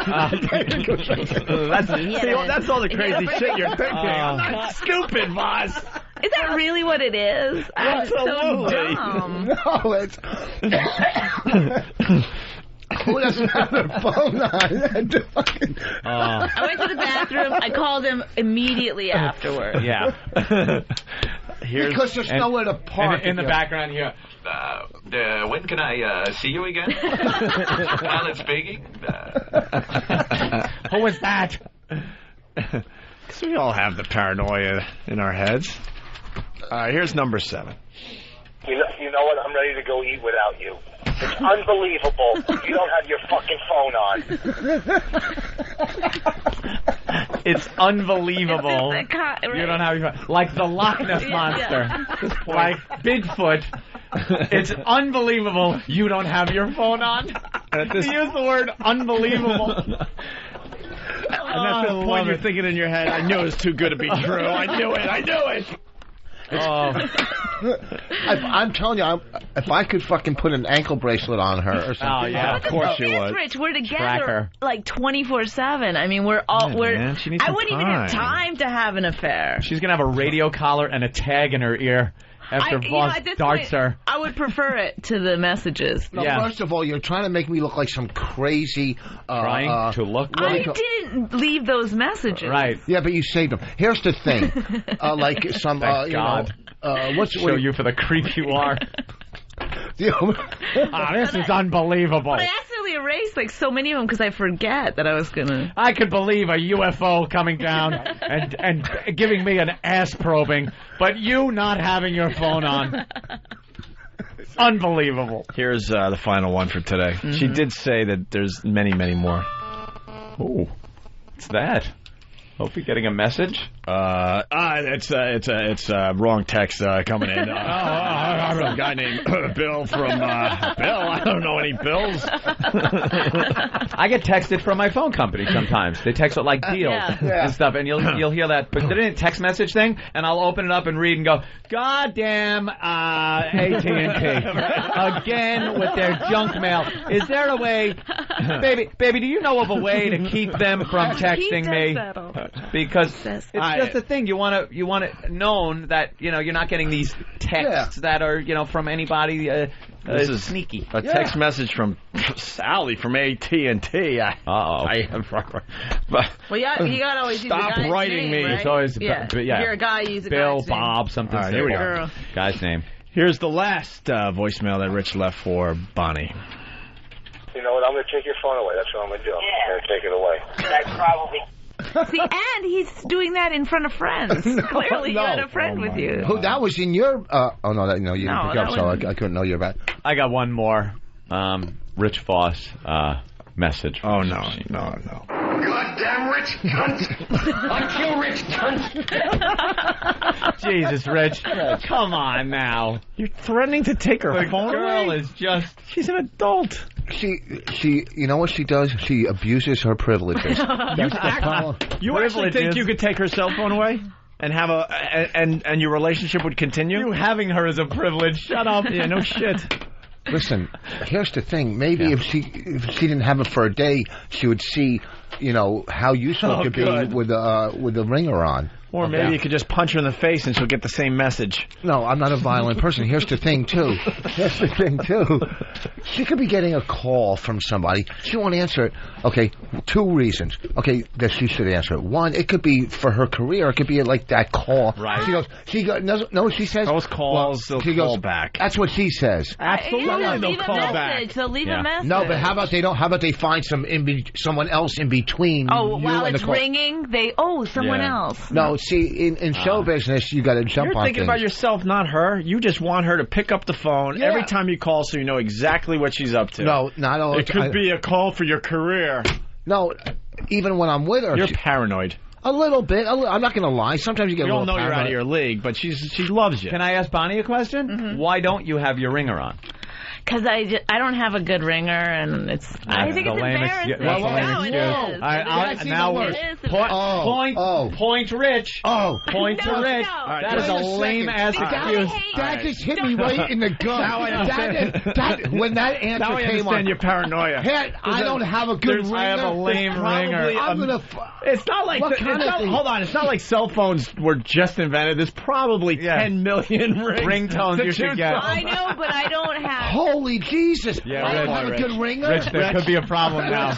You have every right to be paranoid, my friend. Right? Don't you hate when you're out and people's phones go off? I hate it. I think it's rude. I don't have a good ringer. I think everyone should be on vibrate. Man, why don't you put... Bonnie, I was with you, man. You just lost some. Why don't you put you having a groaning orgasm with whoever you're with as your ringtone? Okay. I don't have a good ringer. That just when she said that. Yeah, that hurt. You felt it, right? It was like walking in on somebody. Yeah. It was like walking in on that was a bad one. I felt that. No, that was a bad excuse. I felt that one, Rich. It's just same ringer as everybody else's ringer that has Sprint. You might as well have just said he's just a friend. Like that's the same. Why didn't you answer the phone? Wow. Because my boyfriend hates to be interrupted when he's fucking me. Wow, that's boy. You know what? I'm not away from you long enough to be fucking anyone else. Well, you have neighbors. Anybody could just pop in. Pop in, literally. He tries to. Now it's all coming out. You want it all to come out, Rich? What happened? I'll say it. Say what? That I'm crazy? You think I'm fucking all the neighbors? Do you really think she's fucking the neighbors? He'll go. Somebody be walking to their car, and he'll be like, "What's that guy's name again?" You're trying to call her out. Fucking Columbo. Look at him. What was that name again? Oh, that's Bobby. How do you know? I gotcha. Yeah. Or he'll be like, "What's that guy's kitchen color again?" It's annoying. It's a nightmare. No, once in a while. We're getting into it. That's funny. Every neighbor. Once in a while, you just get a little insecure. Everybody does, right? A little bit every now and then. You know what the best thing a neighbor could do as a joke? When you see the husband and wife pulling out, wave. If you don't know, like you don't know them from a fucking hole in the wall, just wave like, "Hey, how you doing?" and start a fucking argument that you won't even see. World War III in the car, That's all the way to Bennigan's. I think we have a new game. Or just do the universal thing where you hold up your thumb and pinky and mouth, "Call me." It's like, "Call me." Oh man! And then just imagine the hijinks that are going on in that car. She comes home limping with a black eye. God forbid somebody did that to me, though. Oh, see? Because he would. There's no convincing him. Yeah. The neighbor said something to Rich about our kitchen. One day, no. and he. How would he know our kitchen color or the tiles in our kitchen? Yeah. Oh boy. I don't know if I ever invited him in. Did he say something that made you think he knew? Well, he was in there. He goes, "Yeah, my place is different than yours because you have you put the black tiles in." Now, how did he know? I don't know how. How did he know, Bonnie? Cracked the door. I don't know. Holy shit! I don't even talk. Do you have to a the big neighbor. window looking into the kitchen? No, you can't see. There's no window looking into the kitchen. Holy shit! Rich is a bad CSI because he probably invited the guy in at some point and forgot. Rich got jealous of his own cigarette one time. He came to L.A. and his cigarette from the last time he was there was sitting in the ashtray, and he was like, "Whose cigarette is this?" It didn't look like my cigarette butt. It was darker than my cigarette butt. It was your brand. It was your cigarette butt. No, it wasn't my brand. He's still jealous of it to this day. He's jealous of these himself. are real CSI. These are real CSI. Bonnie, it ain't looking good. CSI. Wouldn't you question any of this? Yeah. If you were okay, now the tides are turning. He's a very... The tile thing is a little weird. Yeah, the tile. How does she know the tile? There's guilt on her face, too. Oh, shit. There is guilt on her face, right? No, there's not. At least it's just guilt. I wiped the other stuff off. But listen. I got a good private investigator that just texted me. What did he say? Rich needs a good private investigator. Yeah, put a private investigator on me. Well, if you know. Clear it up once and for all. Then you'll be fucking the private eye. Make sure he's cute. Size 31 too. CSI, cunt scene investigation. No, but there really is Q Perry Mason. nothing going on. Well, but see, here's the thing, too. There's so much, look, the first girl in my life... see some tile here. Do you recognize this color? You're the neighbor. Who let you in? Was it Rich or Bonnie Voss? Why don't you just ask him? Yeah, ask him. When were you in my house? I want to say him. Yeah, but are you afraid he's going to go, the time you invited me in, dummy? At one time, the guy said to Rich, "Oh, you're doing a show or whatever?" Rich said, "Yeah." And he goes, "Is Bonnie doing it?" And then Rich lost his mind. No. The guy said, "Where you working?" And he goes, "Is Bonnie going to be with you?" All right, that's a good question to see if you're not going to be there. Yeah, right? Right. And where's Bonnie going to be? Why are you doing this? Yeah. Because it's kind of... I'm just starting it. No, he's right. You don't know. His brain is screwed up, and he takes this and twists it until he believes it. we as men kind of do. There is not an inkling. Play those messages again. You could have not an inkling that your girl's cheating on you. Believe me. Not an inkling. But something... You just want to test it out. Just to make sure. Well, he tests it. You want to do that? No, I'm going to have an anxiety attack because now everything's going through my head again. Oh, all right? No. Why would he ask, so, where you working? Oh yeah, I mean, well, there's ways that people. Why would he care? Our doctor knew who I was. What's that? Our doctor. I mean, I never met him before. He knew my name. Did he touch your pussy? Yes. Gynecologist, you idiot. Okay. Here's the thing. Why would just a guy go, oh, so is Bonnie going to be... Wouldn't you question that? I might question, why the same guy that knows your tile? Yeah, knows pattern. The tile pattern. That is a little... The tile thing's got He's me. He's Asian. Unless... Okay, I'm not going to fool around with an Asian guy. Yeah, she's going to... Why? Asian people are good looking. Right to the black guy. Bonnie's a size queen. She's not going to... That's true. If she's going to hurt you, she's going to do it with a black guy. That's right. No, because she's going to make sure hurt me anymore. In more ways than one. She's going to take her own pain just to give you a little more. Let's say hi to Sean in New Hampshire. Sean. Yeah. Boss, I just wanted to say your sheets are very comfortable, man. Now you see what's going to happen. It's so... Hey, I love the high thread count. Well, damn, if you're coming from New Hampshire to get laid, you're really fucking hurting. No, I'm good. But out of state, right? Hey, let's say hi to Jeff in Pennsylvania. Jeff. Hey, I understand completely about the tile thing because I had a neighbor. I was redoing my house, right when my fiance moved in with me, and the one, I really like what you're doing with that room in there. What the hell is that shit about? Yeah, see. I mean, he looked at me. He was like, I like what you did. You put an arch in there, and you told me the color of the paint and everything. And one morning I woke up in the middle of the night, about 2 in the morning, the sun was in my windows. He was what? So you might want to believe Bonnie because there are a lot of fucked up freaks out there. You can't see. There's no windows. Bonnie's not screwing around on you, Rich. I'm absolutely not. And not only that, but I've never given you one, I've never done anything wrong the entire time we've been together. And well, so, the eight times you didn't answer your phone right here. No. Here's the thing. You're going to be damaged. Let's say this. Say the first girl you ever lived with, the first girl you ever fell in love with. Oh, this boo-hoo story again? Whatever. Boo-hoo. Guys, listen. Girls are sneaky. Don't you think girls are kind of fucked up? Well, girls would say guys are sneaky. You're not saying anything that's going to blow people away. It's the battle of the genders. Man. Each side thinks the other side is sneaky. That we already know. We could throw that on the table. Yeah. You think girls are more sneaky than guys? Yes. You don't think so? I think it's probably equal. I don't know. Before I met Bonnie, I was a player. I don't even fucking talk to these broads now. I'm a good-looking guy. I'm a catch. She fucking did well here.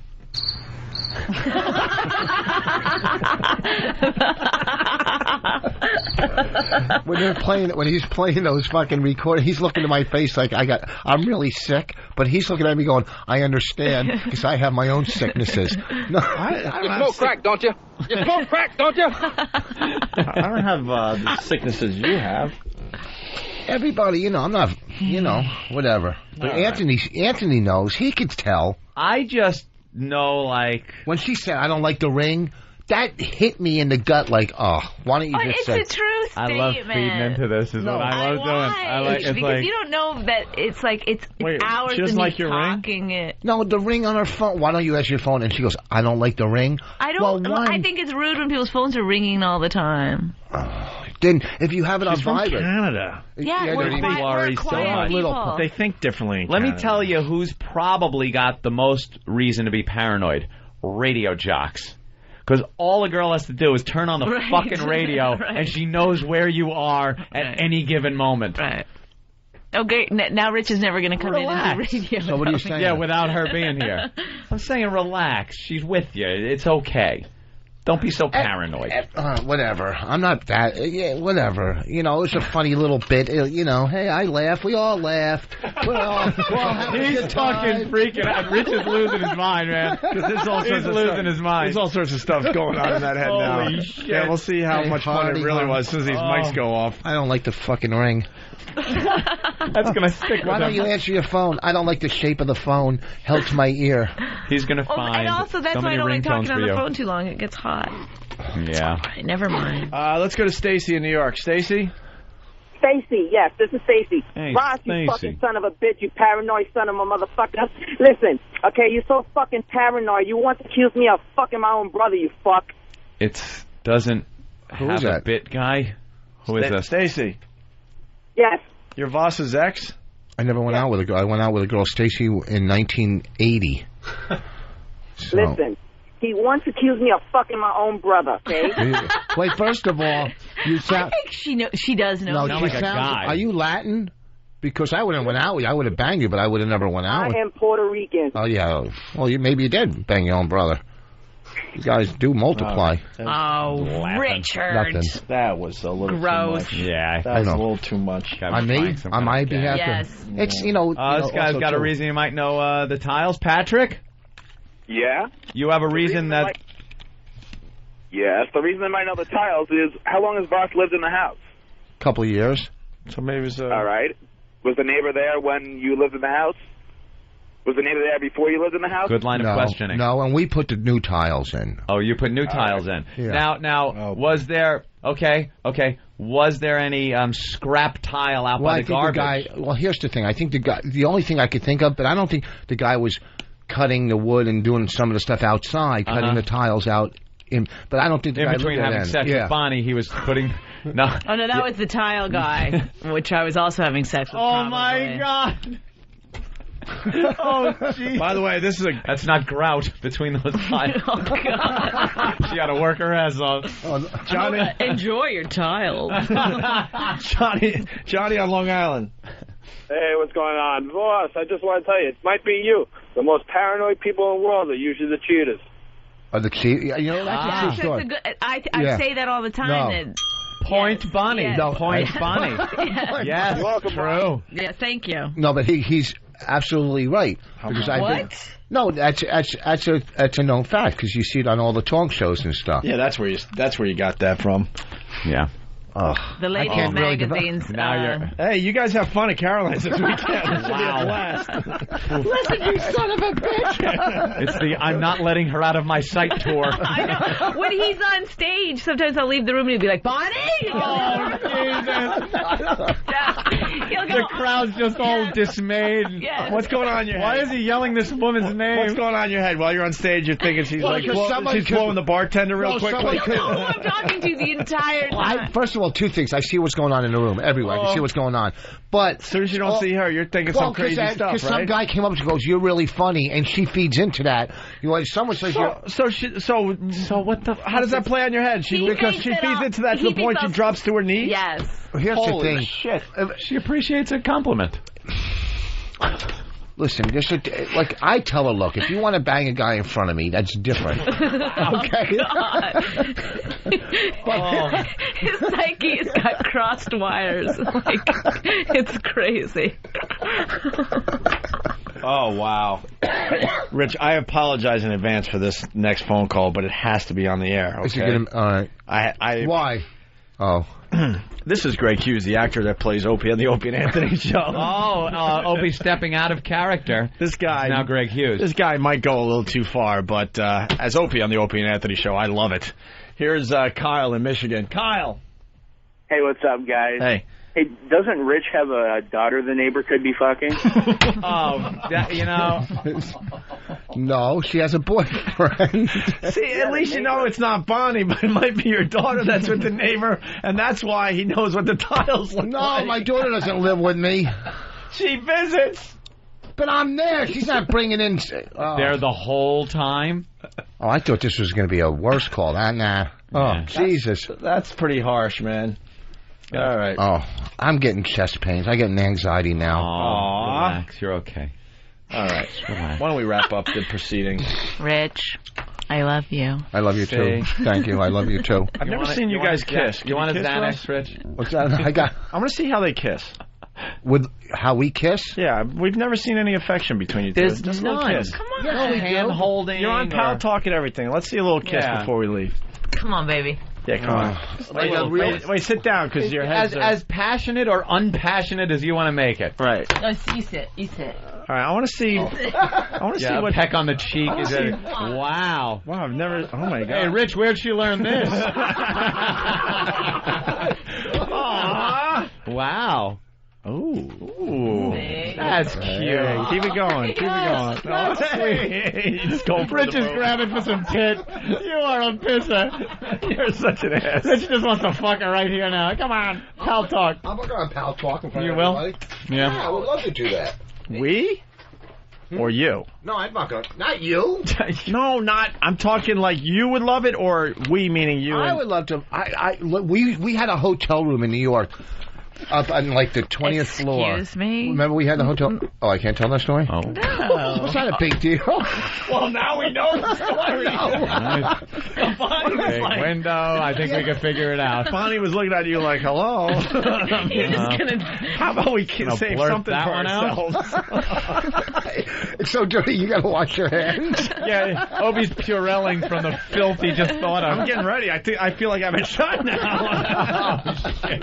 No, I'm sore. You two are a wreck.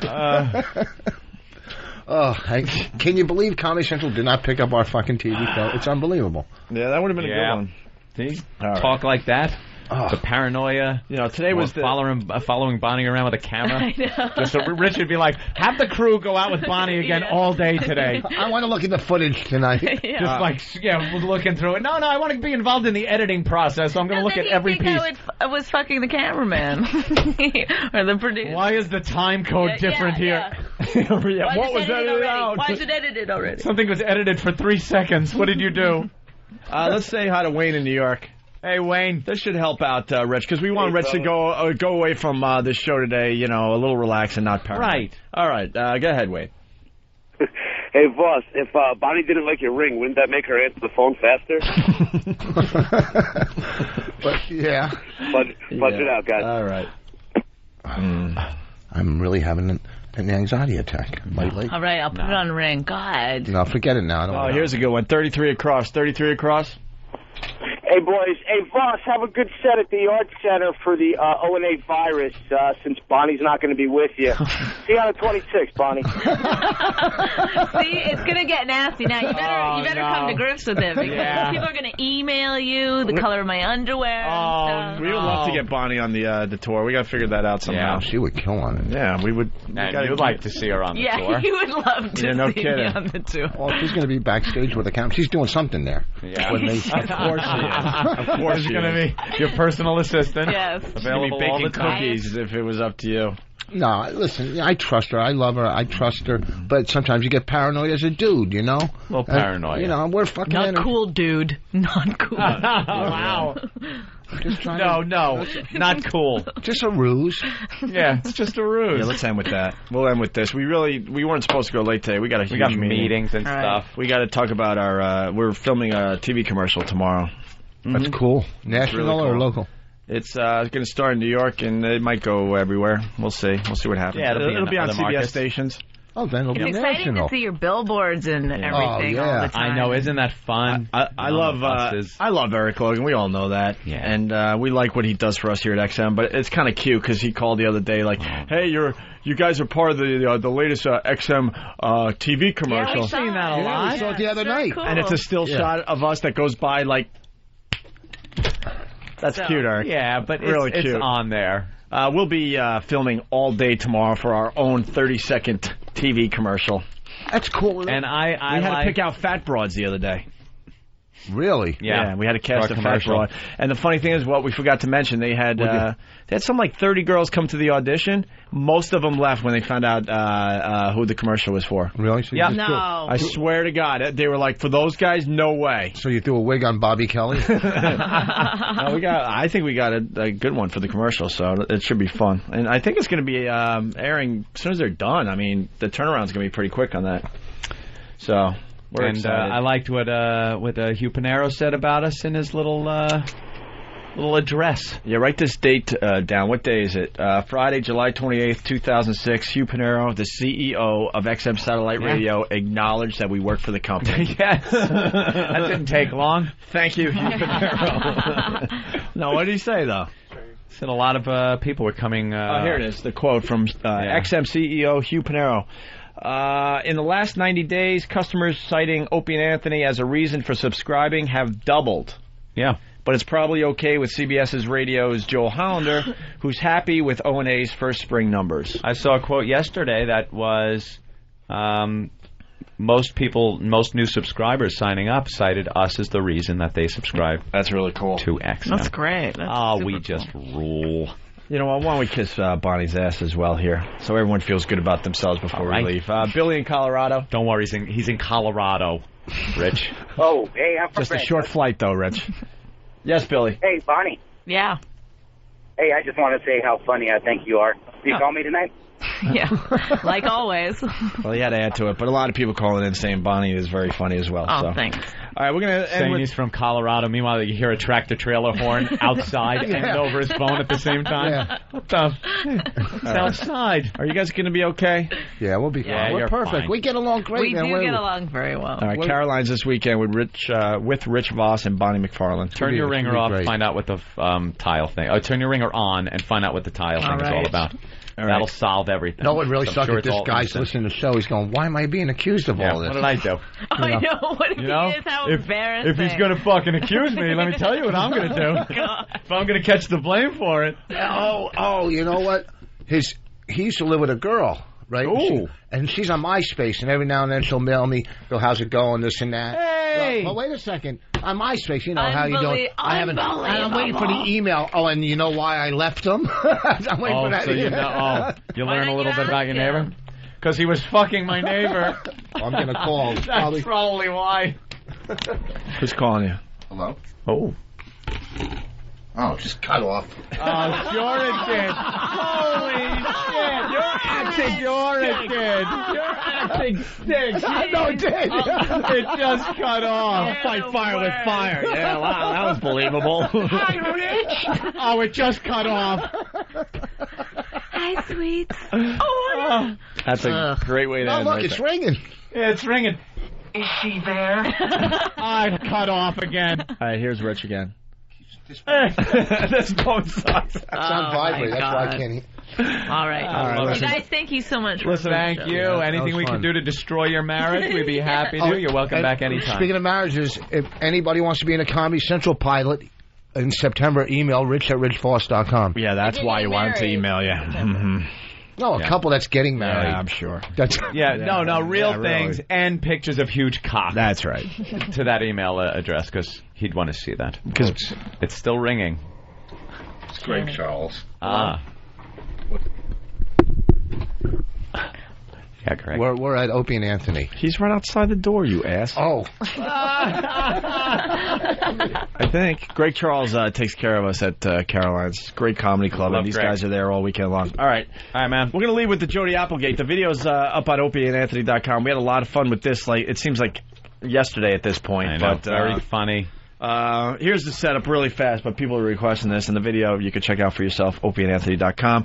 Casey and Van appear on Good Day New York to demonstrate how easy it is to steal a bicycle. They pull a gag, and Jody Applegate doesn't think it's funny. They make believe that one of the guys got slashed across the neck live on TV. With the grinder. That's right. So check out this audio as we leave you. Leave you now.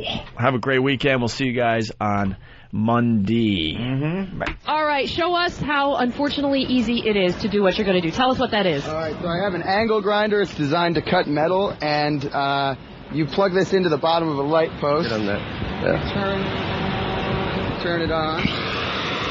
Yeah, what Van's doing now is he's just cutting right through the Van's cutting right through the chain here, and if you look closely, you can see how it goes right through. And you have to be very careful of these. Oh!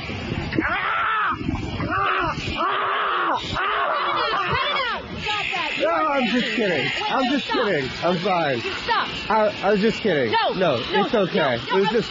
I was just kidding. Oh no, we were just kidding.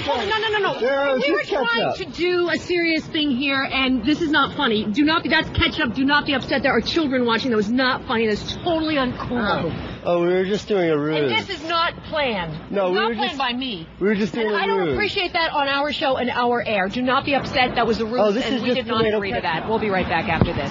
That was not cool, too. All right, wait. What are you, crazy? Hold on, you mother effing piece of crap. Somebody stop him! Stop it! Damn you! Shut up! Oh, yeah. Yeah, truck it. Daddy! Oh, yeah. Yeah, suck it. Somebody stop him! Shut the hell up!